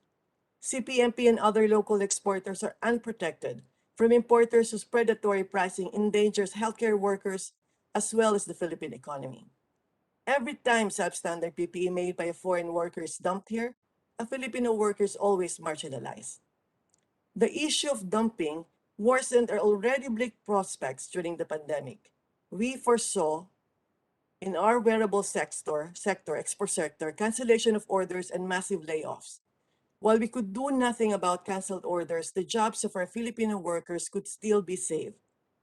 Repurposing our factories would do that. Our third concern is the preference for traders, importers over local exporters under the current government procurement process. For example, PS-DBM would demand short-term deliveries for high-volume, high-value orders of PPE. To our members, this was a disadvantage because before they could even begin manufacturing, their raw materials had to pass international testing standards. They had to go abroad for this, since there is no FDA-accredited testing facility here. They also submitted the finished product for testing. This tiered process would add 4 weeks to their production cycle. Meanwhile, traders and importers will not have to bother with any of this. Another example was PS-DBM's insistence on procuring PPE sets. Repurposed exporters would have difficulty meeting this. That is because they would choose to manufacture PPE whose manufacturing process closely resembles what they previously made. Repurposed exporters of apparel, for example, would specialize on coveralls because they have similar production flow. They would not specialize on face shields, goggles, or gloves because those would require an entirely different production flow. Once again, traders, importers will not have to bother with any of this. Then there was the matter of high volume, high value orders, limiting the capability of repurposed exporters to meet the single largest completed contract or SLCC bid requirement. Newly repurposed exporters would find it impossible to meet the required percentage value of SLCC in a contract worth, for example, ₱1 billion, because while they have the resources, they will not have the track record. As the local exporters are eliminated from the bid at the pre-qualification stage, not only will traders and importers not have to bother with any of this will even allow them to advance easily in the bidding process. Without the Pandemic Protection Act, the local exporters will simply be no match to traders importers that merely repack substandard PPEs. Our fourth and final concern is to ensure that we maintain a stockpiling program that will allow us to respond in the event of a public health emergency in which all of the Philippines are affected. That will allow our emerging PPE sector to gain foothold. That will allow us to bring back the jobs that were lost during the pandemic and even generate more. When we formed CPMP, we intended to retain the jobs of 7,450 Filipino workers who would be reassigned to our repurposed operations. We were committed to invest $35 million to produce medical grade PPEs. We were bent on growing a PPE sector at par with global players. We already had the capacity to produce each month 39.2 million surgical masks and 350,000 seam-sealed coveralls per month. Our factories already had clean rooms, ultraviolet facilities, ISO certified, FDA licensed. Our PPE must pass international testing standards, which would require testing raw materials and testing finished items at a cost of $3,000 to $4,000 each. But none of this will actually matter if government does not improve its procurement process, if it does not collaborate with the emerging PPE sector on planning the production, supply, and delivery of the country's yearly and stockpiling requirements for PPE. With the proposed Pandemic Protection Act, however, we find cause to be optimistic about the future of our emerging PPE sector because the proposed law's key policies on Buy Filipino, stockpiling, long-term sustainability of local production of medical-grade PPE all ensure national health security. This is why, even as most CPMP members have stopped manufacturing PPE, we have not lost sight of our vision to manufacture medical-grade PPE for every Filipino healthcare worker. We have held on to our aspiration to attain national health security by creating a national stockpile of medical-grade PPE that can be readily tapped during a public health emergency. At this point, nagpapasalamat po kami sa Senado for spearheading this legislation and also to the sponsors of the Pandemic Act, Senators Marcos, Pangilinan, Senators Recto, Hontiveros, Revilla, and Angara, and with the ongoing Senate readings by the Committee on Trade by Chairman Senator Pimentel. With the support of the Senate, it is possible to make things right. Our commitment is simple: to provide the Filipino healthcare worker and the rest of the Filipinos PPE that will protect them as it should. Maraming salamat po. Mr. Chairman, with your permission, may we share our screen for a 2-minute video to show the first responders from our industry who set up their factories?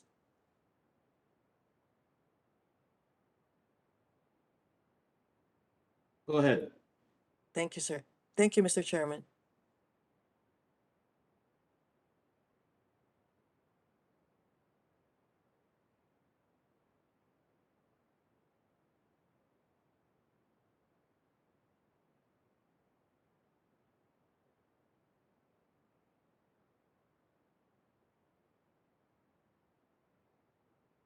There is no audio.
Welcome to the Luentai International Group's Clean Room, a state-of-the-art, fully automated manufacturing facility that produces medical-grade protective wear of the RB brand. Strategically located in the Clark Special Economic Zone, Philippines, an emerging business, aviation, and tourism hub in the Asia-Pacific region. The facility is an ISO 14644 classified clean room, meaning that airborne particles are strictly monitored and controlled to ensure that all products produced inside the clean room are as free from contamination as possible, enabling us to produce both locally and internationally certified protective wear. Thank you very much, Mr. Chairman. Chair.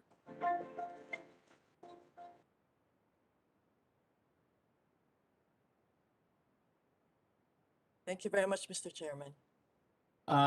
Thank you. Wonderful presentation. Oh, sure. Lumental, is that a Filipino company, or are you talking about the one by the Ferrers, EMS?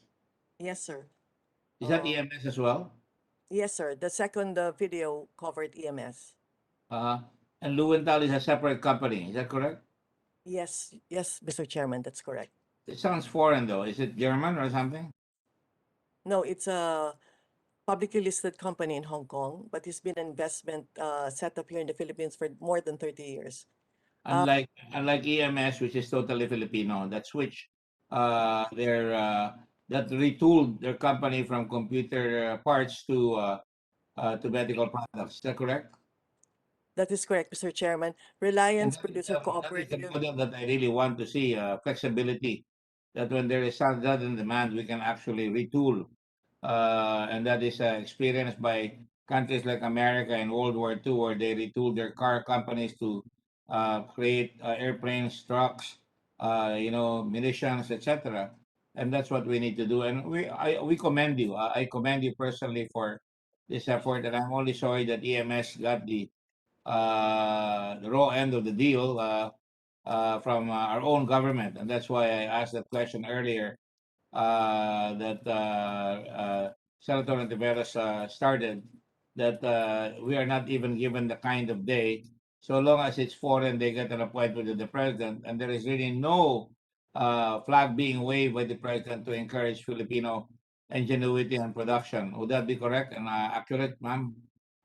Yes, Mr. Chairman, that is correct. Yes. Unfortunate, isn't it? But we cannot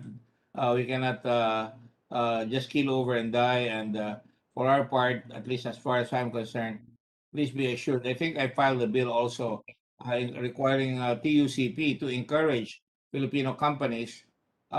Is that TUCP, the technical? It is supposed to be the source arm of the government, but it has become the parking lot for lazy cabinet officials, no? Ano yan? PITC. I don't know if they've started that. I hope they have. But anyway, I'm happy that Senator Recto, Senator Pangilinan, Senator Antiveros has come out with this, and we can adopt that as part of in aid of legislation, insofar as this is concerned, with their permission, of course. Go ahead, Senator Pangilinan. Thank you. Thank you, Mr. Chairman. May we raise a few questions to the group? You also presented another company there, apart from Luwentai, EMS, and Medtex. Is that correct? Medtech is a Taiwanese company, Brad, owned by a long-time Taiwanese who loves the Philippines, and whom I've helped personally and who has helped direct us many times in the past. Yes, So and I'm we interested in the encourage joint venture with Philippine companies, so we learn. Go ahead. Yes, and Medtex has a manufacturing plant in the Bataan export correct. processing zone. That's correct. Is that correct? Yes. And they were, as early as February, already manufacturing masks. Is that not that correct? Yes, Mr. Chairman, that's correct.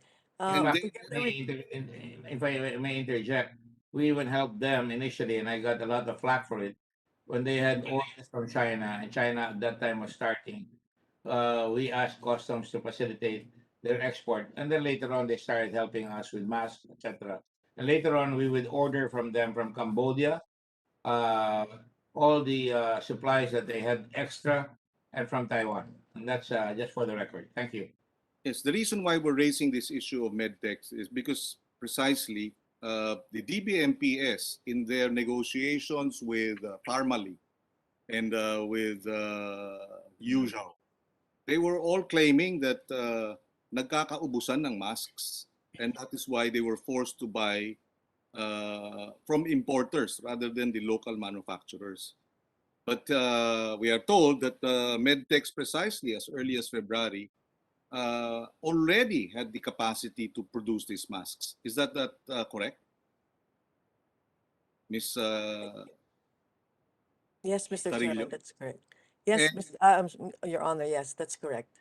Is it not also correct that Medtex, which is a member of CPMP, your group, were already selling masks to the Red Cross at that time, February? Yes, Your Honor, that's correct. In fact, And the price was 8 pesos a piece. Tama po ba yun? yes, Your Honor, that's correct.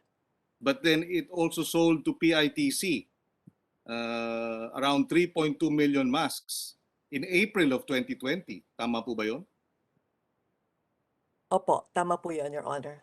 But they sold it to PITC, and PITC bought it at 22.5 pesos per piece. Tama po ba yun? Tama po, Your Honor.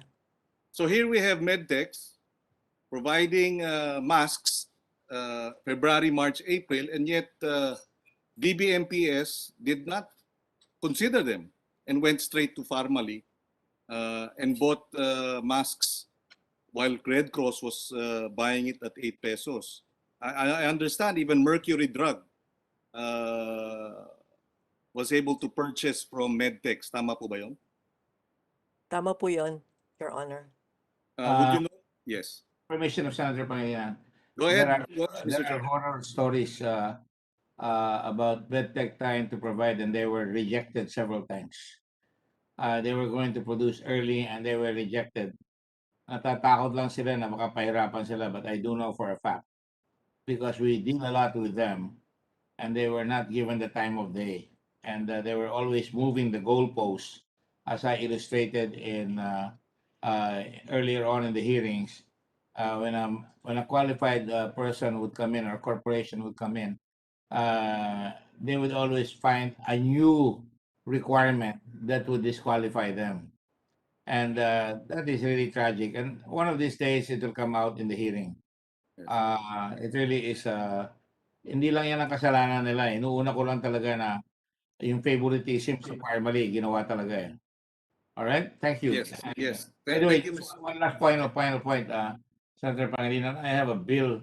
In fact, I'm not just trying to get paternity, but as early as February of 20, my father's death anniversary, in fact, I filed this bill, Senate Bill 1347, that will require a PITC to set up companies here that will be made by Filipinos, so that precisely when there are eruptions, for example, of volcanoes or pandemics, we would have the capability to produce our own raw materials, our own products right away.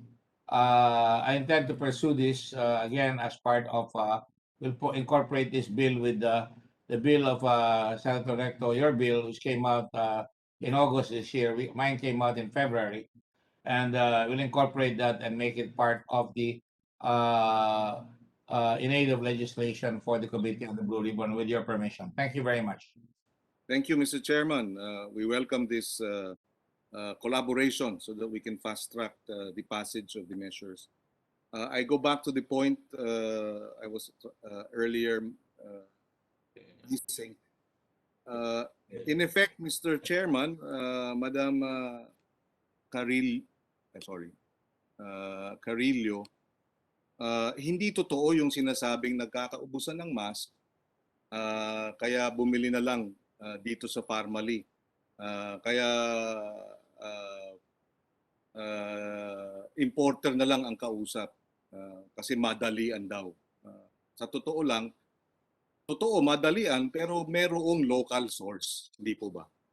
Ano po ang capacity in February nung Medtex? What was their capacity in terms of mask production? Nung under bayanihan one period po nung March to June, 39.2 million for surgical mask po ang capacity per month. Per month? Your Honor po, apo. So they had a capacity to produce almost 40 million masks per month. It's a local company. I mean, it's based in Bataan. So it is, that alone will tell you that it is not true na nagkakaubusan. Is that right? Yes, correct po, Your Honor. Again, to intervene with the permission of Senator Pangilinan, that has already been proven, and you are emphasizing that fact, which is great, because we were able to prove that DOH bought at 16 pesos at the time they bought from Pharmally the first time.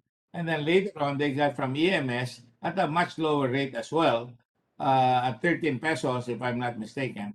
And you're right, Medtex tried to offer them. In fact, they were there, but they were barred, and kinuha lahat ng China yung ginagawa ng Medtech afterwards. And that we had to go to Cambodia to get some of their products to bring to the Philippines via PRC, via Philippine Records. Yes, thank you.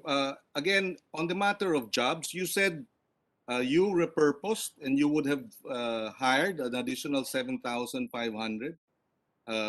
employees. Is that correct? Just to clarify that. Correct po, Your Honor. Tama po. There is a figure raised that about 25,000 jobs were lost because we did not provide the necessary market or purchases of these PPEs and other equipment. Nawalan ba talaga ng trabaho? Tama po ba yun? Your Honor, dun po sa number na 24,000 plus, that's referring to the apparel, to the wearable sector. Nung as early as the first quarter po, naramdaman na ng mga exporters na maraming canceled orders. So yung the idea of the repurposed factories was also to support the retention of jobs. Pero natuloy po yung sa apparel ng pag-retrench ng almost more than 24,000 employees. Yung tinarget po namin 7,450 for the repurposed factories, hindi rin po namin na-maintain because wala nga pong orders. Again, with the permission of Senator Pangilinan, Yes, please go ahead, sir. I beg the indulgence of everyone. For the record, if you will recall, we filed a bill that was approved by our Senate and the House, but was rejected by the President, was vetoed by the President. That is the bill that would have provided for a lot of jobs by creating Central Luzon as the rich bill. At that time, MedTech wanted to buy or wanted to set aside 300 hectares that will now concentrate on all these things because they were in Subic initially, and then they went to Bataan, and then they had to go to Cambodia, and they were in China. They moved out of there.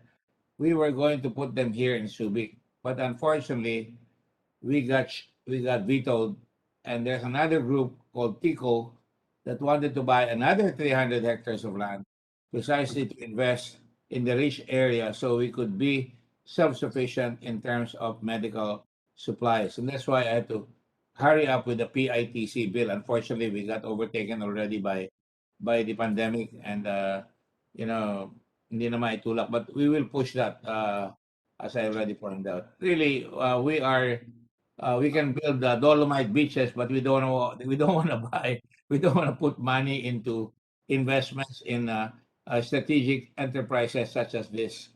And the only hesitation I had was it was also Taiwan, and I wanted it to be more Filipino than Taiwan. But I would be willing to sacrifice na mag-joint venture muna para we learn, as the Japanese did during the Meiji Restoration, to be able to jumpstart our economies sa Philippines. That said, Your Honor, I will keep quiet from here on because I just keep turning my head, and my heart is really burnt very, very badly by all these opportunities. Thank you, sir. Thank you, ma'am. Thank you, Mr. Chairman. May I raise also the matter that was raised in the previous hearing of the Committee on Economic Affairs na as of end of December 2020, the CPMP said hindi pa sila nababayaran ng 660 million worth of procurement. Nabayaran na po ba kayo? Your Honor, opo, as of July, complete na bayaran na po kami. July of 2021. 2021. Yes, Your Honor. Okay, so at least nabayaran na. Pero ano na po nangyari dun sa repurposed facilities ninyo? Are you is it still functional? Are you still able to use this? Your Honor, the investments are there, the machineries are there. Two of our companies have stopped production of PPE. Nag-refocus muna sila ulit sa exports. The others who yung talagang core business nila like MedTechs continues to operate po.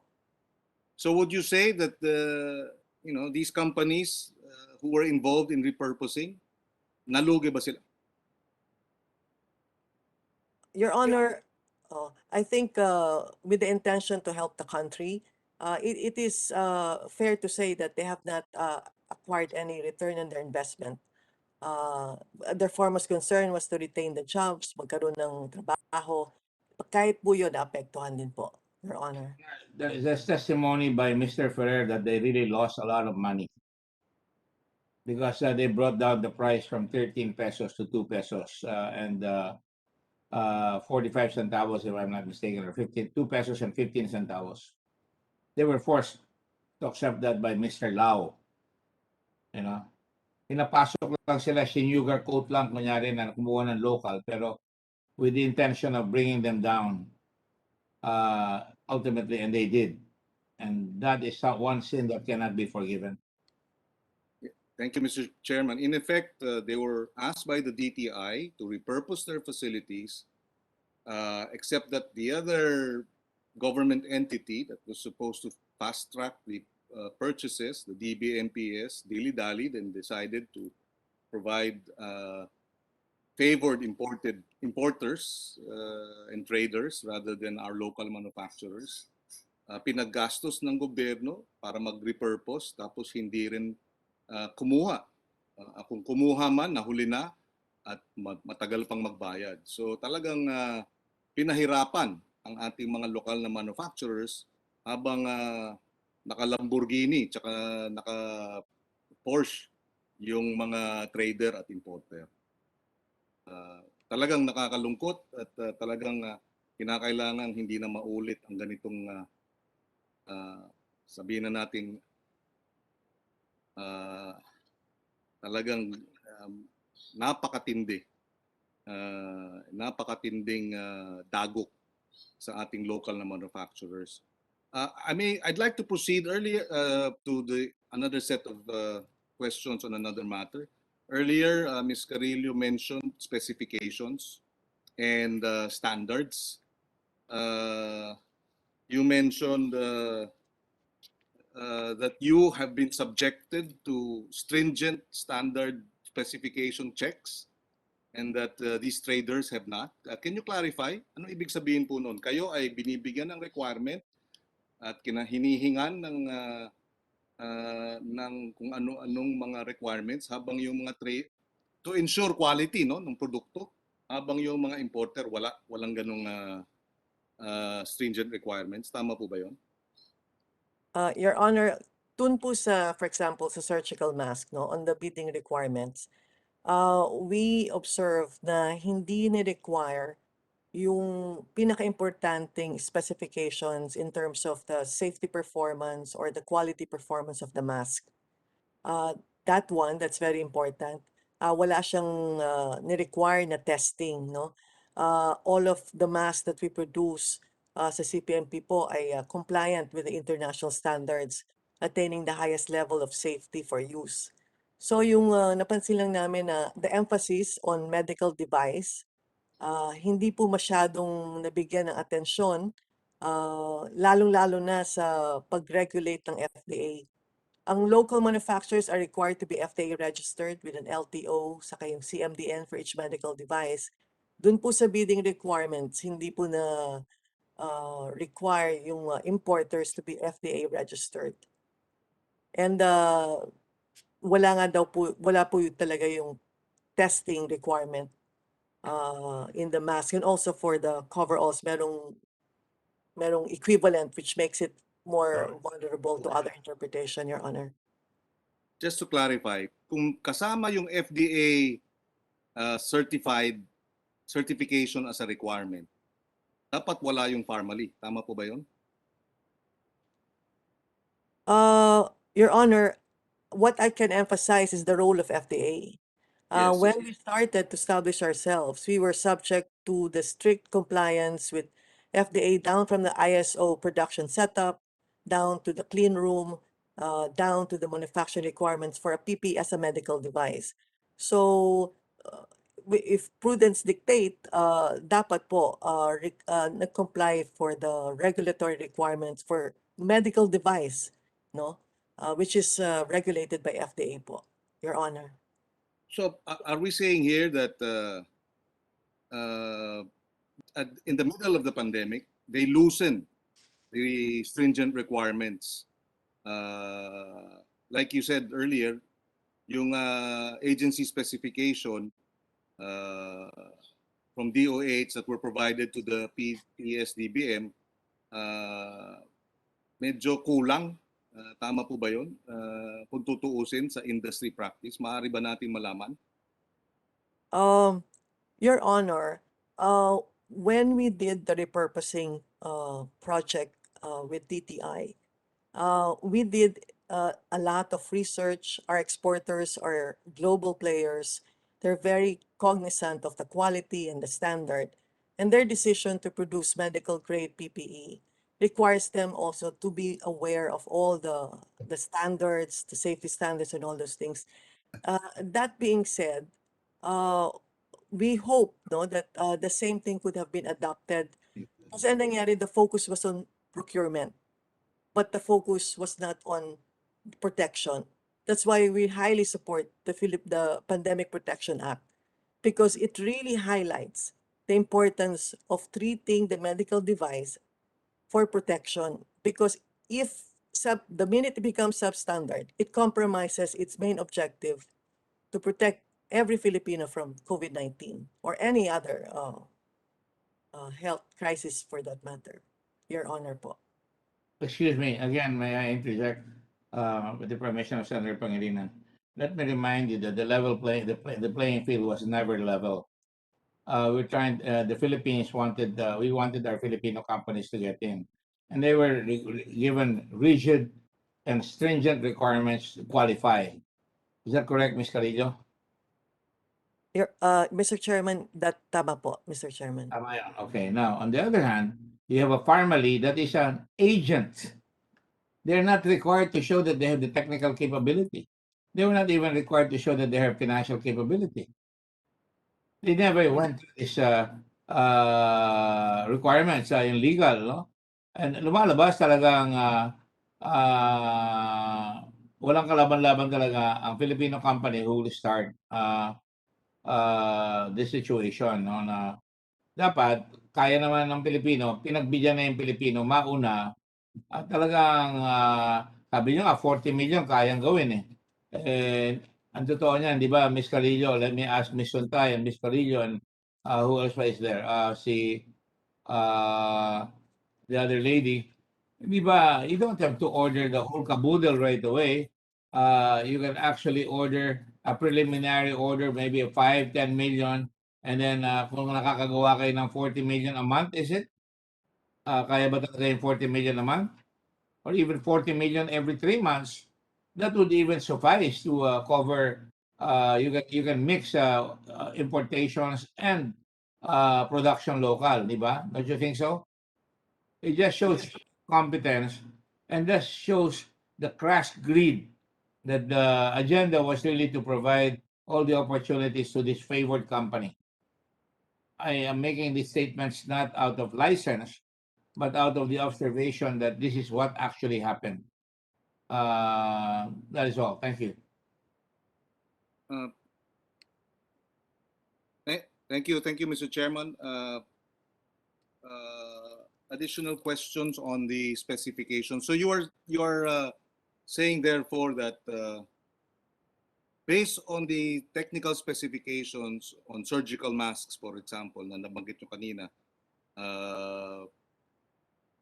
kulang o hindi kasing stringent, and therefore this gave way precisely to allowing others, importers, traders, to step in. Would you say that would be a fair observation? Your Honor, yes, Your Honor. Marites, would you like to say something? Go ahead, please, if you wish to further clarify that. Good afternoon, Mr. Chairman, Your Honors. Let us just qualify that as discussed by my colleague Rosette, the standards were there, and these are international standards. It's been there, and there was just a loophole in the way the standards were implemented and incorporated into the procurement process. Okay, so and some of the things that we, as discussed by Rosette, there for a manufacturer, exporter manufacturer like us, who repurposed the factories, there were actually 5 factories that repurposed their existing manufacturing units, and one of them is EMS. There were 4 other exporters. You saw that in Luentay, that's Reliance producer who was doing the coverall. That is LHK Creations, a factory in Batangas for garments, and EMS. And there was another one that was supposed to come in, Taka, an Australian company, of which by chance they are already in the Philippines, sir, producing an exporter in Laguna. And by chance, this group was also requested by the Australian government to repurpose their firm to produce medical grade PPE. So in whole, when we were, to answer your question, Mr. Chairman, the standards were there. So what we were just implementing as we were doing our research and development for the team was collect all the standards together with the DTI, who was vetting this out with the DOH. and the FDA. Yes. Thank you. Thank you. And just to clarify, had the standards been the standards that were already there prior to COVID, then these traders may not have qualified. Is that a fair observation? If the yes, Your Honor, if the In other words, standards the implement, previous standards which were being used, prior to COVID, were maintained and not altered, as you said, then Pharmally and perhaps Huzhou would not have qualified to supply the said equipment or the said materials. yes, Your Honor, it seems like that. If the standards were implemented as it is. Thank you. Thank you for that clarification. I have some other questions, but I guess I will allow our other colleagues to go ahead with their questions if they have additional questions with the group. Thank you. Thank you, Mr. Chairman. I yield the floor.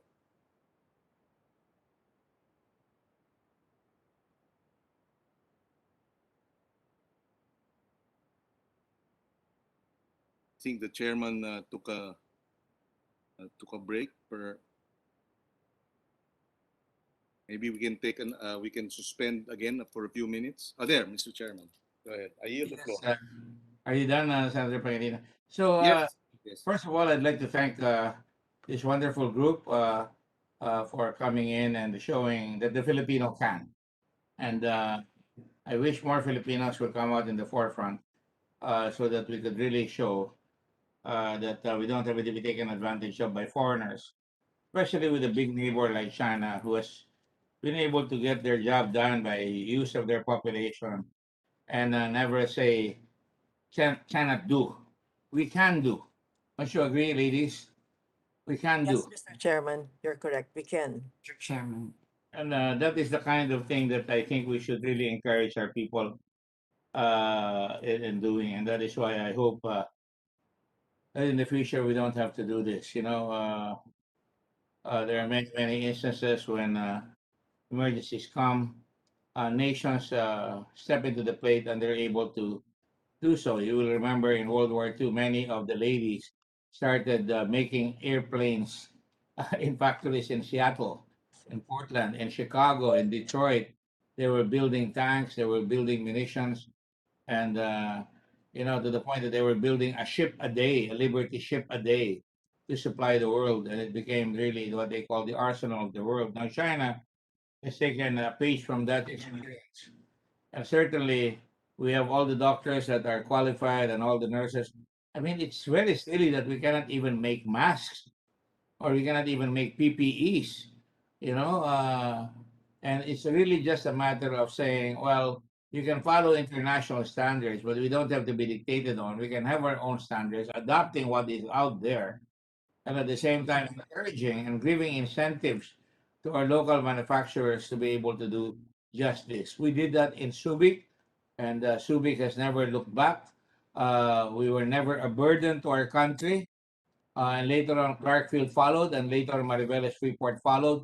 So if we want to, it can be done.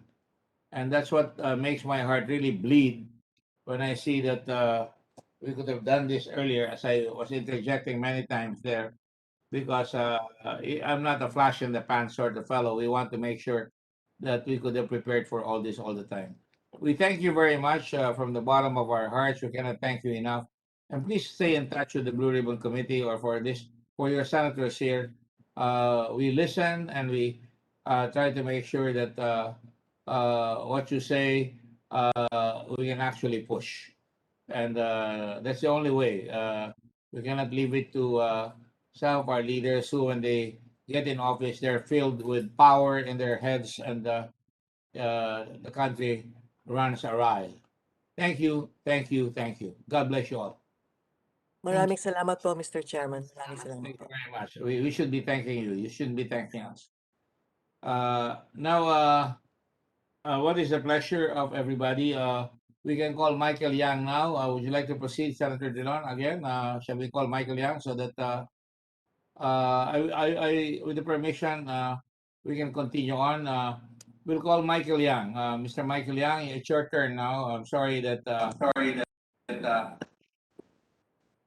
Yes. Yes. I would like to ask you take off from where we were last time. Do we have a translator, Director Kimbo? Yes, Mr. Chairman, I'm here. Tinap Chua. You will recall, Miss Translator, that I asked him last time that he started business here. Can you ask him when he started doing business in the Philippines? When was the first time he came here and what business was he in? OK，杨先生你好，参议员想问你说，你是什么时候第一次来菲律宾？然后你是从事第一次来菲律宾，然后你是从事第一次来菲律宾是什么时候？来菲律宾是什么时候？我应该99年、2000年就来了。To answer your first question, Mr. Chairman, Mr. Chairman, it was around 1999 to 2000 when I first came to the Philippines. 1999 to 2000 came to the Philippines. Miss Translator, you have echo. Translator, you have echo. I don't know. Sorry, Mr. Chairman. Is this clear? Yeah. Mr. Michael Yang, you have an echo in your room. So try to stop the other computer or whatever it is, a device there, so we can hear you well. So you started business here in 1999. What did you bring in when you came into the Philippines? 那你来菲律宾的时候，你带了什么？我当时很久来的时候就来走走看看，就来这边，跟朋友家住在朋友家，就慢慢看生意，看看有没有事情做嘛。So to answer your question, Mr. Chairman, I came here around 1999 to 2000, and then when I first came here, I went to live with my friend. And then just went around to take a look at what kind of business I can engage in. And you found the business? 那你有找到可以从事的行业吗？还是生意？那时候很久了，10几年、20年，当时呢就走走，哪里有走走就看看，那每一个城市走走看看，最后就来大澳，有朋友在大澳，就来大澳看看有没有生意做嘛，就慢慢一步一步慢慢找生意，从小的慢慢找嘛。So it was actually a very long time ago. So when I first came to the Philippines, I visited a lot of cities, and then I have a friend in Davao, so I also visited Davao. And then from Davao, because I have a friend here, I have a friend in Davao. So step by step, I started to look at what potential businesses I can engage in, and then I started from there. And what was the business? That was my question. What was the business you went into? What was the business you went into? 那你开始你开始做的生意是什么？你开始做的生意是什么？已经20年了，很久了。刚开始就帮朋友做安地啊，看看啊，了解。20年了，我也记不太住了。It was a very long time ago. It's about 10 to 20 years ago. So I cannot really remember very clearly, but I remembered helping my friend and then starting, but I can't specifically remember what business I started with. You know, I remember my mother started with a big family. Her father died, and she had to help her family of 11. And she was a very bright young lady, and she would sell what we call rice cakes and peddle it on the streets of Subic and Olongapo at the time, but at the same time trying to eke out an education. So she could remember what she did. Could you give us some short answers when I ask you, what was the business that you started? And I cannot believe that you cannot remember.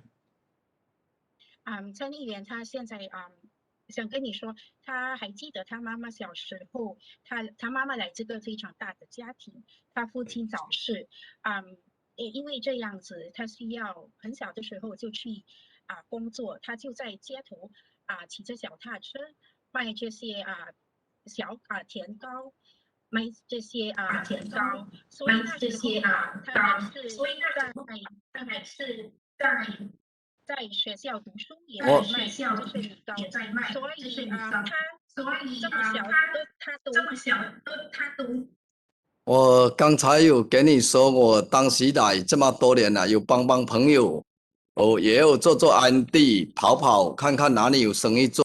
具体的细节很细的什么哪一年做哪一样我就不知道，当时就来就我帮人家朋友有些做安地走帮人家看看哪里有谁要货，介绍一点货就这样慢慢就一步一步做，这后边就在打澳做贸易嘛。刚刚来的时候是帮朋友跑做安地做安帮人家做安地，刚开始是帮朋友，后面就帮人家看看有谁要货，就帮人家介绍20年了，也记不太住，大概是这样。To answer your question, Mr. Chairman, actually it's very I would just like to say what I remember is when I first Mr. Yang, please turn off one of your devices because we can hear your device. It echoes. Miss yes, Mr. Chairman. To answer your question, when I started doing business here, very specifically, I cannot remember the specific details, but when I started, I helped my friend, and for example, when they are in need of suppliers, I would introduce some suppliers to them, and then slowly I started to engage in the trading business. Well, I don't know. That's the third time he's answered the same thing. You went with your friends and you cannot remember the business, but you started supplying them as you're still supplying now with Pharmally. What was your initial start of a business of your own? 那你自己做生意的时候是做什么样的生意？做什么样的业务？当时就跟你说，我们当时来就是没有做生意，帮朋友做介绍一点货帮朋友看看帮忙没有刚开始是这样。To answer your question, Mr. Chairman, when I first came here, I did not really engage in business. Moment. Mr. Yang, turn off your see, I can hear myself because you have another device there that repeats my question and echoes into both your computers and goes back to us. Only have one device operating in your room, please. Can you translate? 你好像你那边还有另外一个设备，可以把它关掉吗？因为我们可以听到那个回音很大声。我这边没有别的我不知道。There are no other devices. 没有别的。There are no other devices here. Sa translator, baka meron. No, Mr. Chairman, just my phone, just my computer. Nagba-bounce yung kanyang yung kanyang computer o kaya yung device Can you fix it? Lynette? Yes, Mr. Chairman, is it better now? Or any other sound? Okay. Did you have something on in your room, Lynette? There was a phone at the back, but I'm sorry, Mr. Chairman. Right. The echoing is stopped, all right? Okay. So ask him the question again that I asked. 参议员想再问你，那你第一次开始做生意的时候是从事哪一个业务？当时做生意应该就是在大澳做点贸易给人家拿点货来卖做一点 R&D 当时是这样的。So when I first started in Davao, when I first started doing business, I was engaged in trade. So I would get supplies from my friends and then sell it in Davao. And I was with your friends in Davao. I don't know if I'm hearing things, but there's a double bouncing of your messages there. So, pareho pa rin ang sinasabi niya na tayo naman ang mag-Tagalog para siya mahirapan. Ang nasabi ko, para paulit-ulit yung sinasabi niya, hindi ba, Lynette? 参议员想说你好像都在重复你的答案。你问的这些我答的都是你要问我的。What I answered is what you have asked. Mr. Chairman, actually the term Mr. Yang used is ahente. He was an ahente. It was what? An ahente. An agent. Ahente. Agent. Who did you represent? Ahente. 那你代表谁呢？你刚才说你是代理人，那你代表谁呢？我什么代表谁啊？就是你刚才说你是作为一位 agente， 作为一位代理人，那你代表谁在提供这些物品呢？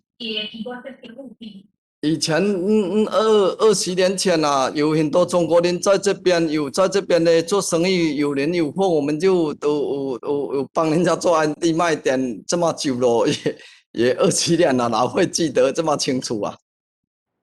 To answer your question, Mr. Chairman, that was already. I think sa iyo, Lynette eh. Sa Lynette, sa iyo lumalabas eh. Sorry, Mr. Nag-i-echo sa iyo eh. Ano yan? Sige. Okay. To answer your question, Mr. Chairman, according to Mr. Michael Yang, it's really been a very long time. That's like 20 years ago. At that time, there were many Chinese businessmen doing business here in the Philippines. So I would get goods from them. But I cannot really remember all the specific details.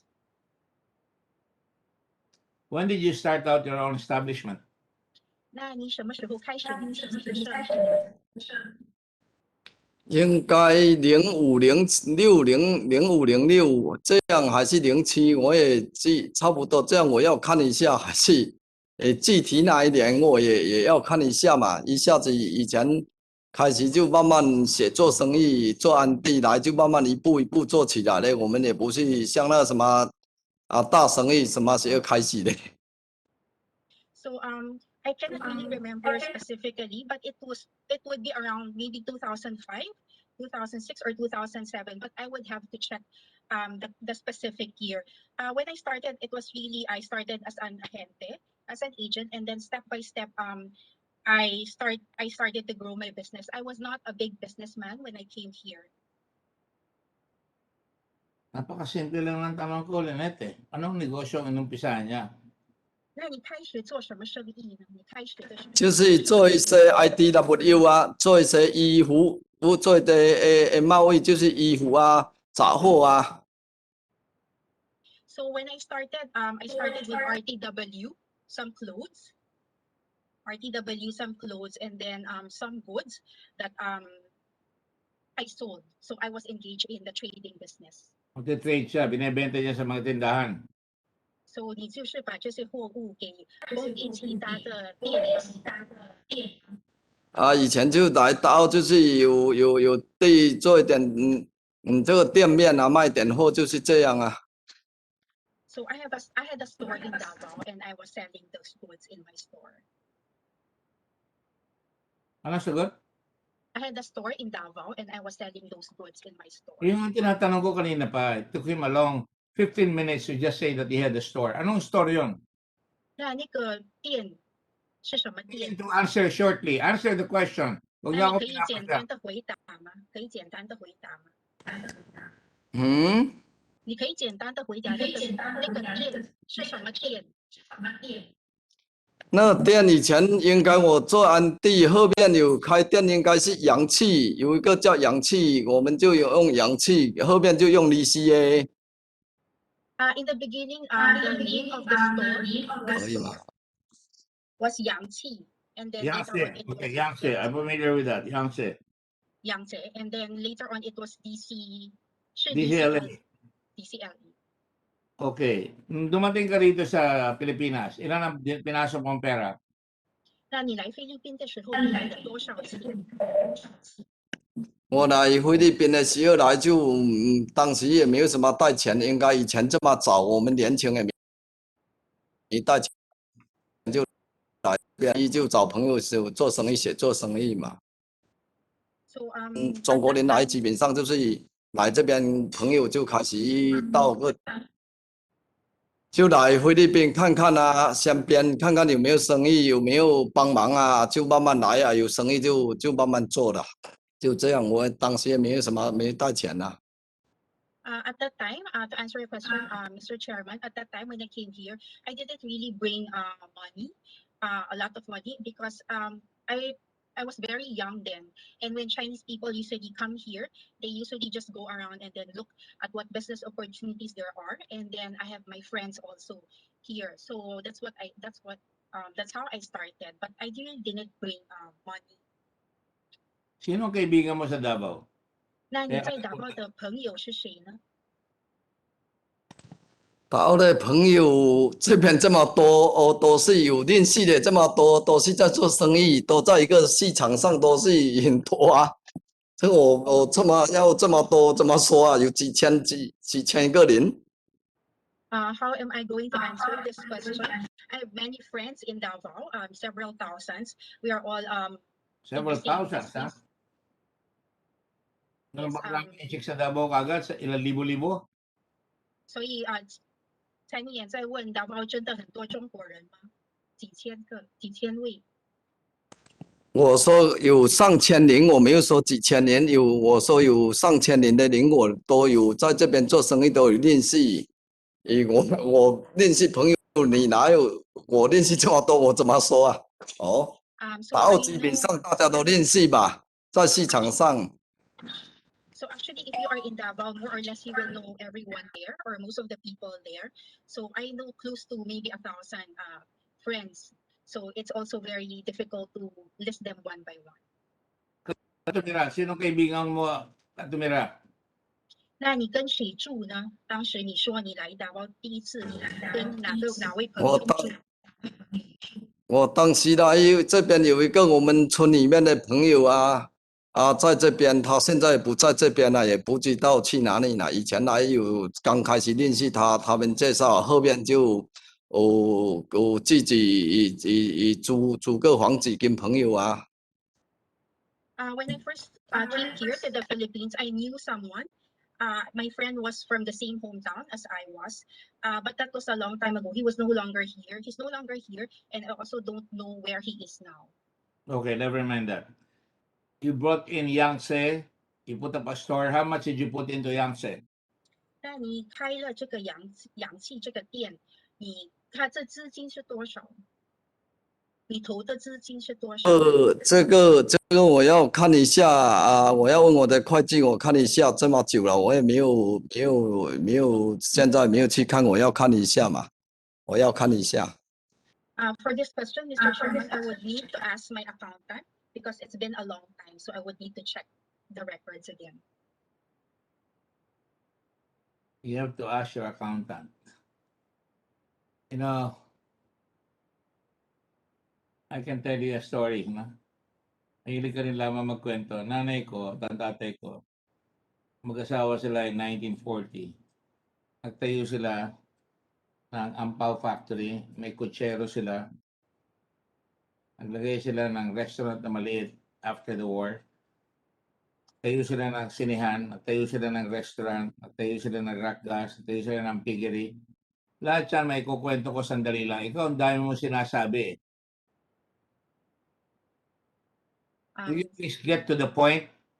When you put up that store, ilan ang pinasok mong pera? Huwag mo akong bulahin na sinasabi mo, tataling mo pa yung accountant mo. Nagpapakita ka na nagtatago ka. Wala naman akong tinatanong sa'yo. Believe nga ako sa'yo. Nagpunta ka dito, tiga ibang bansa ka, tapos ang laki-laki na ng negosyo mo eh. Tell him. So 蔡议员想跟你说，他刚才有讲一个故事，就是他爸妈1940年的时候结婚，然后他们就开了几间生意，像电影院、猪圈这样子，所以他的记忆还是非常清楚。那他想问你，他这个问题其实是很简单，你开始做生意的时候，开你的店的时候，你投资了多少？因为我们做生意是慢慢累积吧，慢来也不是一次性的，我刚才就刚开始说的，慢慢来的，我也要看一下。我真的这个你一下子问我，我也没有准备这么久的事情，我要去看一下嘛。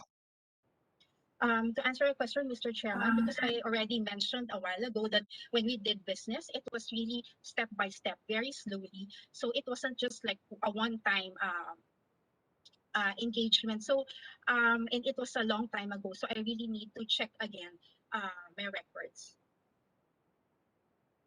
Magkano pinasok mong kapital?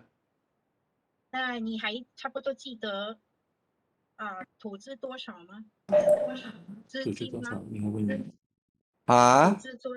那你差不多还记得你投资多少吗？我要去看一下，我要问我的会计师啊，先我要看一下，我真的不记得了 I really ，sorry。 cannot remember.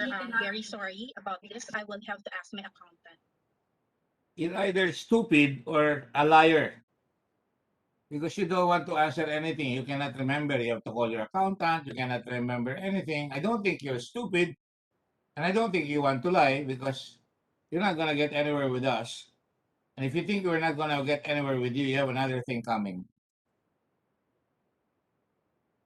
参议员是说，我不知道你是不是愚蠢还是在说谎，但我不认为你是愚蠢的，我也知道你不想说谎因为如果你想，我们就不能为你奈何你错了。我真的是不太记得，你要问你要给我们知道了再回答。我现在不清楚，我要问一下，看一下正常吗？ Mr. Chairman, according to Mr. Yang, I really cannot remember, so I really need to check and then answer your question. I think this is normal. You can play that game, all right? You have a capital now of 10 million dito sa DCLA. I will show you the building that you put up. 所以你现在在 DCLA 有1000万的资本等一下参议员会给你看一个照片。Umiiwas ka kasi, alam ko eh. 我知道你是在回避这个问题。 Kanina naman yung tanong eh. Kung wala kang tatago, magsalita ka ng totoo. Pero nang tatago ka eh. Ayan, no? Yung building talaga malaking-malaki. Pinapakita yung kalye-kalye. 所以这个是个非常大的大楼。 Ayan. Ayan. Building mo ba yan? 这是你的楼吗？这个 DCLA 是你的？这我是租来的，租来的，我不是我的楼，我是租的。To answer your question, Mr. Chairman, I rented this. This is not my building. I rented this. You rent it. Yes, I rented this. Wala kang pag-aaring building. 所以你没有属于你的大楼吗？还是？我没有，这个我是租来的。 No, this is not mine. I rented this. Sino may-ari yan? 那这个是谁的？这个楼是谁的？这个大楼是监一的。监一。杨先生可以再说一次吗？ Elinet, ang sama-sama naman. Sa kanya galing eh. What is the answer? 你可以再说一次吗，杨先生？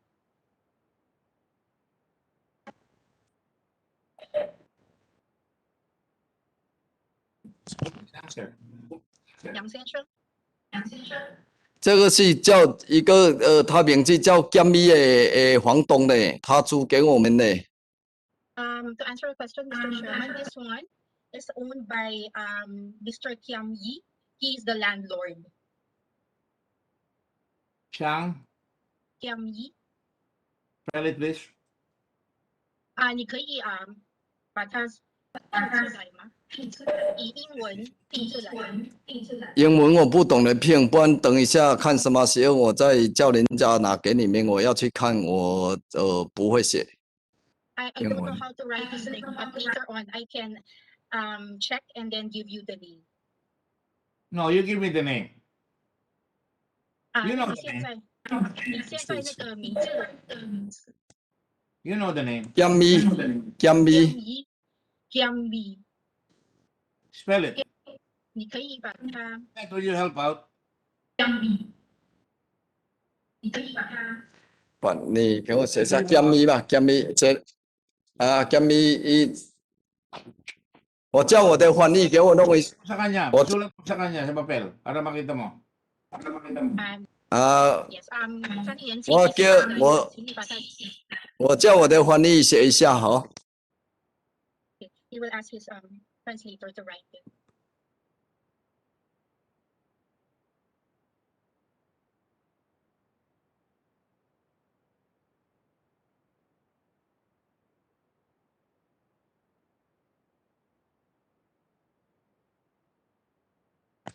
这些房子都是我租的，我们公司租的。 All this building is rented by our company. Ano? Alam This mo, building is can you move closer? I cannot even understand you. this building is rented by our company. This building is rented by your company. Yes. Yes, Mr. Ano yung Chair. company mo? Anong pangalan ng korporasyon? 那你的公司的名字是什么 DCA？DCA. Yan lang ba ang nirerentahan nyo? Wala lang kayo ibang property na binili. 你只是租这栋楼吗？还有其他的楼你们在租吗？你还有租其他楼吗？没有啊，DCA 只有这边在这边杨国令这些的。你可以再讲一次吗？我们只有在DCA这边租这些的一些店面的，这个是租来租的。So we only rent shops here in DCA. Ano ang sinabi doon sa papel kanina?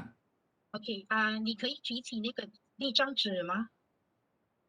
Ito may papel. It's not clear from my end. Lynette, tingnan mo yung papel. Yeah, I'm looking at it. It's not clear.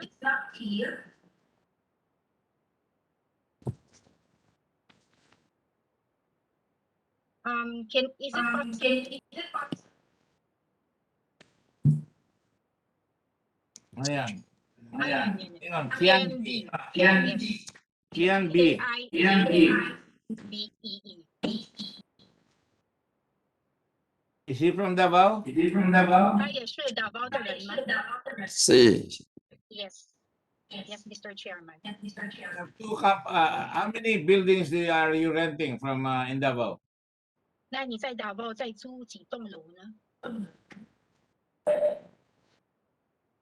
这些就是在这边做生意的了，在这里些做生意嘛。你有租几栋楼？在Davao租几？他就是这一栋嘛，这一栋就是在这边这杨国令这些的。So this is the only DCA. 只有这一栋吗？只有这一栋吗？是啊，就是只有在杨国令这些DCA这些。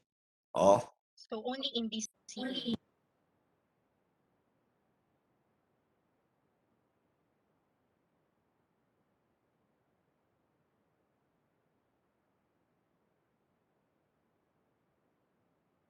What's the answer? Only in DCA, this one.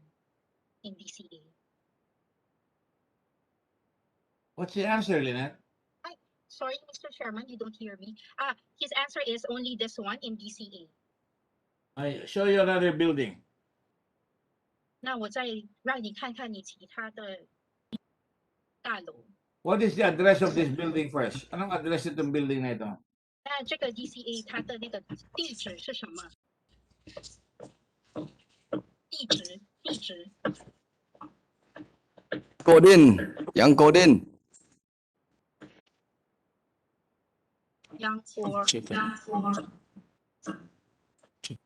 听不清楚。听不到。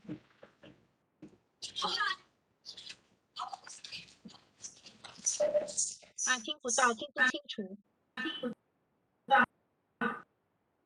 Magsaysay ang kodin.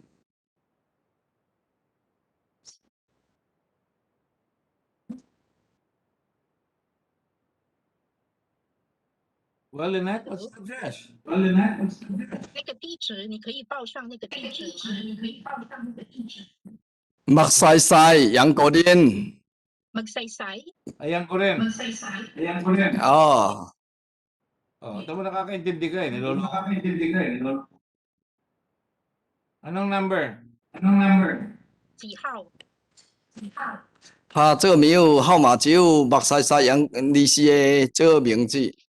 There is no number, only Magsaysay and DCA. There's no number? There's no number. 没有号码吗？号码我不知道。 I don't know the number. Yun lang, ang dami-dami building. Sa akin na siya ang dami-dami. Is that the building? Is that DCLA? Lahat 这是 DCLA 这跟那栋连在一起，这都是一个地方。It is in the same place. It's connected. It's in the same place. I cannot hear you, Lynette. Sorry, Lakas mo yung Mr. Chairman. mo. It's in the same place. It's in the same place. It's connected I together. know it's in the same place. Is that the building? 是这栋吗？对，这栋跟前面是连在一起的，都是他们的。 So this one 这 and 个 the 都 one 是一 in 起的。 front are connected together. Eh, pati ikaw nakikisa. Anong kalye yan? Magsaysay? 所以这个是在Magsaysay街吗？这一条是在magsaysay后面一条路，它地是连在一起。 Yes, this was in Magsaysay. And then it's Yung connected with the Ayanggo street. rin. Yung Ayanggo rin, sa kabila ba yan? 那Anggaran 是在后面吗？ In other words, magkabila. 对。 Yes, it's connected together. Ilang floors yung building?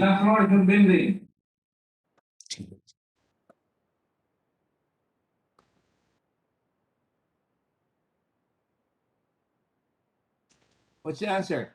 Yes, it's connected together, Mr. Chair. What? Yes, it's connected together. Ang tanong ko, Lynette, floors. Ilang palapag? 这栋楼有几层？有2层。 Two story. It's two story. 2 stories yan? Two levels, 2层。是2层。 Two levels. What is the size of the building? 那这栋大楼多大？它的规模多大？这个这里是总共应该也几千平嘛。 It should be several thousand square meters. Ilan? Several thousand square meters. Ilan yung several? 2, 3, 4, what? 2-3千。应该有6、7千。 It should be around 6 or 7,000. 6 or 7,000 square meters. Nagpapaupa ka dyan doon sa loob. 所以你就是在里面。所以你就是在里面租店面，对吗？我这个是利息租来，再租给别人的。 So this is rented by DCA, and then I rent it or I lease it out to other people. You're renting spaces there, right? For other people. 所以你就是在里面租店面给其他人。对，以前公司有做这个物业租给人家。 Yes, our company does that. We rent the space and then we rent it. Bosses mo, Lynette, I really find it obnoxious. Can you raise your voice a little bit? Nahihirapan kami sa bosses mo. Nahihirapan pa kami sa kanya eh. Sorry, Mr. Chairman. Yeah. I don't, there's an echo. Just speak with authority. Go ahead. Yes. As stator, dapat nakukuha mo yung boses niya, yung stance niya, kung arrogante siya. Pakikita mo, yung talagang magaling na translator sinasabi, nangiinis siya, Obviously, nangiinis siya di ba? Obviously, alam niya yung sagot Naintindihan niya ako, sigurado Pero gano'n, gusto ko makuha yung kanyang sense. Nangaasar siya. Di ba? Ang tono niya, nangaasar siya Parang sasayawan kita, papatagalin ko. But anyway, it's all right. I will wait patiently here. I will continue asking him questions until 4 o'clock in the morning, whatever it takes. 蔡立言说他会继续问你问题，不 I 管 didn't ask 是 a 今 question. 天。 All I asked Okay. is, I didn't ask a question, Lynette. Just sagutin mo Yes. lang yung tinatanong ko, sabihin mo, yan. Yan ba rin yung building, yung likod ng building na yan? Yan ba yung sa Oyango rin? 这个就是那栋大楼里面吗？ Sí, sí, sí. Yes, yes, yes, Your Honor. Okay. So, ang ganda ng lokasyon mo, dalawang kanya, may entrada ka. 所以你的位置是非常优势的，因为你有两个出口。Yes. Ilan ang upo pa sa'yo? Marami. 有很多人向你租店面吗？这边呢也有啊，也有人租啊。现在疫情都跑光了，疫情都没人租了。There were people who were renting, but because of the pandemic, there's no one there anymore. I didn't ask you about the pandemic. Ilan ang umuupa sa'yo? 那有几个人向你租店面呢？我这个我要看啊，我这个我没有，有时候我很少，我也有时候要看看，我不确定几个人。 I need to check how many people because I cannot really say for sure how many. I would need to check. Alam mo, Mr. Yang, ako, ang dating ko sa'yo, wala akong iniisip na masama. Pero tinitingnan ko lang kung ano sagot mo. Pero marami rin nanonood sa'yo at marami nagte-text sa akin dito. Ang sinasabi, arrogante ka, nangaasar ka, yan ang tingin sa'yo ng tao. Ikaw ay isang banyaga sa bansa namin. Yan ang tingin sa'yo ng tao. Walang natutuwa sa'yo. Kaya magpakatino ka. You tell him that. 其实我没有对你想什么坏的，但是我有很多人在看电视看你的时候，他们对我反映说你很傲慢。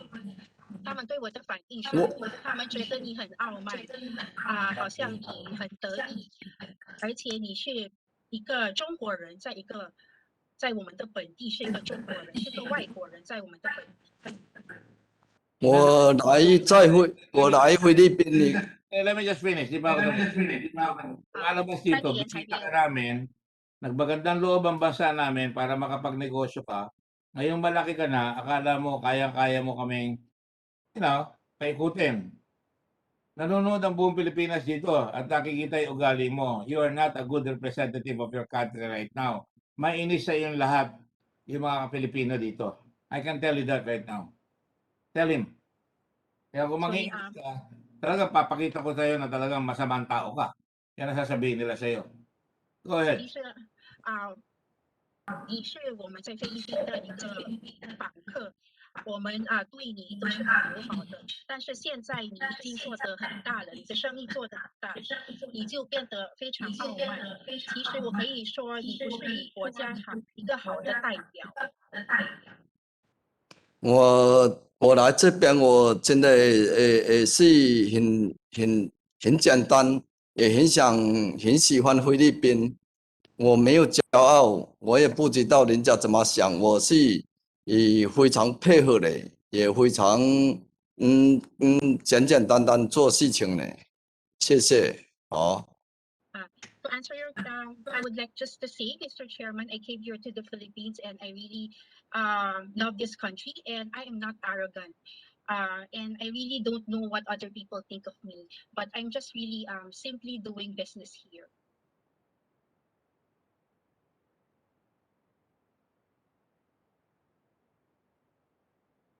Sorry, Mr. Chairman, I cannot hear you. Tanong mo, sabihin ko sa'yo, sasagutin mo ako 4 na beses, so wala kang kilala kundi mga kaibigan mo. So, naiinis yung mga tao sa'yo. Marami na nagte-text sa akin dito. Mumukhang masamang tao ka. Ayoko mangyari yon. Gusto ko malinis itong investigasyon. Oo yung ginagawa mo. Decente ba yung negosyo mo? Ilang? Sama masama. Ganda naman ang negosyo mo eh. Decente ba yung negosyo mo? Masama. Ganda naman ang negosyo mo eh. Can you talk to Frank? Call him. Did you tell him? Sorry, Mr. Chairman, there's an echo. I cannot hear very clearly also. Kanino ba ang problema sa iyo? Okay, Michael yan. I am Senator also General, not you sure, want to ask a question? Yes, Mr. Chairman, follow-up question. Salamat, Senator Mr. General is recognized. Oh, I'm sorry. All right, Mr. Chairman.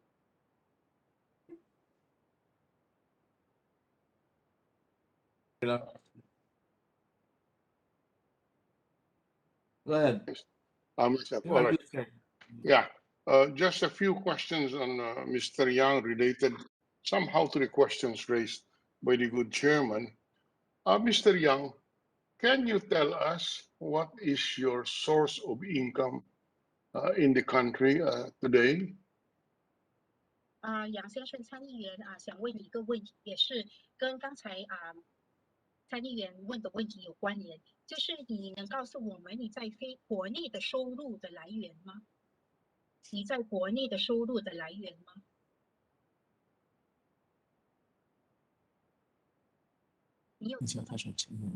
我在国内的资金来源我不方便透露。Regarding my income in the country, I am not at liberty to disclose this. Yes. The BIR submitted to us your income tax returns. All right. On the basis of what was submitted by the BIR, you did not appear to have paid any income tax for the years from the years 2014 to 2017. Zero income tax payments. Do you dispute this? 参议员想问你，就是依照税务局提交给我们的你的报税表，就是依照税务局提交的内容，从2014年到2017年，你都未缴纳所得税。因为我要问我的会计师看一下。你对此有异议吗？我不懂。To answer your question, Your Honor, I would have to check with my accountant about this. Yeah, I'm sorry. I could hardly understand, Mr. Chair. Something's wrong with our gadgets. I'll ask the question again. Per the submission of the Bureau of Internal Revenue to the Senate, it would appear that for taxable years 2014 to 2017, no income tax return was filed in your behalf on the basis of the certificate of the report submitted to us. Would you confirm this? 参议员想问你，就是税务局他有提交给参议员你的所得税，就是你的税务报表。然后就是你在你的税务报表里面有看到说，你从2014年到2017年，你都没有缴纳所得税，你对此有异议吗？我听不懂，给他说我要问一下我的会计师。I don't really understand this, but I will need to check with my accountant. Who prepares your income tax returns, Mr. Yang? 那杨先生是谁在为你准备你的税务表呢？要公司的我们有在负责人，我要问一下吧，好。For a company, we have someone who is responsible. I will have to ask the person. 我公司有负责的，我要问公。 So I will need to ask my company. There's someone who is responsible for this.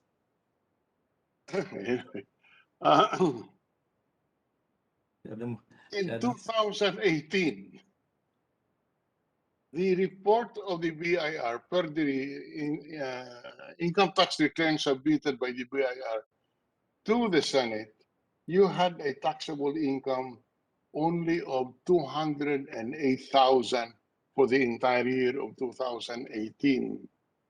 And you paid a tax of 7,600.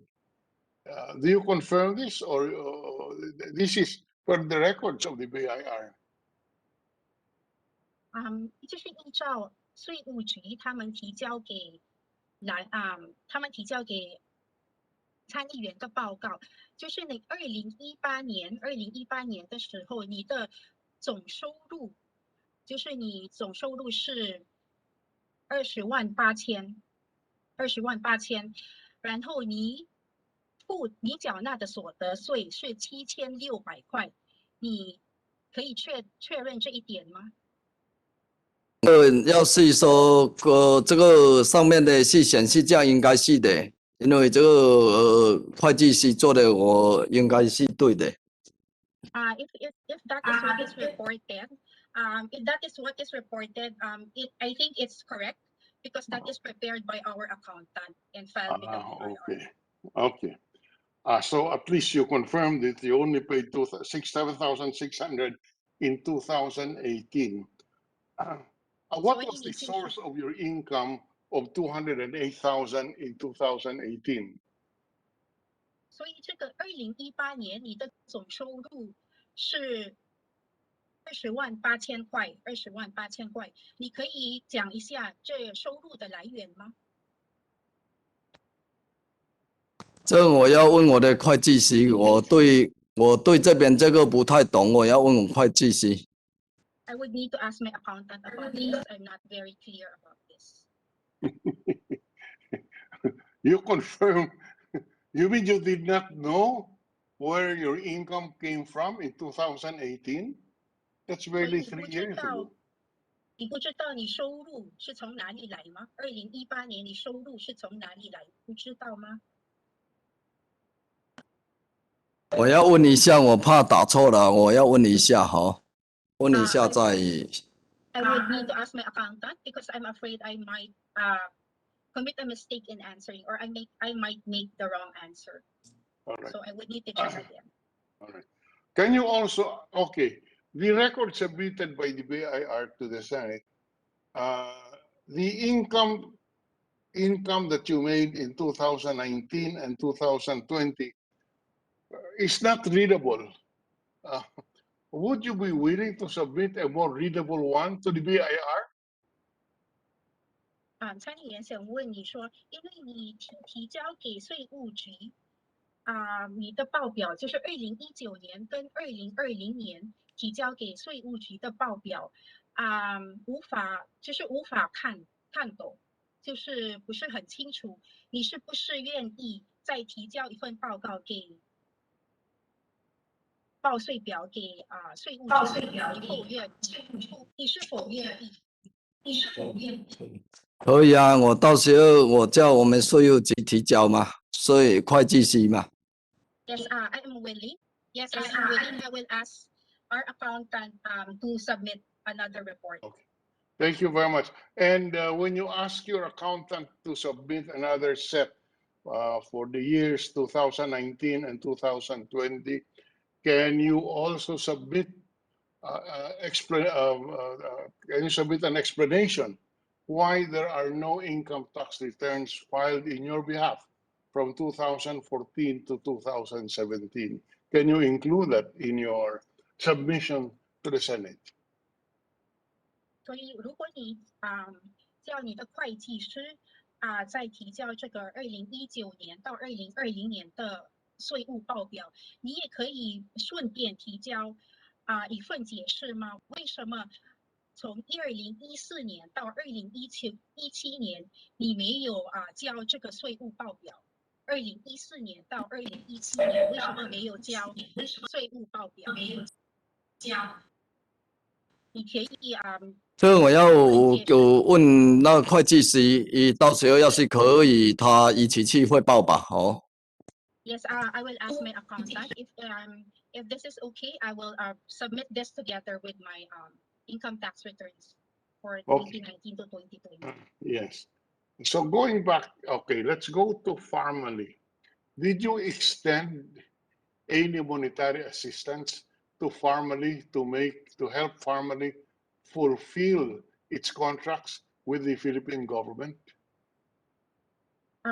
我们再回到Pharmally 参议员想问你我们再回到 Pharmally， 你是否曾为 Pharmally 提供经济上的一些经济上的资助，让他们能够完成跟政府的这个合同？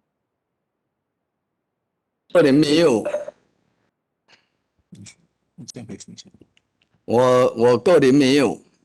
Personally, I did not. Well, you are saying that Mr. Lincoln Ong was telling the committee a lie when he said that you provided or assisted Pharmally monetarily to help in the execution of Pharmally's contract, although Mr. Ong said I cannot reveal the amount.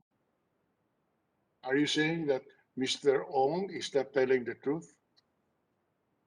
所以你现在是说Lincoln Ong 先生他是在撒谎吗？因为他说他跟蓝带委员会说你有资助他们，你没有帮助他们完成他们的合同，所以但是他不能够透露具体的金额。那你是在说 Lincoln Ong 在撒谎吗？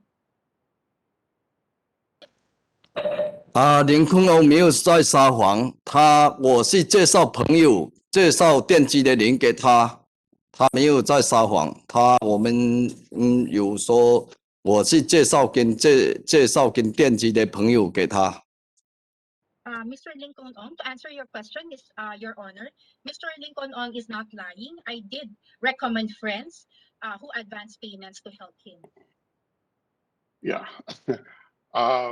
I will, in the next hearing, I will confront you with but maybe I can just ask my staff to review the answers and the statements of Mr. Lincoln Ong under oath and expressly stating that you provided them with financial assistance, but Mr. Ong did not want to reveal the amount.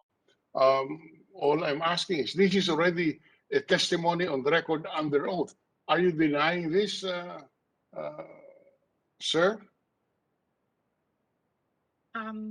在下一次听证会，我会让我的下属让你看一下 Lincoln Ong 他的答案，在宣誓下他做的答案，因为他很清楚的声明说，是你提供了他们金钱，是你借钱给他们，但是他不能够透露具体的金额，所以你是否认这一点吗？你说的能不能再说一下？我听得不太清楚意思。就是在上一次Lincoln Ong 他有跟参议员们说，是你借钱给他们，让他们完成对政府的这个合同。I'm sorry, I do not understand your translation. Can you say it again, please? Slowly Sorry, Your Honor, I'm still translating to Mr. Yang. Yeah, okay. Sorry, Mr. Your Honor. 杨先生，我再说一次，就是 Lincoln Ong 先生他有跟参议员透露说，是你提供了经济上的这个资金给他们，是你提供了资金给他们，让他们完成对政府的这个合同，而且他是在宣誓下做这个证词，你是否认这一点吗？我已经有说过，我们是介绍朋友，跟电机的人给他去做这个事情。林坤翁跟那个晃他们都也有说过了。 I already answered this question. I already said that I introduced friends to him who made advance payments. I already answered this question. Lynette, can you say that again? I did not catch your answer. Okay, Can you say Your that Honor. again? Yes, Your Honor, Mr. Michael Yang said that I already answered this question. I introduced friends to Mr. Lincoln Ong who were the one who made the payments. I see. All right. I can suspend my interpellation at this point, Mr. Chairman. I will just review the transcript of notes, stenographic notes, so that we can clarify everything. So yeah, I suspend my interpellation in the meantime, sir, and would yield to Senator Hontiveros. Just a moment, Senator Novelas, I just have to follow up Yes, on Mr. Dr. Lincoln's Chairman. question. Mr. Yang, I tried to start off with you on the right foot. But let me try again. You say that it was your friends who you introduced Mr. Ong against what he said here in the Senate. Paki-translate mo. 杨先生，我想再问你这个问题，就是你是说你介绍的朋友给林坤翁先生吗？ And you did not answer whether he was lying because he said nakakuha siya ng pera sa'yo. 所以你是在反驳林坤翁先生，他说是你借钱给他们，是你在反驳这一点吗？ Now, would you say also, Oh, deny. Mr. Wang also is lying when he said actually you lent them money? 所以你是说王先生也是在 Michael 撒 Yang 谎 lent 吗？ us money? 因为他说是 Michael Yang 借我们钱，你也是在说他们在撒谎吗？ 他们说这些是我介绍朋友的，不是我个人的钱。 I would like to answer, Mr. Chairman, that this was not my money. I'm the one who introduced friends to them. No, that's not the question. The question is when Mr. Ong was under pressure from the Senate, he was about to be meted out contempt the first time. Mr. Wang rescued him and said, actually, Mr. Yang really lent us money. In no uncertain terms, you provided money to Pharmally. That's the question. 所以王先生当时他在参议员的压力下，他有可能被起诉藐视参议员，所以当时王先生为了救他说，其实是你王先生真的借了他们钱，资助了他们，就是你为 Pharmally 提供了资金，这是对还是不对？ 当时有解释完，黄也有解释，是我介绍朋友，因为他们的理解我不知道，我是介绍朋友电机帮他们的啊，他们的理解我不知道，我是只做这个是帮他们介绍电机跟帮忙。 To answer your question, Mr. Chairman, I don't know how they understood this, what I did, but what I did was really just to introduce friends to them, friends who were able to provide the needed financial, the money to help them. You can continue to insist that, but I'm concluding that you're saying Mr. Wang is a liar, Mr. Ong is a liar. Because you just keep saying, you don't admit to the fact that they said that you provided money and support, but you keep saying you just got friends who supported them, which is a downright lie. 所以参议员是讲说，王先生，你这样子讲，就是代表说你在说 Mr. Ong 先生还有王先生，他们都是骗子，他们在撒谎，因为你不承认是你提供了他们这个金钱的帮助。 这我没有说他们撒谎，我是这样做，他们理解怎么样，还是他们说怎么样，我不知道。我确实是做这样的事情。I'm not saying that. To answer your question, Mr. Chairman, I'm not saying that they are lying or that they are liars, but maybe that is what they understood. But what I did was to introduce friends to them who helped them financially. Mr. Yang, you're very sly. But how do you account for the fact that you also said you never knew Pharmally? And the only time you met Pharmally was when you brought them to the president. And then when we brought you here, after avoiding two summonses from the Senate, you said that the people there in your house did not know, and that eventually you said that you were confronted with that testimony by Mr. Wang and Mr. Ong. And I will recount to you what you said later in the transcript. 参议员说，我觉得你很狡猾所以因为你刚开始的时候你是说你不认识，你从来不知道 Pharmally， 但是你只知道 Pharmally 就是2017年你跟他们在一起的时候，可是后来我们向你提出2次的传票后你还一直辩称说你家人都不知道你在哪然后现在面临这样子的证词，你还是一直推脱。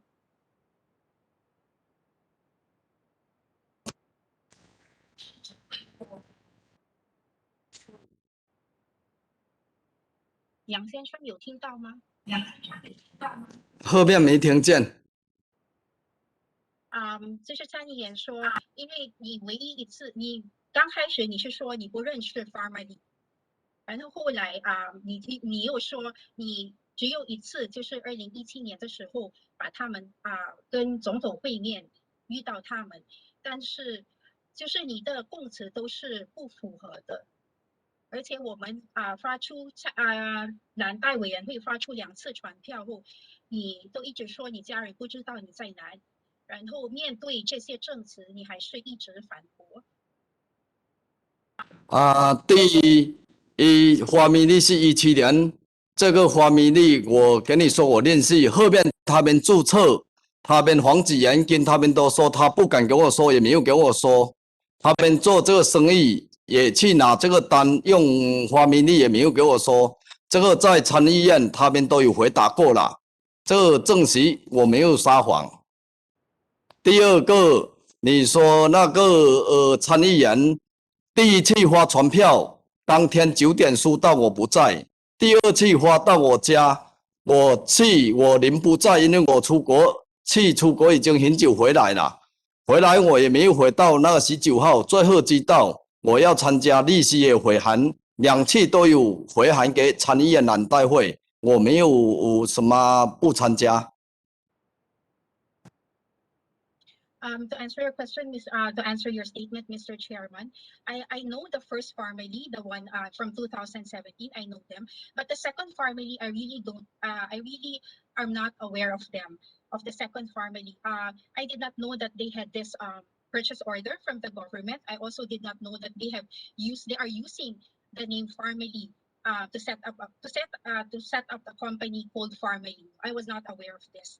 And then on the second, about the summons, during the first summon, I was not around, and I only got it late in the morning, and I was not around. And the second summon, I was out of the country, and when I came back, I was preparing to attend, but my lawyer instead sent a letter to the Blue Ribbon Committee. I think I clearly stated all of these before.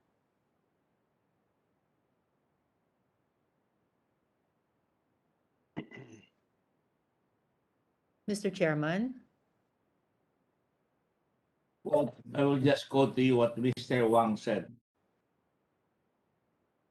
I just wish to state, according to Mr. Wang, on record, that we did receive Mr. Yang, Michael Yang's help. We borrowed money from him to pay for and then I interrupted him, the chairperson, you borrowed money from Mr. Michael Yang. And the answer is, tuloy naman nyo. The company. He borrowed money from the company, Frank, is that it? Yeah. So that's what they said, right? Mr. Yang. And besides, you're splitting hair. Doesn't matter whether it's Pharmally Biology or Pharmally International. The people that you really know are the Wangs.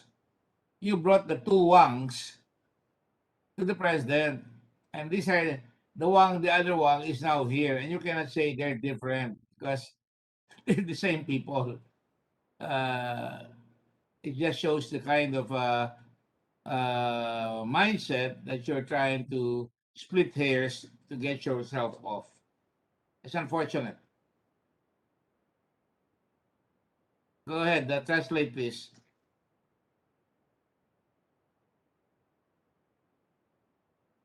Translator.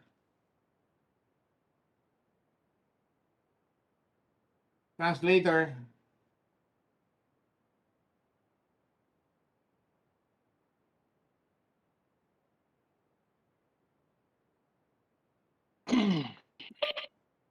Translator signal is poor.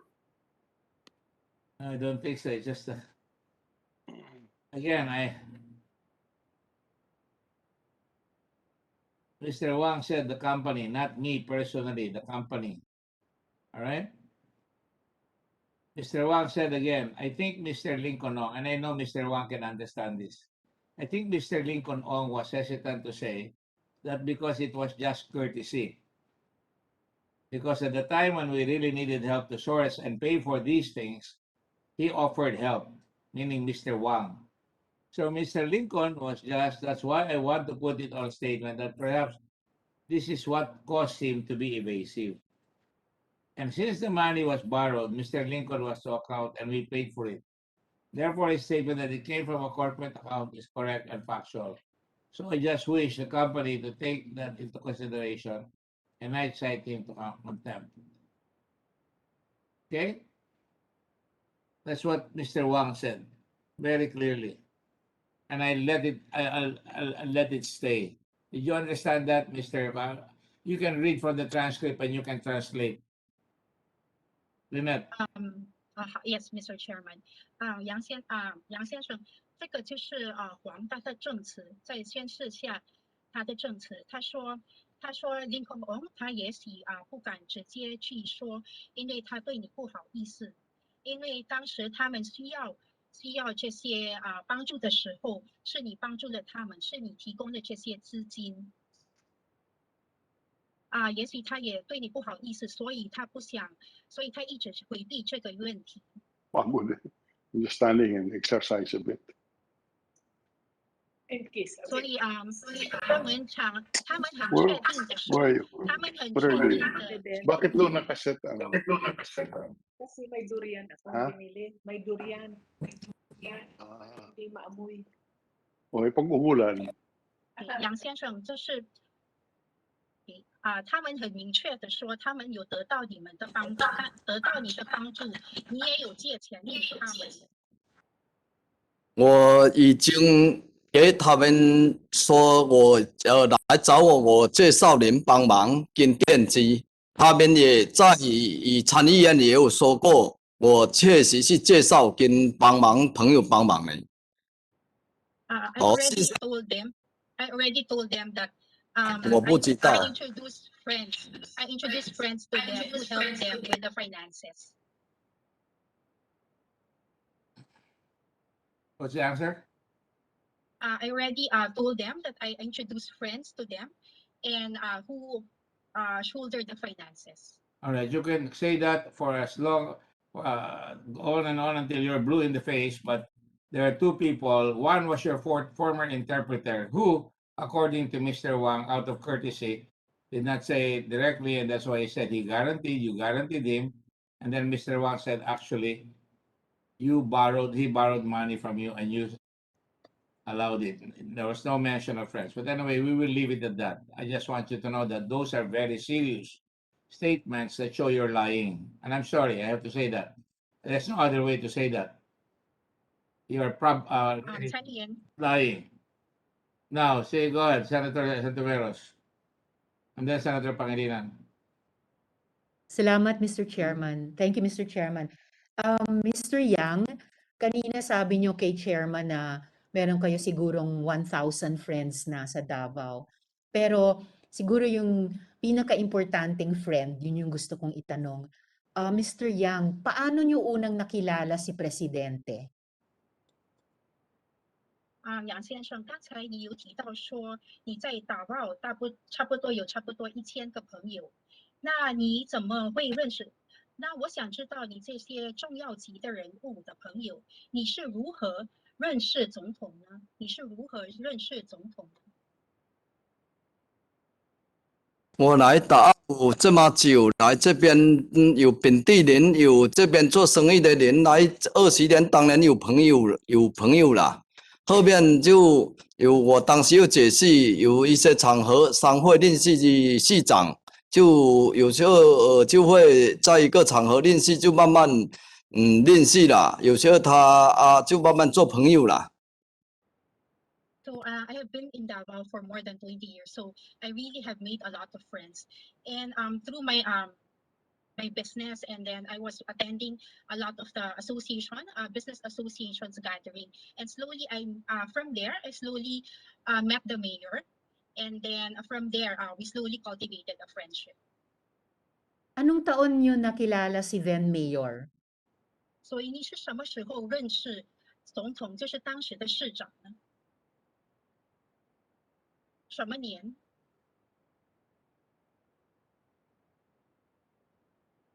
你是什么？这个应该我当时跟你说2020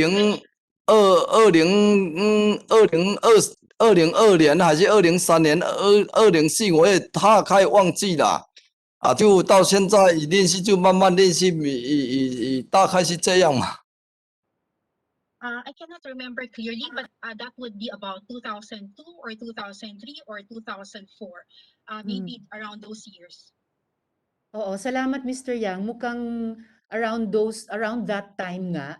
Kasi may nahanap po kaming article sa isang dyaryo sa Xiamen na ang pangalan ng dyaryo ay Hai Si Chen Bao o Sun News. 2016 article ito. Tapos nakasulat dun sa article, more than 10 years ago, so ibig sabihin earlier than 2006. So tama yung sinabi nyo, bandang 2002 or 2003 or 2004, nakasulat sa article na more than 10 years ago, Yang Hongming, Michael Yang, chairman of the Fu Desheng Group, Fulwin, founded the Yangtze River Group in the Philippines, engaged in investment in department stores and real estate. At that time, the headquarters of the Yangtze River Group was located in Davao City, and the mayor of Davao City was the current President Duterte. So, nakalagay sa article na engaged kayo sa investment sa department stores. Yun ba yung DCLA dun sa mga photos na pinakita ni Chairman?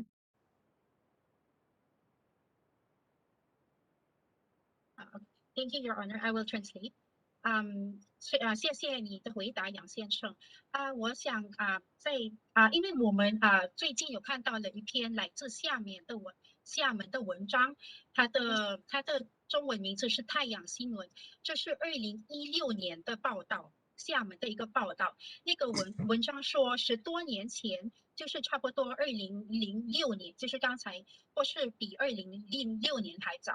所以你刚才说的对，就是10多年前这个文章他有提到说，杨宏明先生他是这个Fullwin 的创办人然后他也设立了这个杨介公司，然后这个杨介公司它有涉足到这些百货公司，它有百货公司有地产。所以他这里，而且这篇文章有提到说，当时Davao的市长就是 Duterte， 就是我们现在的现任总统Duterte。所以这里他所说的这篇文章所说的百货公司是指 DCLA 吗？应该是吧，因为那些写的也以前人家报道的，我也没有太注意，应该是吧。哦。I think it would be DCLA, although because those reports, these old reports, I am not really aware of them. But it should be DCLA. Yes, it should be DCLA na yun yung investment nyo sa department stores or isa sa mga investment nyo sa department stores. Yung investment nyo naman po sa real estate, alin po yun sa Davao City? 这应该就是在指 DCLA。所以你在投资百货公司，你也有在投资房地产。那可以请问你这些房地产是指哪些房地产呢？就是做一些商场嘛，就做一些这些商场那些写的，我不知道谁，我也不太清楚谁写的。I think it talks about the department store. It should be talking about DCLA. I'm not aware of this article and what it really meant. Oh, it was very, diretso lang yung article, Mr. Yang. Nakasulat talaga na engaged in investment in department stores and real estate. So, anong real estate investment sa Davao ang ibig sabihin dito sa High C Chenbao o Sun News?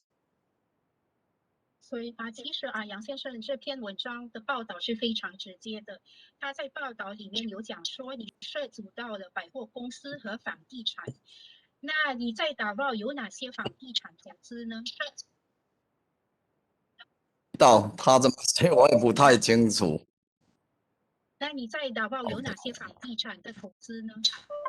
我没有，我以前没有房地产，我只有做贸易跟一些商场，就是租赁。In Davao, I don't have any real estate investment. I only rent and then rent them out. I'm into trading. Well, na-anticipate nyo yung susunod na tanong ko na, are you saying wala kayong investment sa real estate sa Davao? Kung sinasabi nyong wala, further namin na lang i-research ito. Siguro huling follow-up question, Mr. Yang. Mula nung more than 10 years na kayo before 2016, sabi nyo nga possibly since the year 2002, nandun ang inyong Yangtze River Group sa Davao City, engaged in investment in department stores, and then i-research pa namin yung investments nyo sa real estate sa Davao City. Since then, until naging special economic advisor kayo kay Presidente, ano yung dahilan? Paano nangyari na kayo yung inappoint ni Presidente na kanilang special economic advisor? Paano nangyari yon? Ano yung dahilan na kayo yung inappoint? 所以你刚才是说，参议员是想问你，刚才是说你没有在做房地产的投资，那我们等一下，我们下次会再这里做相关的调查。所以你刚才有提到说，自2020年起，你在达报就有设立这个Yangtze River 集团，然后你就在涉足了这些商店，还有百货公司然后后来你就成为了我们现任，你就成为了总统的前经济顾问，你成为了我们总统的经济顾问。那可以知道你是如何被任命为特别经济顾问呢？你是在什么情况下或是什么原因会被任命做总统的特别经济顾问？这个你要问总统，我不知道。For this question, you have Mr. Michael Yang's answer is for this question you have to ask the president. I don't know. Oh, pero siguro naman, Mr. Yang, bago kayo inappoint ni Presidente, officially, formally, finally, siguro naman kinausap niya muna kayo, lalo na matagal na naman kayong magkakaibigan. Hindi naman pwedeng mag-appoint kahit ang Presidente ng sino mang tao na hindi pumapayag yung tao, hindi niya kinausap, hindi alam nung tao bakit siya yung ina-appoint. So, anong understanding ninyo kung bakit kayo ang inappoint ni Presidente at paano nga nangyari iyon? 但是当时就是你还没有被总统任命做特殊的经济顾问前，总统应该有跟你讲话，或是有跟你说他为什么会选择你做他的经济顾问。因为总统应该会有事先跟你打招呼，或是事先通知你，不是吗？那据你的了解，总统为什么任命你做他的经济顾问？总统为什么任命，或是有什么原因，为什么任命你做他的经济顾问？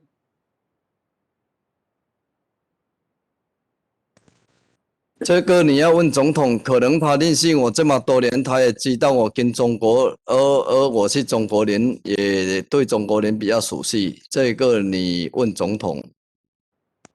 I think to answer your question, Your Honor, maybe this question you can ask the president, or maybe he thinks that because he knows me for so many years, and he knows that I am a Chinese and that I know many other Chinese, so maybe I am more familiar with the other Chinese. But for the question, I think it is best to ask the president. Sige, susubukan kong tanungin ang Office of the President. Pero huling follow-up question na lang tungkol dito. So, kung ano man ang dahilan ni Presidente, kung ano mang proseso ang ginawa niya para i-appoint kayo bilang Special Economic Advisor, once na kayo na yung Special Economic Advisor, once tinanggap nyo na yung appointment, ano yung mga naging tungkulin nyo at saka trabaho nyo? Ano yung mga aktual na ginawa nyo para kay Presidente bilang Special Economic Advisor? 好的，参议员回答说好的，他会问试着问总统办公室这个问题。那其实不管总统任命有什么原因任命你做他的特殊经济顾问，但是当你成为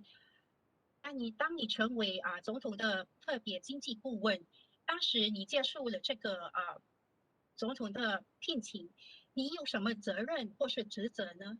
你有什么责任或是职责？你实际上为总统做了什么？这是我跟总统的事情，这个是机密，我没办法回答。To answer your question, Your Honor, this is a matter between the President and me. This is a confidential matter and I cannot answer this question. Nako, Mr. Yang, kahit nga po yung pagbabawal ni Presidente sa kanilang memo, sa kanilang cabinet officials na makapunta dito sa hearing at sumagot sa tanong, hindi namin tinatanggap yon. And well, dito naman sa Pilipinas, yung aming Kongreso kasama ang Senado, meron kaming hindi lang karapatan, meron kaming obligasyon na magtanong, mag-exercise ng oversight sa gawain ng executive kapag may mga seryosong issue na lumalabas tulad tungkol dito sa Pharmally. So I really regret na hindi nyo mapaunlakan, hindi nyo mapagbigyan yung tanong ko ng isang klarong sagot. Kasi siguro naman hindi top secret, hindi naman matter of national security, yung trabaho ng isang special economic advisor. So, I guess, Mr. Chairman, iwan ko na muna ito sa puntong ito, itutuloy ko na lang sa susunod. And salamat na lang, Mr. Yang. Mr. Chairman, I can see Sen Kiko raising his hand. Mr. Chairman? Senator Pangilinan is recognized. Thank you, Mr. Chairman. Maraming salamat. Just a few questions. First, a manifestation.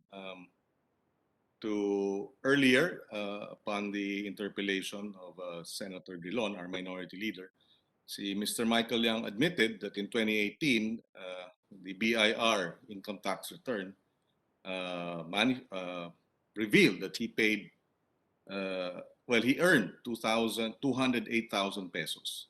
208,000 pesos in 2018, as per BIR ITR records, income tax returns. When asked by Senator Drilon the source of his income, he says he does not remember. Yung 208,000 income is not even 20,000 pesos a month. So medyo mahirap maniwala, very difficult to believe that sa halagang 20,000 pesos a month na mas mababa pa, hindi mo alam saan galing. Which tends to show or reveal that Mr. Michael Yang is not being forthright with his answers. And it also shows if he has all these investments and he's into trading, bakit 18,000 pesos a month lang ang kinikita niya? So again, a red flag in terms of tax evasion perhaps, which the committee should take note of. And that is our preliminary manifestation. A question to Mr. Michael Yang. Mr. Michael Yang, are you familiar with Philippine United Technic Corporation, PUTC? 杨先生，参议员想问你，你是不是知道这个 Philippine United Technic Corporation？ 你认识它吗？对呀。Philippine United Technic Corporation。你讲中文嘛？但是我不知道它的中文字。我也不知道，你说的我也。Your Honor, Mr. Michael Yang answered that he wouldn't know the Philippine name. Is there a Chinese name for this corporation? You know, you're a businessman, a foreigner investing in the Philippines. You have certain responsibilities. You do not know the name, the Filipino name, or the English name of a company of which Full Wind is a major stockholder. Philippine United, okay, if you don't know Philippine United Technic Corporation, which I doubt very much, you know how to speak Tagalog or you understand Tagalog. And Philippine United Technic Corporation is English. I think you understand that too. And I find it incredulous for you to say you don't know the English name of this company.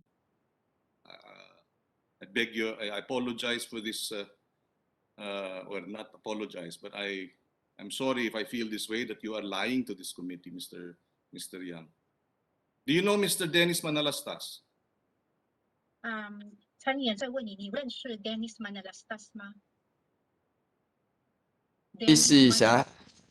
你认识 Dennis Manalastas 吗？ Dennis Manalastas。哦，地理系哦，这个系这个认识，这个地理系我认识，我们的以前的法务顾问，以前的。Yes, I know him. He was our legal consultant before. He is no longer connected with you, Mr. Yang. 那他现在跟严先生没有关系了吗？他今年我们疫情，今年2021年8月份他走了。2011他几年走 ？What is it?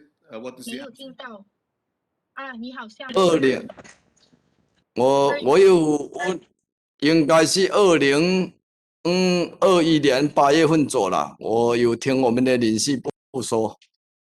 I think he left in August of 2021. I heard from our human resource department that he left around August 2021. But he confirms that he used to lawyer for Mr. Michael Yang. 但是你有确定他以前就是你们的法律顾问，对吗 Consultant. Yes, I confirm that he's our legal consultant. Yes, and just to inform Mr. Yang, I don't know if he was present in the previous hearing. The reason why it is impossible or it is incredulous for you not to know Philippine United Technic Corporation is that Mr. Dennis Manalastas represented himself as a representative of PUTC, number one.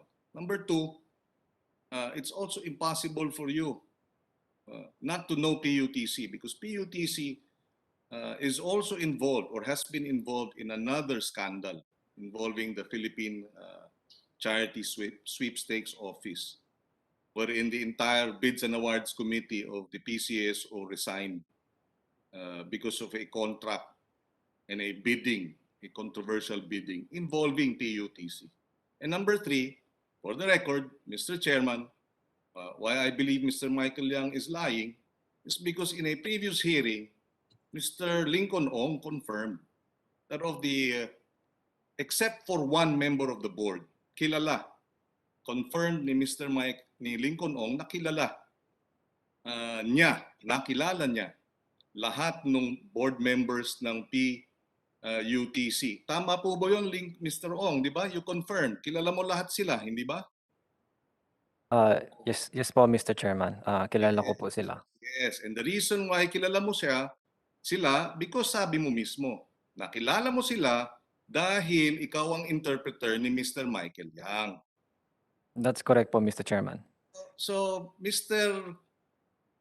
Yang, wag na kayong magsinungaling. Please do not lie to this committee. You know Philippine United Technic Corporation.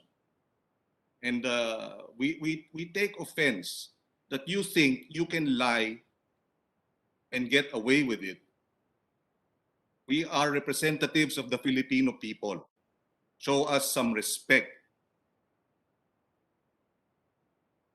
And we would like to place on record, Mr. Chairman, that while we were speaking, Mr. Michael Yang chooses to openly yawn as we are. Do you have anything to say, Mr. Michael Yang? Your Honor, I will translate your statements. 杨先生，参议员是说，他想跟你说，在你上一次出席的上次的听证会，他觉得，这是不可能，他很难相信你不认识 Philippine United Technic Corporation， 因为你刚才有提到说你认识 Dennis Manalasta 先生，而 Dennis Manalasta 先生他自称他是 Philippine United Technic Corporation 的代表。那是第一点，然后第二点，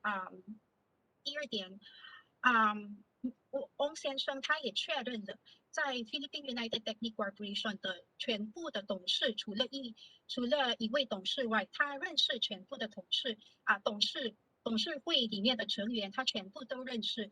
他会认识他们是因为你的关系，因为他当你的翻译员，所以他当你的翻译，所以他认识了 Philippine United Technic Corporation 的全部，除了一位董事以外，他全部的董事他都认识。就是因为你的关系，所以他认识他。然后参议员想跟杨先生声明说，你不要对这个蓝带委员会撒谎。因为你知道，你很清楚的知道 Philippine United Technic Corporation 这个公司，你不要认为你可以撒谎，摆脱我们是菲律宾人民的代表，你要尊重我们。而且刚才我有看到我在讲话的时候，参议员在讲话的时候，你有在打哈欠，你有什么想对参议员说的吗？我解释一下，打哈欠可能做6、7个小时累啦。我们这个人可能也会，别人我都会，有时候会累，打个哈欠，我没有别的意思。你跟他说这个，这个给他道个歉，我们没有任何别的意思，可能人做久了累了。I would like to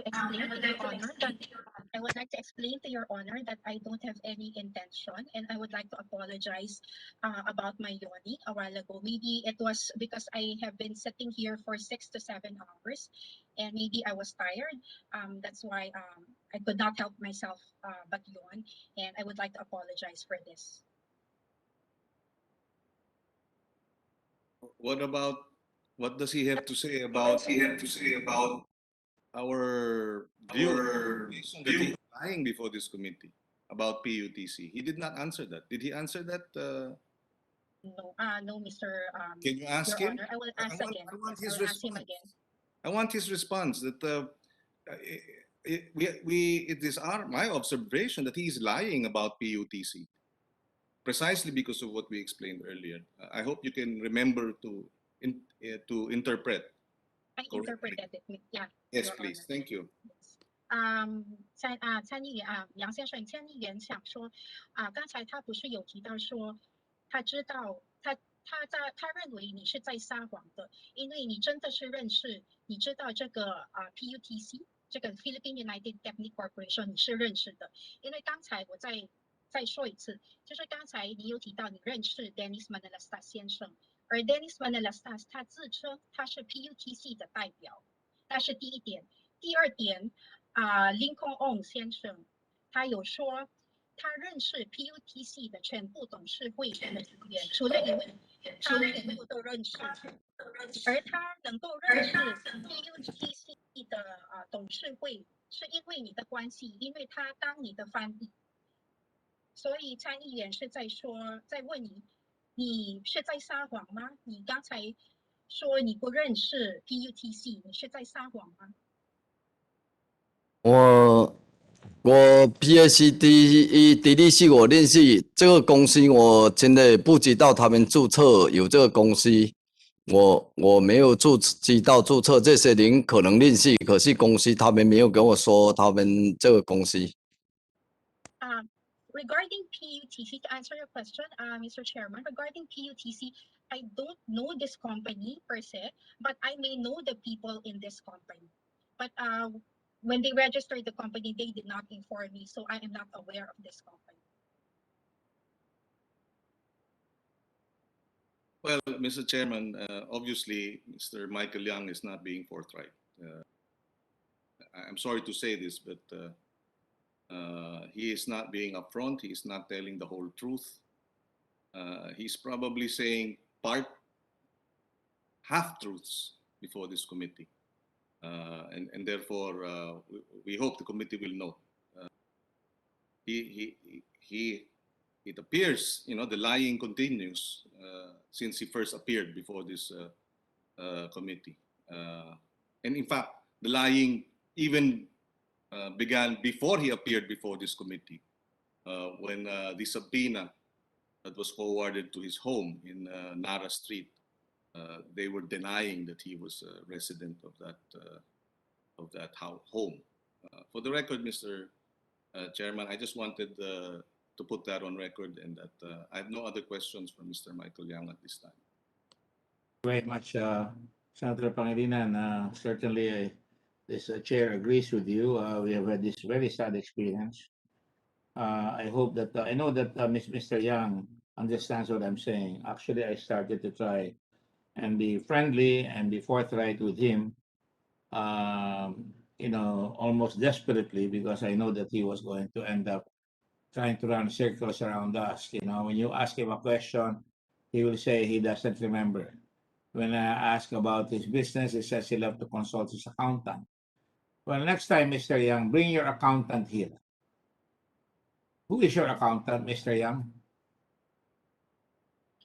I will translate, Mr. Chairman. 杨先生参议员是说，因为他一直是保持友好的态度对你，保持友好的态度，可是好像你一直让他就是没有正面的回答他的问题。他想问你因为他每次问你问题，你就会说你不知道，或是你忘记，或是你还要请教你的会计师。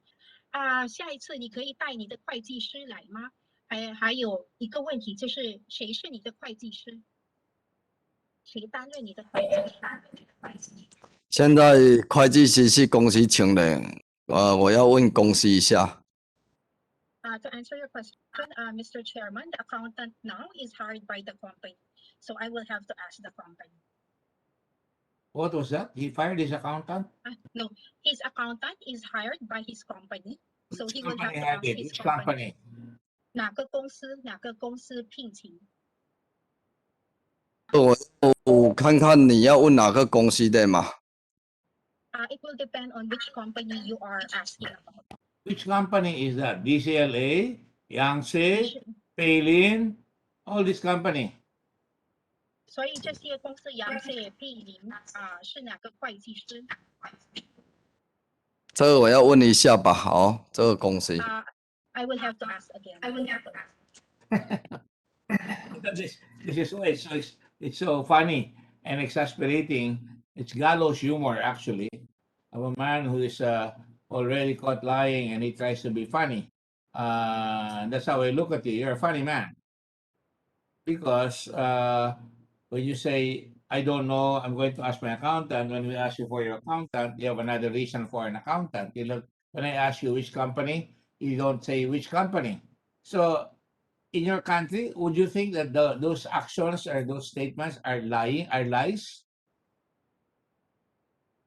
其实参议员说他已经没有这个多大的耐心了，他觉得说你已经在撒谎，但是你还是变得很可笑。我想刚才参议员问你的会计师，你说你要问你的公司，然后问你哪间公司，你又说你还要回去问。如果是在你的国家，就是在中国，你觉得你可以撒这些谎吗？我没有撒谎，因为这个是他们法务部在负责，我要问啊。我这个内部的问题有些我没有在管，我真的不知道。To answer your question, Mr. Chairman, I am not lying because these are the responsibilities of the legal department. So many of these are internal matters, That is and some of these I'm not unacceptable. aware of. Your logic doesn't hold, and it is totally unacceptable. A lie is a lie, and you don't answer forthrightly. When you ask somebody what is his name, you don't say, I will consult first my friends what is his real name. That is what you always say. Tell him. 我觉得你这个逻辑呢，不成立，而且你这个答辩呢，我想不到为什么你不能够直接的回答这些问题。比如说，如果有人问你叫什么名字，你就是很简单很快的回答你的名字。可是现在我们问你问题，你都一直回避不回答。You know, Mr. Yang, I'm a great fan of Chinese people.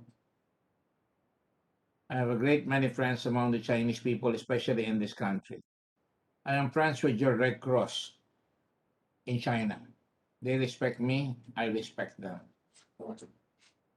And I've never seen anybody like you in China that shows so much disrespect for your alleged friends here in this country.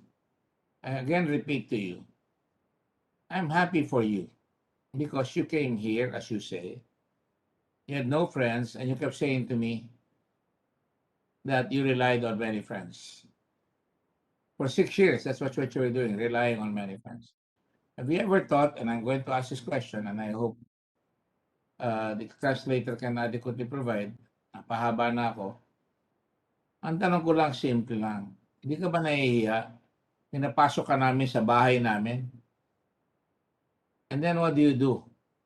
Natutuwa kami, yumamang ka. Unti-unti, yumamang ka. Pero hindi ka pa natuwa doon eh. Nakisaw-saw ka pa dito sa mga negosyong ganito. Meron pa nagdududa sa'yo na involved ka sa drugs. Hindi pa ako, wala pa akong tinatanong sa'yo doon. At ang masakit nito, tatanungin ka, lumilihis ka, evasive ka. Nakakalungkot. Sinayang mo yung trust ng Filipino people sa'yo. Tell him. 其实参议员 Yes, Mr. Chairman, I will start from what you said a while ago. Don't translate it literally. Get the yes, tone. Get the tone on my intent, please. Lang ang translator. Okay. Yes, Mr. Chairman. 参议员想说跟你说，他是中国人的粉丝，他也是在中国的中国红十字，他也是很好的朋友，他们很尊重他，他也很尊重他们。可是他从来没有看过像你这样子的人你如何能够对待你的朋友，在菲律宾的朋友这样子不礼貌对待我们呢？我很高兴你来到菲律宾，你刚开始来到菲律宾的时候，你又讲说你没有任何朋友，是你的朋友，是在菲律宾的朋友帮助你慢慢的做生意，扩大你的生意。现在你不觉得感到羞愧吗？你来到我们来到菲律宾这个家，我们非常欢迎你。可是你用了什么来回报我们？你从事这些业务都是，我觉得还有人很多人现在都是在质疑说你有在做这个毒品买卖的生意我还没有进入那个但是最痛苦的是每次我问你问题，你是一直在回避我的问题，你就是不想回答我的问题，一直在回避，一直在撒谎，所以我觉得这个也是很让我们很失望、很痛心的。听不到。第一，我没有不回答，也没有不尊重，这个我都说的都细细。第二，我从来没有换毒品，也从来不敢去碰这个事情。这2点我都他们问也调查了，我也没有。To answer or to answer your question, Mr. Chairman, I am not evasive and am not being disrespectful. And also, I have not been into drugs and I will never dare to be involved with drugs. I think that has already been investigated on and has been proven. So this will not be argumentative because your friends there, including your translator for a long, long time, has already countered your argument. So it speaks for itself. The son of your friend, who is involved in Taiwan, has already said that they borrowed money from you and you still deny it. In other words, in front of people who have confronted you or close to you, you still deny it, that you are lying. I say you are, and I'm sorry about that. I don't usually insult people, but I mean, I have to in this particular case, not in a form of an insult, but more out of disappointment. Tell him. I'm just trying to connect with him. Go ahead. 参议员想跟你说其实你朋友的儿子还有你以前的翻译，他们已经很清楚的声明说，是你借钱给他们，是你借钱是你给钱资助他们，可是你还是一直否认他。我觉得你是在说谎。我不想侮辱人，我也从来不想侮辱人，但是我觉得你真的是在撒谎。Let me ask you now, what is your educational attainment? 那我想问你，你的学历是什么呢？你最高学历是什么？我的学历，我是最高学历是后面清华学院，那个清华中国清华那个金融学院EMBA。MBA 金融学院吗？在北京读清华那个金融学院 EMBA。My highest educational attainment is MBA from the Department of from the Finance School of Finance from Tsinghua University. School of Finance where? Tsinghua University in Beijing. Xinhua in Beijing. Tsinghua University. Where is that? Tsinghua University in Beijing. Beijing. Yes. So you lived in Beijing for a while. 所以你有在北京住一段时间吗？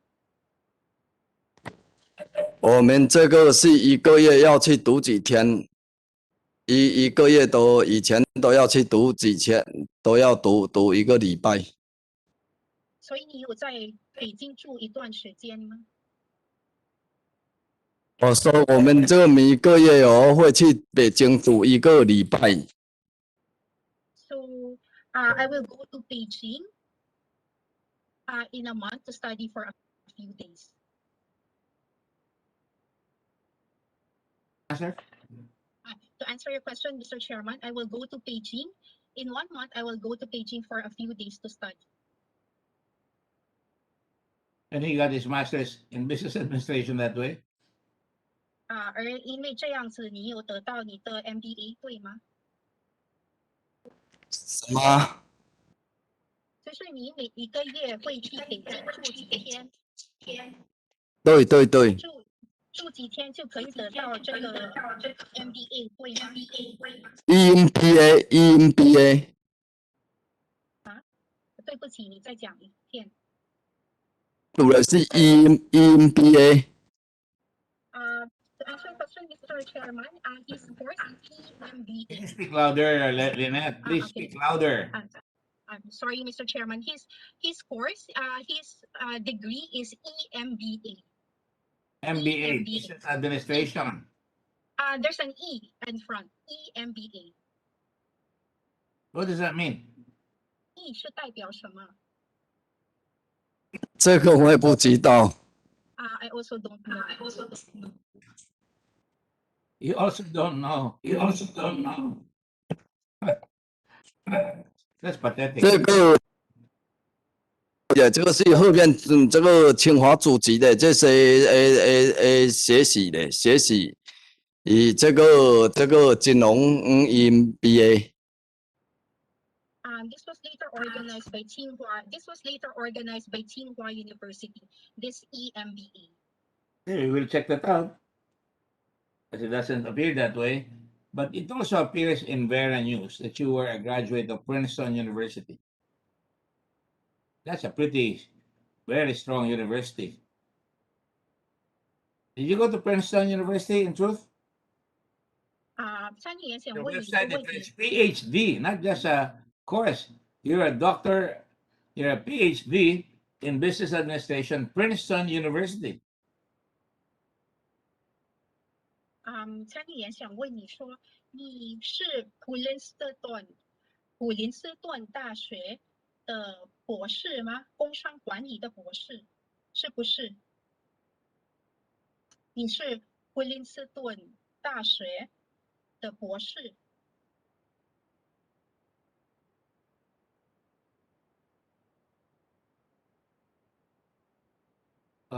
听不到。Please, I know there's 以 somebody. 前有去这个以前有到北京去游学，有去办这个，有去游学，也是有去游学。所以你是普林斯顿博士毕业吗？也是这种是不是全级的，就是这种游学读书的。To answer your question, I also went 就 to 是 Princeton. 听不到。一个礼拜去读书几天，这个就是学习。他这个现在都有这种学习班。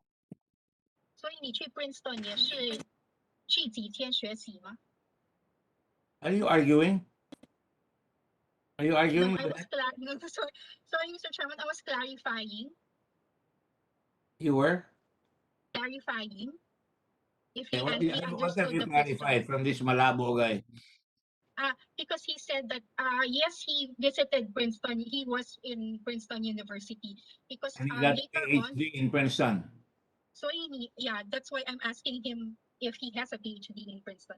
所以杨先生，你有 Princeton 大学的博士吗？我这个就是以前他们有在中国办这个游学，我有去读，他有颁发给我。To answer your question, Mr. Chairman, Mr. Michael Yang said that I before. cannot hear you. Okay. Mr. Chairman, Mr. Michael Yang said that Princeton University before had this program in China where they can visit and study in Princeton University. So he has a doctorate in Princeton. 所以你有 Princeton 的博士学位，对吗？他就颁发给我，我当时又去参加他们这个读在北京的这个他们分校那边的这个游学。Because Princeton University had set up a branch in Beijing, so I was able to participate, and they gave me the certificate. All right. How long were you in Tsinghua University for your EMBA? 所以你在清华大学多久时间？我在清华大学读差不多2年，后面疫情就没有过去了。What years? I What years? 什么年？什么年？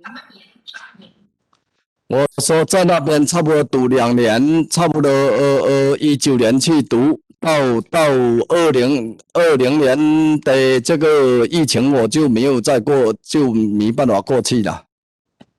I was maybe I studied for around 2 years, but because of the pandemic, I could not go back. So it was around 2019 to 2020. So you were not, 2019 to 2020. so in effect, where did you finish your high school or your college degree?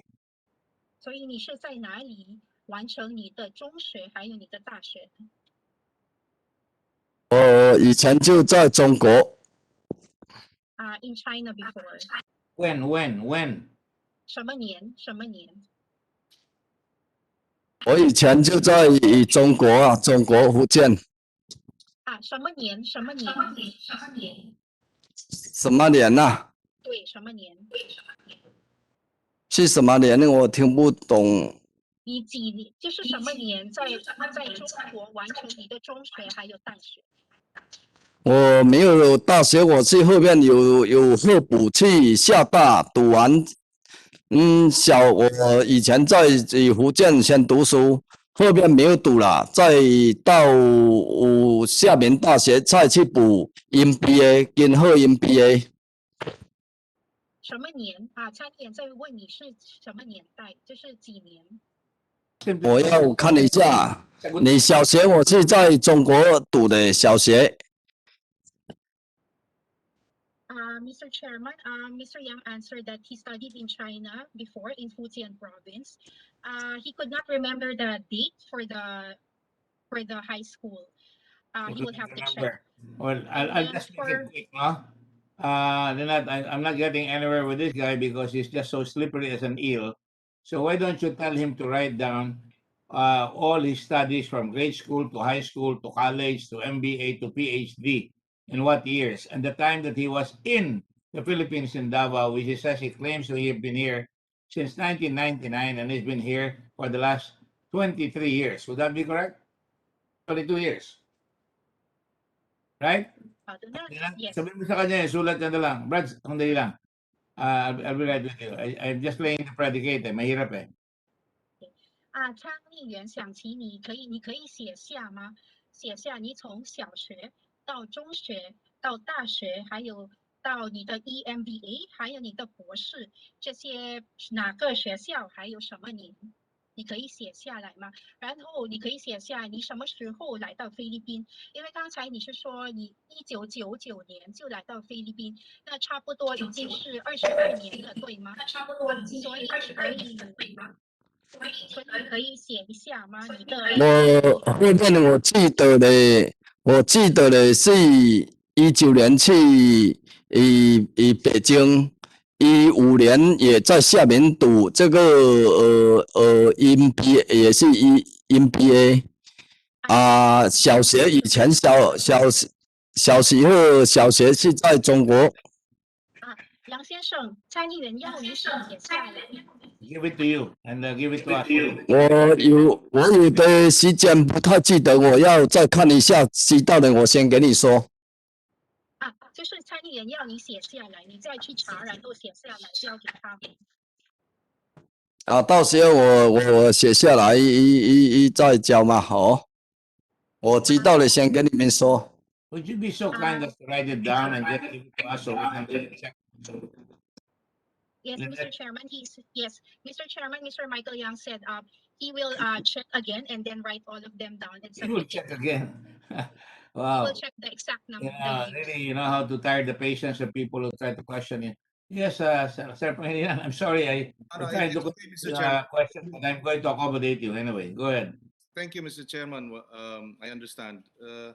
I just want to clarify. Earlier, he said he received a certificate. A certificate, meaning you completed a doctorate degree. You were given a certificate for. That's what he said. Is that what you're saying? Is the certificate proof of your PhD that you completed a doctorate degree? I just wanted to clarify because it could be a certificate of an executive meeting or seminar or workshop, and therefore he went through a workshop in Princeton. But I want to know if it's a PhD in or a doctorate degree from Princeton. Was the certificate proof of a doctorate degree, a PhD? Can you ask that, Madam Yes, Your Interpreter? Honor. Thank you. Yes, Your Honor. 杨先生，参议员想再澄清 Yeah, 一下。 Very simply put, does he have a PhD from Princeton? Yes or no? 所以参议员想澄清一下，你刚才有讲到说你获得了 Princeton 大学的证书，这个证书是博士学位的证书吗？就是证明你有拿到博士学位，会吗？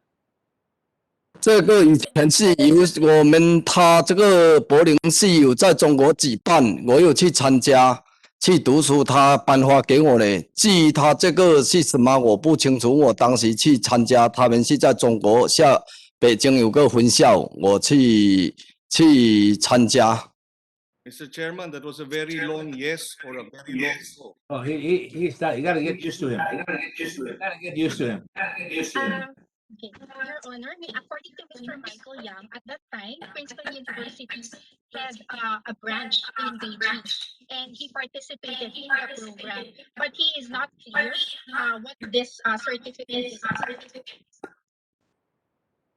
Did he get the PhD? As I asked him that repeatedly.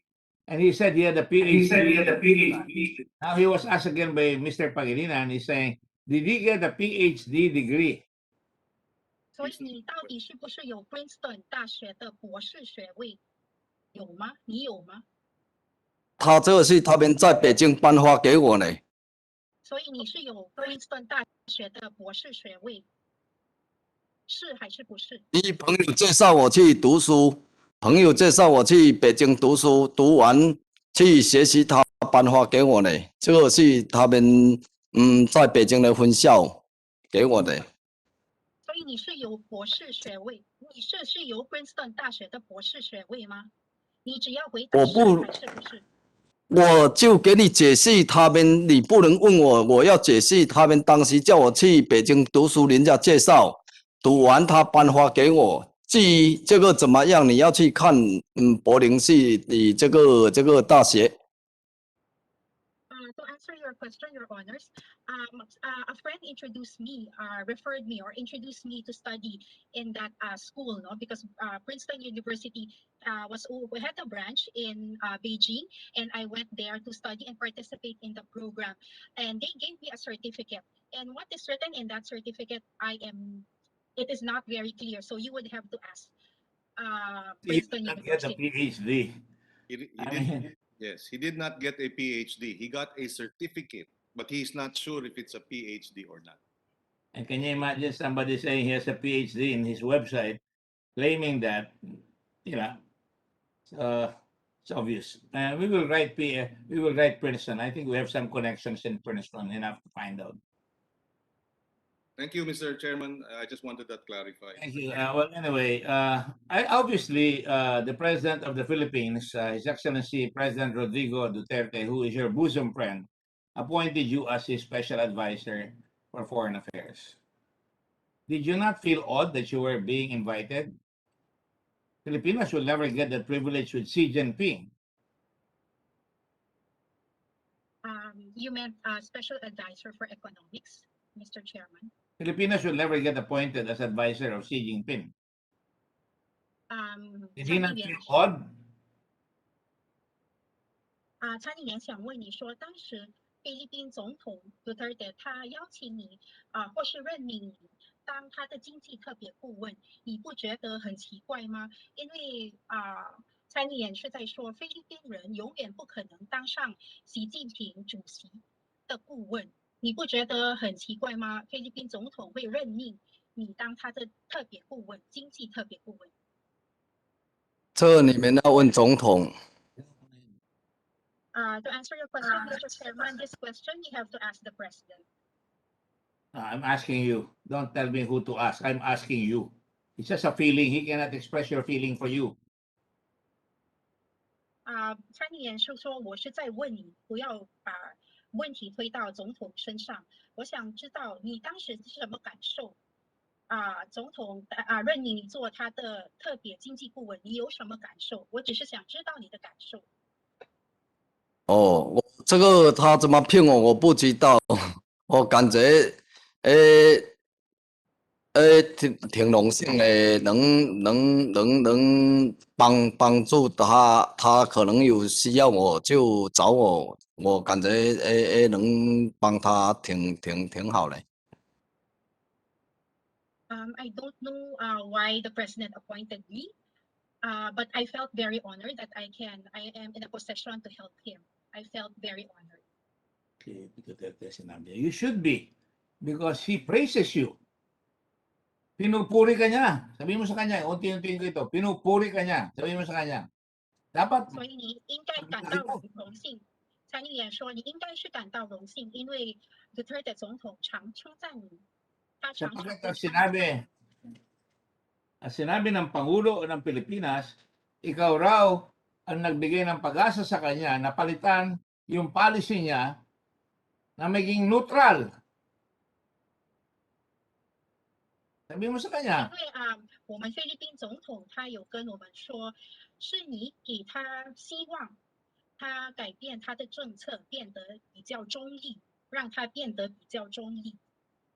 Ang sabi niya, itong siyang kilala ko ito. Sabi mo. 他说：“这个杨先生，我认识他。”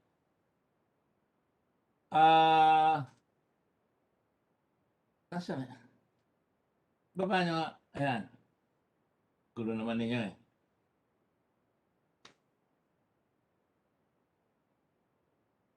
Ang sabi niya, ni President Duterte, ikaw raw nakapagbabago ng isipan niya na maging neutral ang Pilipinas. At alam mo, ang laki ng ginawa mo dahil sa iyo, ang sabi niya, ikaw ang nag-lay ng groundwork, ng legwork upang ang relasyon namin sa China ay magkaroon ng bagong relasyon sa foreign policy. Kinalimutan niya si Secretary Locsin. Kinalimutan niya si Ambassador ng Pilipinas sa China. At lahat ng mga foreign policy people here. Pero pinakinggan ka niya na ikaw lang ang talagang nagsabi na mag-neutral ako para makagalaw ako. Ang galing mo siguro talaga, no? Pakitanong mo sa kanya. 好的，Yes, Your Honor。参议员是说，菲律宾总统他说是你帮他改变了他的政策，就是变得比较中立。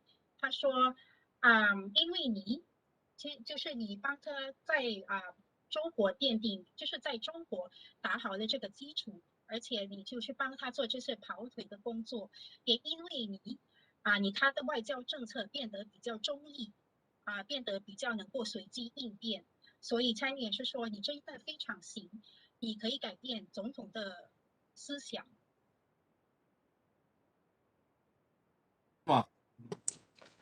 这个总统的政策他要怎么做，我是没办法评论，也不能去改变他的，我没有这些能力，我没有。这个是总统的几项政策，跟我没有。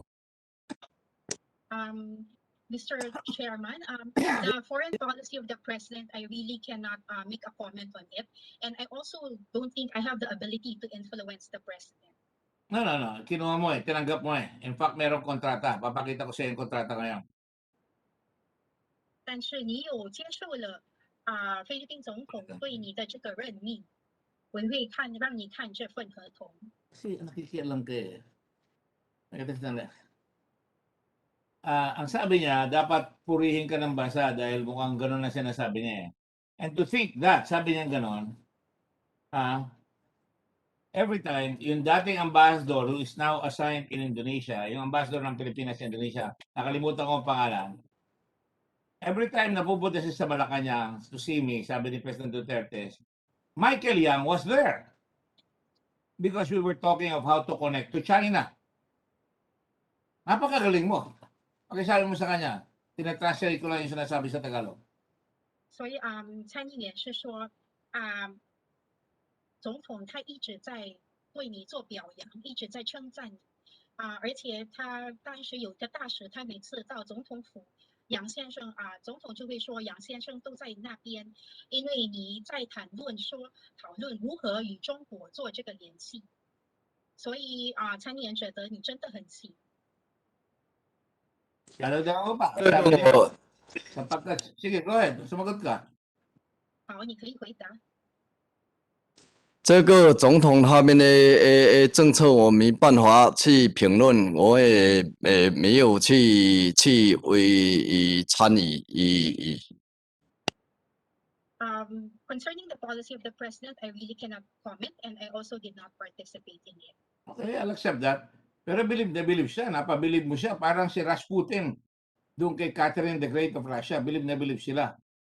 Ngayon, ito sabi niya, dahil lang kay Michael Yang, andun siya palagi. At pinag-uusapan namin kung paano kami ko-connect sa China. 而且总统，其实总统他对你一直都是很称赞的。他还说，每次他们开会杨先生都在，一直都在，而且你一直在讨论说如何跟中国打交道，如何跟中国联系。 Tutuloy ko. Sabi niya, he, meaning you, Mr. Yang, was the one who parlayed everything. Si Michael Yang ang talagang naglatag ng lahat. Nag-ayos ng lahat. And so, nagpunta ako sa China, ganon, siya yung nag-invest, meaning ikaw, Michael Yang, ngayon yung sloganeering, let us invite everybody to go into business. Akala ko ba we are inviting everybody including the Chinese? Kaya pumunta nga ako doon Yun ang sabi ng presidente. Believe ako sa iyo, Mr. Yang. Sobrang galing mo. Believe ako talaga. 参议员杨先生参议员还说总统他一直强调说是你打好了这个基础，跟中国邀请中国人来菲律宾投资是你打好的基础，然后后来他有去中国然后我们就一直邀请很多中国人来菲律宾做生意这是因为你帮他打好这个基础，所以参议员说你真的很行，你真的很好。 Okay? Go ahead. Sagot, please. 你可以回答。 Sige. At pala ko, ultimo, patikan na senador na matagal na si Senator Gelon. Believe rin sa iyo. Sapagkat sinabi nitong presidente namin na ikaw ay 我也很荣幸，总统的任命也希望说多一点来菲律宾投资，只有这样的。I would like to answer, Mr. Chairman, I would like to answer that I am honored that the president appointed me, and of course, I also hope that more Chinese would come to invest in the Philippines. dapat nga believe na believe nga ako sa iyo Believe kami lahat sa iyo, si Senator Gelon, believe sa iyo. Ang lakas mo Mahirap kumbinsihin yung Pangulo namin, ikaw lang nakakumbinsi. Palagi ko, Senator Antiveros, believe rin sa iyo dahil ikaw lang nakakakumbinsing pumihit ang Pangulo. At papatuloy ko lang, believe ako sa iyo. Bakit? Itong si Michael Yang, middleman lang yan. Ba't naman nilang ka lang bigla? Middleman lang yan. Sabi niya, siya isang taong Chinese doing business and we're encouraging everybody in the world to come to the Philippines and do business. Kaya sabi ko nga, akala ko ba, putang ina, sabi niyang ganon, quote unquote, putang ina, believe talaga ako sa Pangulo namin Akala ko ba, we were trying to invite everybody to do business in the Philippines. Yun ang nangyari. Ang lakas siyang ipagtanggol ka. Believe ako sa iyo sa influensya mo. Siguro dahil may PhD ka sa Princeton, Siguro dahil may MBA ka sa China, Believe talaga ako sa iyo. Believe kami lahat sa Senado sa iyo. Ang galing mo. Apo, sa Ilocano na laing. Alright? Tuloy ko lang, ang key dyan, ang susi dyan, si Yang. Patuloy ng Pangulo. Yang ay kilala ko. Inaamin ko. Itong siya, pinakiusapan ko.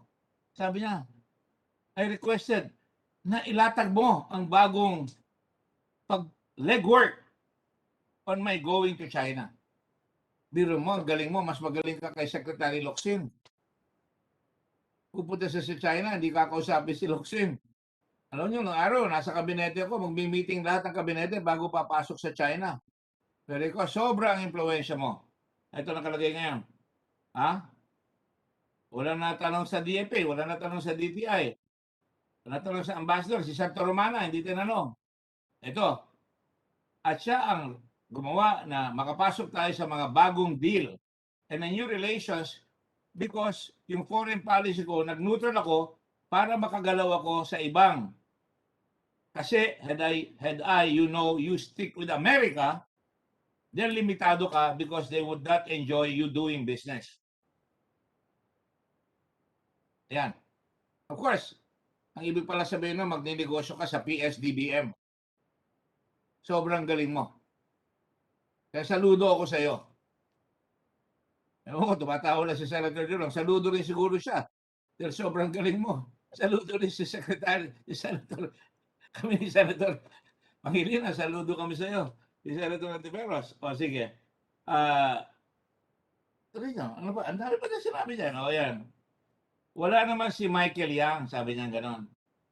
He has no manufacturing factory in Davao. Ganon yan. Walang record yan. Hindi criminal yan. Yan ang gusto kong malaman ninyo. Yan. Eh, ang galing mo naman eh. Papakita ko lang sa mga kumpanya mo. Pwede ba? Pakiraan mo lang ako. O ito ang mga kumpanya mo rito. Ayaw mo sabihin, yung accountant mo, tatanungin mo. O papakita ko lang yung mga kumpanya mo, yung galamay mo. Alright? 现在参议员要让你看一下你的公司，因为你一直不想说，还要问你的会计师，所以他想让你看一下你所拥有的公司。 Meron ka nung kanina, pinakita ko na yung malaking kumpanya mo sa Davao. Ha? Na ayaw mo sabihin kung paano mo pinasok yung pera. Paano ka umutang ka ba nung tinayo mo yung building sa Davao? Umutang ba kayo, sir? Nung tinayo mo yung building mo ng DC, umutang ka ba? 当时你建这栋DCA， 你是有借钱吗？你有贷款吗？我以前都是租的呀，租的。It was rented. It was rented. It was not built. Hindi, alam ko rented. Pero nagtayo ka ng building, naglagay ka ng produkto, marami kang binenta, nagpaupa ka, kailangan mo ng kapital. Kailangan mo ng kapital. 但是你从哪里拿到你的资金呢？你从哪里拿到你的资金？你从哪里拿到你的资金？ Saan galing yung pera para matayo yung 这谁就这个租来再租给人家，慢慢累积的一些基金就去做嘛。 So we rented this and then we rented them out and then slowly, from the money that we earned from the rent, we slowly accumulated. Okay, dumami na ang pera mo. Bilib nga ako sa iyo. I mean it, ha? Bilib ako sa iyo. Nagtipo ka ng kapital. Ngayon, pero ang income tax mo, sabi nga ni Senator Dillon, ay kakaparinggit. Ngayon, papakita ko sa iyo, pinasukan mo ng mga kumpanya rito. Ann, pakita mo nga lang please. Ito, ikaw ay nakatira, ang kumpanya mo sa Davao, Ramon Magsaysay Avenue at saka doon sa Oranguren. Tapos meron kang nirerentahan na bahay na 19 Nara Street, Forbes Park. Pakisabi sa kanya please. 所以你就是在达包的公司是在 Oranguren， 然后你也有在19 Nara 街房子。Naman, marami nangangarap patira sa Forbes Park. 那他在哪里19 Nara 街租房子。我是租房子，我是租房子。 Yes, I rented it. I rented the house. Ayan. Nire-rent ko lang naman eh. Kalahating milyon, isang buwan, di ba? 他是差不多1个月50万租金，对吗？是 Yes. Tapos may mga korporasyon ka. Kasama ka sa pilot. Tama ba yun, sir? Board member ka? 你还有其他公司，比如说百利集团、百利控股公司，你也是其中的董事长，你也是董事会的一名，对吗？是 Yes, yes. Ang galing mo talaga, sir. Bilib ako talaga. Ang galing mo, sir. Mr. Ito, Chairman, Group. Mr. Pily Holdings Incorporated. Sandali lang, Senator Numeros, please. Yes, Mr. Chairman, just before I leave sana by 6 p.m. So I'll wait, Mr. Chairman. Pily Estate Group, formerly Pily Holdings. You're not an officer, but this corporation is the lessee of the Forbes Park residence where you live, correct? 所以这个百利 Holdings，它是你在 Forbes Park 住所，它的租的承租人，对吗？是的，以前是公司租的。 Yes, it was rented by my company before. At saka meron ka ng DCLA, sabi na natin yan. Board member ka, pero hindi ko maintindihan sa'yo. Presidente ba yung asawa mo rito sa DCLA? Sabi mo, siya nakakaalam ng pera mo sa DCLA. Totoo ba yun? DCLA 是你太太在管理吗？这帮忙，他以前在大澳利息，大澳他有在帮忙偶尔管理，现在他回国了。 Before in Davao, she used to help, but now she has returned to China. I'm sorry? She has returned to China. Yes, she has returned to China, but before in Davao. Nandun ka rin sa Yangtze Trading Company. Board member ka rin, tama? 你也是养这公司的一个董事会的成员。是的。 Yes. Kasama ka rin doon sa expedition. Yung kaibigan mo, si Sean Wei. Sean Wei? Lin Sean Wei. Kasama doon ang asawa niya, Rose Nono Lim. Hindi ka nga board member, pero may mga common directors kayo sa korporasyon where Yang is also a director.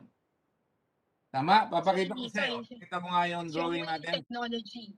你还是股东吗？其中的股东吗？ Papakita ko sa'yo. Yung kapatid mo kasama dyan sa mga korporasyon na yan. Ha? Ayan. Sige, naka-color. Pakita mo, naka-color para hindi maitanggi. Lakihan nyo ng konti.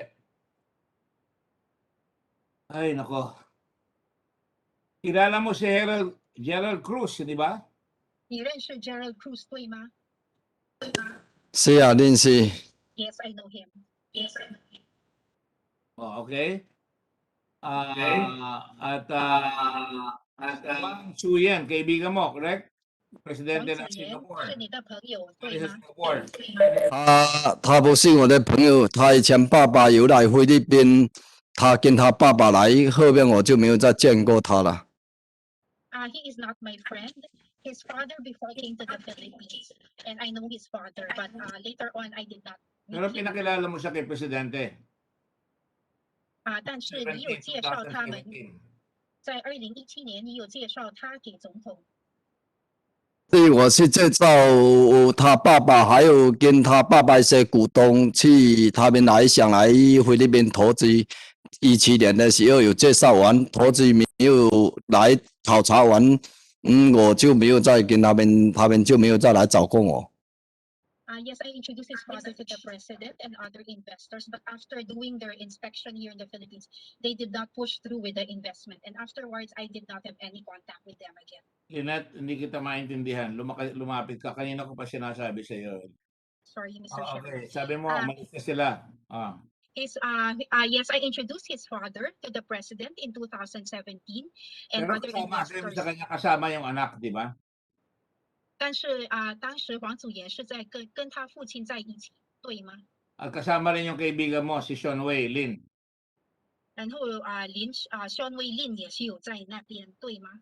At kasama rin 也有去见。na si Lincoln Yes. tama rin si Lincoln Ong doon, di ba? Sa Kristan mo yan eh, 还有 di ba? 还有 Lincoln Ong 也在，对吗？ 17年的12过去有，当时林根龙是我的翻译，他们都有在一起。 Yes, we were all together. In 2017, Lincoln Ong was my interpreter. Tapos, dito naman sa Pharmally Pharmaceutical, ayan na naman si Wang Suyen, Vice President naman siya. Si Lincoln Ong, kasama mo. Si Moy Dargani na nagpapanggap. Di umano, sabi niya, assistant mo siya. At saka itong si Twinkle Dargani, mayroon siyang card na konektado sa iyo. Di ba konektado sa kanya? Ha? At saka itong si Grisel Mago. At saka si Gerardo na naman, kasama na naman. Kilala mo lahat siya, di ba, sir? 所以这些人，王子妍Lincoln Ong， 还有 Dargani Mohit Dargani， 他以前是你的助理，还有 Twinkle Dargani， 他有一个名片有写着他有跟你有关系还有Crystal Mago、Gerald Cruz， 这些人都是你认识的人，对吗？ 这些人我认识，那个他名片用我的我不知道。 Yes, I know them, but for the card that is has connection to me, I don't know that. No, I'm not asking a question, just asking if you know them. Some business 所以 beyond 你认识 limits, 他们吗？ 2020. 所以你认识 Ginawa 他们吗？ ni nung bata mong si Mojit Morgahi, Dargani, kasama na naman si Crisel Grace Mago, Ana Marie Chua, Harold Cruz, Chief Financial Officer, kasama mo doon sa Pharmally Biological, at siya rin ang nakapirma doon sa inupahan mong bahay sa Nara, sa Forbes. Tama ba yon? 所以这些人你都认识Gerald Woods， 他是你以前的首席财务官，他也是在你租那个 Nara 街的房子是他签名的，对吗？ 你说什么？我听不太清楚。 Gerald Cruz 他是你的首席财务主管，以前是你的首席财务主管，而且你在 Nara 街的那栋房子是他帮你租的，是他签名的，对吗？ Tapos itong Philippine Full Win, di ba sa iyo yung Full Win sa Taiwan, sa China? 这个菲律宾 Full Win 在厦门的，在中国的 Full Win 是你的，对吗？ Kung sa 在下面的服务是我的，是我跟人家合作的。 Yes, the company in Xiamen, Xiamen Full Win Company is my investment with other partners. Alright, okay. Lisa, matatapos na ako. Nakita mo, kalahati na ako dito eh. Opo, tungkol lang Mr. Chairman sa Philippine Full Win. One Sige single na, pumasok ka na. Sige. Go ahead, Lisa. Mr. Yang, itong Philippine na tinatanong ngayon ni Chairman, yung mother company niya, yung Xiamen Full Win, venture capital company ba yon? 这个是你投资的吗？这个是什么？哪一个啊？ Sorry, Senator, do you mean the Xiamen Full Win? Xiamen Full Win, venture capital company ba yon? 这个厦门Full Win 是一个你创投的公司吗？是你成立的公司吗？ 下面的公司是我以前跟一个朋友合作的，投资的。 Yes, this company in China, Xiamen Full Win, is my 这样解释比较 partnership. No, is in a partnership with other friends. Well, hindi yun sagot sa tanong ko, Mr. Chairman. Opo, but I leave it at that just for today. But for the record, Mr. Chairman, ang buong pangalan ng Xiamen Full Win ay Xiamen Fudesheng Venture Capital Limited. Yes, And I'm aware of that. capitalized po siya, Mr. Chairman, to the tune of 100 million renminbi. So for the record, Mr. Chairman, until the next hearing. Salamat, Mr. Yang. Maraming Take a look salamat, at this. Mr. Chairman. It should be very, very clear na ngayon. Makikita mo. Tingnan mo si Rose Nono Lim. Lahat ng mga susunod kasama si Rose Nono Lim. Go to the right and you will see Rose Nono Lim. Lahat yan. sa Shonway Technology, pati mga kapatid niya kasama yan. At ang capitalization ng mga kapatid niya umabot ng 100 million pesos. Alright? And then let's go now to Philippine Full Win. Si Jason Uson, Mr. Yang, kilala mo? 你认识乌笋吗？Jason 乌笋。认识 Yes, I know Nasaan siya? him. 那他现在在哪里？他好像疫情好像出去了。I think because of the pandemic, he has left the country. He left the country. Matagal na namin hinahanap yan, Mr. Yang. Baka matulungan mo kami. 我们已经在找他，找了好久，也许你可以帮我们。 Kasi siya ang president itong 因为他是这间公司的总裁。 Si Rose Nodolim ang treasurer mo sa Full Win. Gerald Cruz, corporate secretary. Yan yung pumirma ng bahay mo sa board. At si Yang Hong Liang, kapatid mo, ang director dyan. At saka si Yukin Zheng. Di ba? Kilala mo lahat yan, 所 sir? 以你都认识这些人，对吗 ？Rose Nolan Lim。哦，这些人我都认识。 Yes, I know them all. Okay po. Salamat po. Pai Hong Realty, February 19, 2018. Pakita mo nga yung litrato ng Aquarius, 76-story building. At habang hinahanap yon, si Lim Wei Song, yung best friend mo, na andyan na naman, at si Jason Uson, director. Sabi mo ngayon, nawawala. Kilala mo lahat yan. Si Edwin Tan, kilala mo yan. Evangeline Uitan, kilala mo. Mary Ann C., Yuan Park, Wenzai Lee, Pai Hong Realty, kilala mo lahat yan, sir. 所以这些你都认识他，林伟雄，你最好的朋友Jason Uson，Edwin Tan、Evangeline Tan，这些人你都认识他们吗？ 有一些我都认识。 Yes, I know them. I know them. O, yan yung ginagawa na 76 floors. 所以这些是你现在在建的这个建筑，它有76层。 这个我们好像没有投资，我也不知道，应该是没有吧。 I don't think we have investments here. I think we don't. I'm not sure. But I don't think we have investments here. Lynette, be conscious, ang baba na nga ng boses mo, malayo ka pa, hindi ka talaga marinig. Sorry, Mr. Chairman. I don't think we have investments here. Well, I'll tell you later. Go ahead. Pakita nyo ulit yung Aquarius residence na yun. Balik nyo doon sa diagram kanina.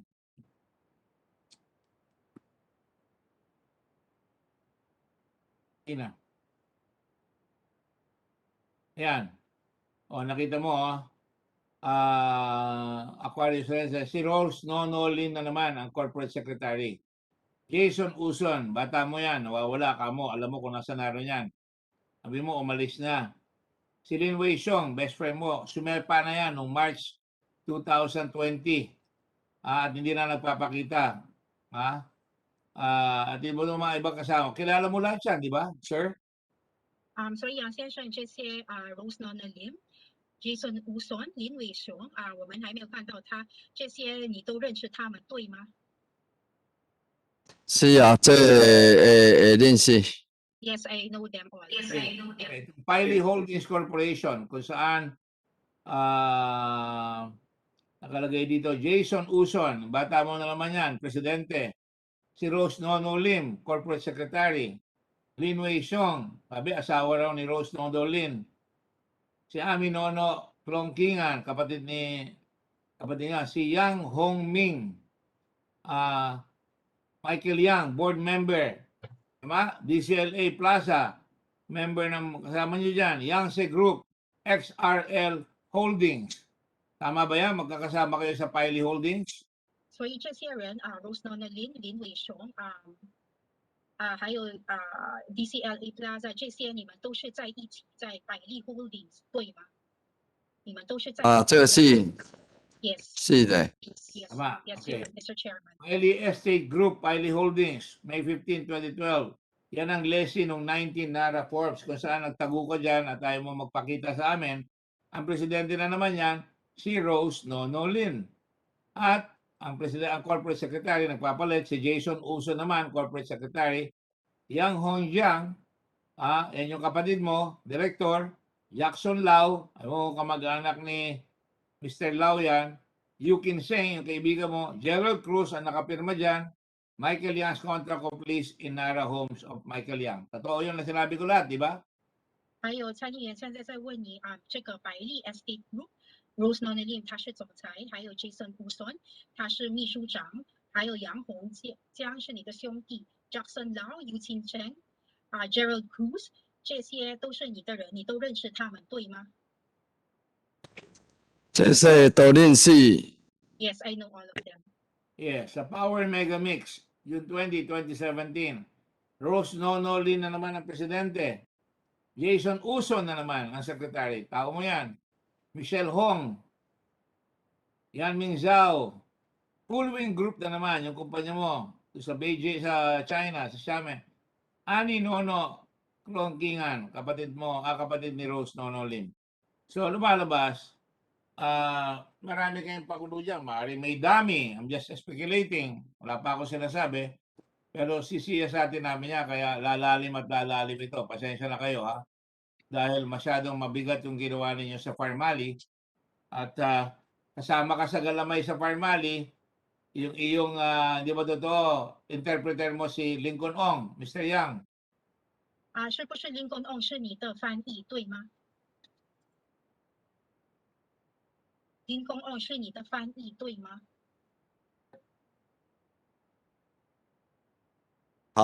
不在了。Lincoln Ong 是你的翻译对吗？以前 Sa Pharmally, kasama mo siya. Lincoln Ong was my Interpreter. Kasama mo siya. Meron litrato yun. Palagi kayo magkasama. Hanggang sa presidente, magkasama kayo palagi. Di ba? 你们常常都在一起，就是跟总统会面，你们也常常在一起。我有些有在跟总统有见面，他会翻译。 Saan kumuha ng pera si Lincoln Ong? Malaki ang sweldo niya. Nakakabili siya ng 2 Porsche sa iyo. At ikaw rin may Porsche, di ba? 那你知道 Lincoln Ong 他的钱是从哪里来的？因为他有2个 Porsche， 你也有一架 Porsche 对吗？ Malaki ba sweldo ni Lincoln Ong 他的薪水很高。这个正常吧，我正常吧。 I think it's normal. Normal. Sama mo nga ako sa normal para magkaroon naman ng Porsche. Wala akong gusto magkaroon. Sama mo nga ako sa normal para magkaroon ng Porsche. Normal pala sa inyo yan. 所以你觉得能够拥有这个 Porsche 是正常的？ Dahil si Lincoln Ong, ang pera niya raw, 85,000 ba sweldo mo, Lincoln? Interpreter? Di po, Mr. Chairman. Di ba? O, tatanungin kita, alam ko na yung sasagot mo. Saan mo kinuha yung pambili mo ng Porsche? Mr. Chairman, actually nakatanggap po ako ng 3 LOA from the BIR. So I'm under investigation. So hindi ko muna maisasagot yung mga tanong nyo kasi nga Hindi ko naman tinatanong yan. Tinatanong ko lang kung kano sweldo mo at paano ka nakabili ng Porsche. Especially after this big brouhaha dito sa Pharmally. Alam mo, Lincoln, ayaw kitang sasaktan eh. Kaya lang, sana sinabi mo na kaagad yung totoo para nakatulong. Baka natapos tayong mas maaga. Lahat tayo tinatamaan ng hirap eh. Pati ako, minumura ng Pangulo. Si Senator Dilo, minumura ng Pangulo. Senator Pangilinan, minumura ng Pangulo. Hindi ko maintindihan kung ba't kanya pinapagtanggol. Dapat pagtanggol niya, yun nahihirapan dito sa ating bayan. Pero, andun na ako. At pagkatapos, niyan, ito rin naman si yung tumakbo magkapatid, si Twinkle at saka si Mohit, di ba? Mga bata pa sila pero nakakabili ng Lamborghini. At sabihin ko na sa inyo para, alam nyo, I would just like to announce to the committee Rose Nonolim was supposed to testify today. Nang sinabi ko yung pangalan niya, biglang sumakit ang mata. Nagpaalam na siya, biglang nagkaroon ng appointment sa doktor. At sa susunod na kabanata, abangan nyo, maraming lalabas dyan kay Rose Nonolim. So, ang sinasabi ko lang, Mr. Yang, you are not my enemy. Do not treat me as my enemy. As your enemy. Pakisabi mo lang sa kanya. 杨先生参议员想跟你说，我不是你的敌人，你也不要把我看成是你的敌人。有听到 Duty 吗？ in behalf of 听 the 到吗？ Philippines. 我没有当敌人，他说什么我回答，我是很正规的，我是很诚恳的来参加，我没有给谁当成敌人，我都没有跟谁当成任何人敌人。Mr. Yang, Mr. Chairman, according to Mr. Chairman, Mr. Michael Yang answered that he doesn't look at you as the enemy, and he came here to attend the hearing very sincerely, and he sincerely answers all of the questions that you have asked him. I appreciate his coming, but he is not forthright. Pakisabi mo lang sa kanya. I wish he would be more forthright. 参议员说他也是很感谢你能够来听证会，出席听证会，但是希望你能够很诚实的回答他的问题。 And for the record, Rose Nonolim is still logged in at the meeting. We're trying to call her attention para matanong na natin siya, pero wala siya. Hindi siya sumasagot. Pero gusto ko lang sabihin, pinakita ko na sa inyo yung buong istorya ng makikita naman nyo yung sa Clark Field. Pakita ko ulit sa inyo yung mga litratong nag-invest, yung Piley. Makakasama sila. Di ba? Kamusta yung negosyo sa Clark, Mr. Yang? 杨先生Clark 基地的生意做得如何？ Yeah, 你在 Clark Clark 基地 Majestic 的 World. 这个 Clark 现在疫情都放在那边都不好，都疫情做生意都都没有人了，都没人。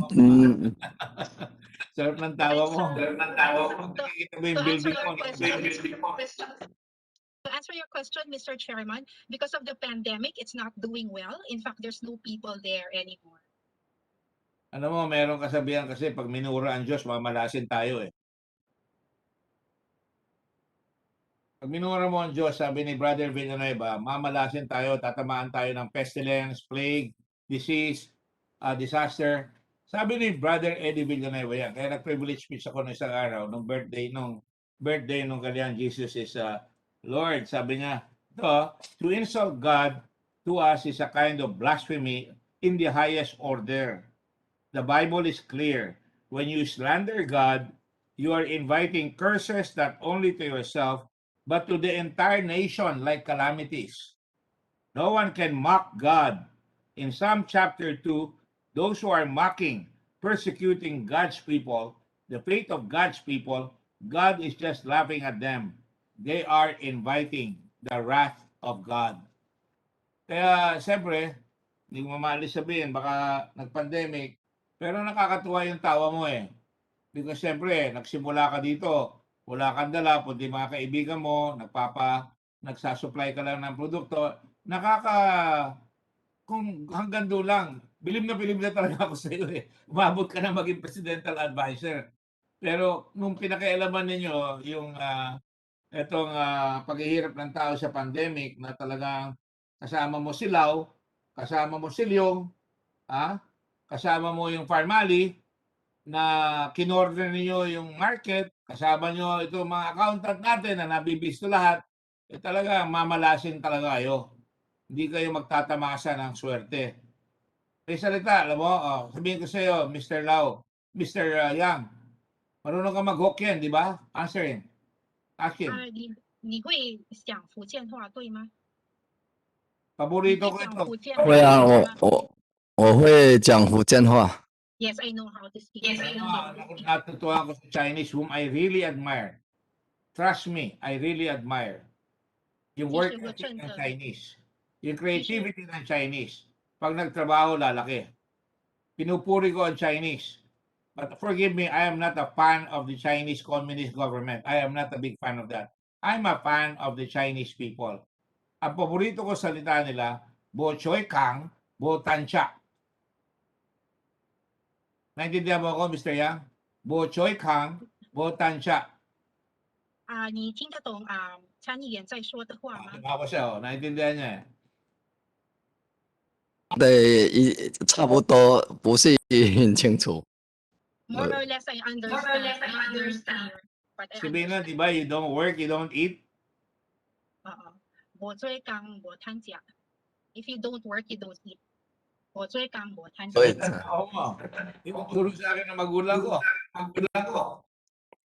Di ba? Yes. Sa Bisaya, way kayod, way kaon. Way kayod, way kaon. Pero pag dinakaw mo, tama tayo. Masama. So on that note, ladies and gentlemen, it is now 6:20. I would like to thank Sheshe, Michael Yang, Sheshe. I would like to thank you. Hindi pa siguro tayo tapos, pero tatawag tayo ulit ng hearing sa November 6, 5, November 4. I'm sorry, November 4 on Wednesday, Thursday, Thursday, with the permission of our colleagues,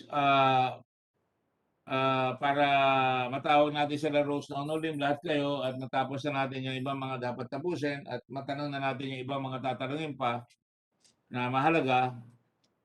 And I just want to thank everybody for their patience, and I'm sorry kung minsan siyempre hindi maalis talaga na pagka naghahanap tayo ng accountability of public officers, nadadama yung iba. Sana Mr. Yang, if you can talk to Jason Uson, kilala mo siya, sabi mo sa kanya, papuntahin niya lang dito si Jason Uson. 杨先生参议员想请你说你认识 Jason Uson 对吗？那你可以请他出席我们的蓝带委员会的听证会吗？ At saka si 我有过，他好像出国，我现在联系不上他，他现在好像出国，他疫情就出国，他好像就出国了。我会帮他。To answer your question, Mr. Chairman, I think Mr. Jason Uson is already out of the country since the pandemic. He has left the country, but I will try to, and I have a hard time contacting him again, but I will try to contact him. Bakit natatakbuhan lahat yung mga kaibigan nyo? Pati si Gerald Cruz hindi nagpapakita. Pakisabi mo lang kay Gerald Cruz, pumunta naman dito. 你也可以请Gerald Cruz 出席听证会吗？ And on that note, 这个里面传票，他要来参加，他就会来参加就是我也我现在都联系不上他们。When you send out subpoena to him, I think he will come because I also cannot we have contact already him. sent subpoenas. Ang dami na. Pinapahanap na namin sila sa mga NBI, sa police para humarap. Ayaw naman namin na because he said he could not also contact Mr. Gerald Cruz now. So, pagod na lahat ngayon. So, sa Chinese ka, sasabihin Bo Panwat. Tama ba yung Chinese ko? Bo Panwat. Yes, that's Hokkien. 没办法. Bo Panwat do. Bo Panwat do. Sabi mo sa, ano ba ibig sabihin ng Bo Panwat do? There's nothing we can do. There's nothing we can do. Wala na. Sobra na, di ba? So, tumatawa si Lincoln. Bubuti tumatawa ka ng Lincoln. Di mo naman kami tao Kaya lang talaga, nag-iiskrimahan tayo dito para lumabas talaga yung katotohanan. On that note, I'd like to thank everybody, the Senate President, Senate President, Minority Floor Leader, Senate President Soto, Senator Lacson, Senator Dillon, Senator Pangilinan, Senator Hontiveros, and all the resource persons. And I pray that sana pagtulong-tulungan tayo. And I want to thank, when I look at Tony Lachon, the doctors never were activists. Now they're very active. There are more people now talking. Kanina na andyan yung mga gumagawa ng mga export products na kaya naman palang gawin yung mga produkto na nakuha nitong mga ibang mga Chinese. Like I said, kung mabilisan, kailangan natin ng Chinese. Pero kung kaya naman gawin dito, gawin na natin dito. And I'd like to thank Mr. Abrea, whose contributions are invaluable because lumalabas talaga ngayon. Narinig mo na, Raymond, kinakalampag na raw si Lincoln nung BIR. I'm not happy about that. I hope, anyway, I hope hindi malakas ang loob nyo dahil malakas ang backer ninyo. Pero dapat mas maganda kung talagang lalabas talaga yung katotohanan dyan at maayos natin. Maraming salamat sa inyo. I pray for every one of you. Be safe. A lot of our friends get sick with COVID. A lot of them die. And let us all pray that we all survive because while you are alive, Mr. Young and all of you, there is still time for forgiveness from the God and for redemption. On that note, I will now suspend the hearing for November 4 at 11 a.m. Good evening, everyone. Shesheni. Maraming salamat po. Dagang salamat. Thank you very much. Thank you very Session much, is Mr. Chair. Thank you, Mr. Chair.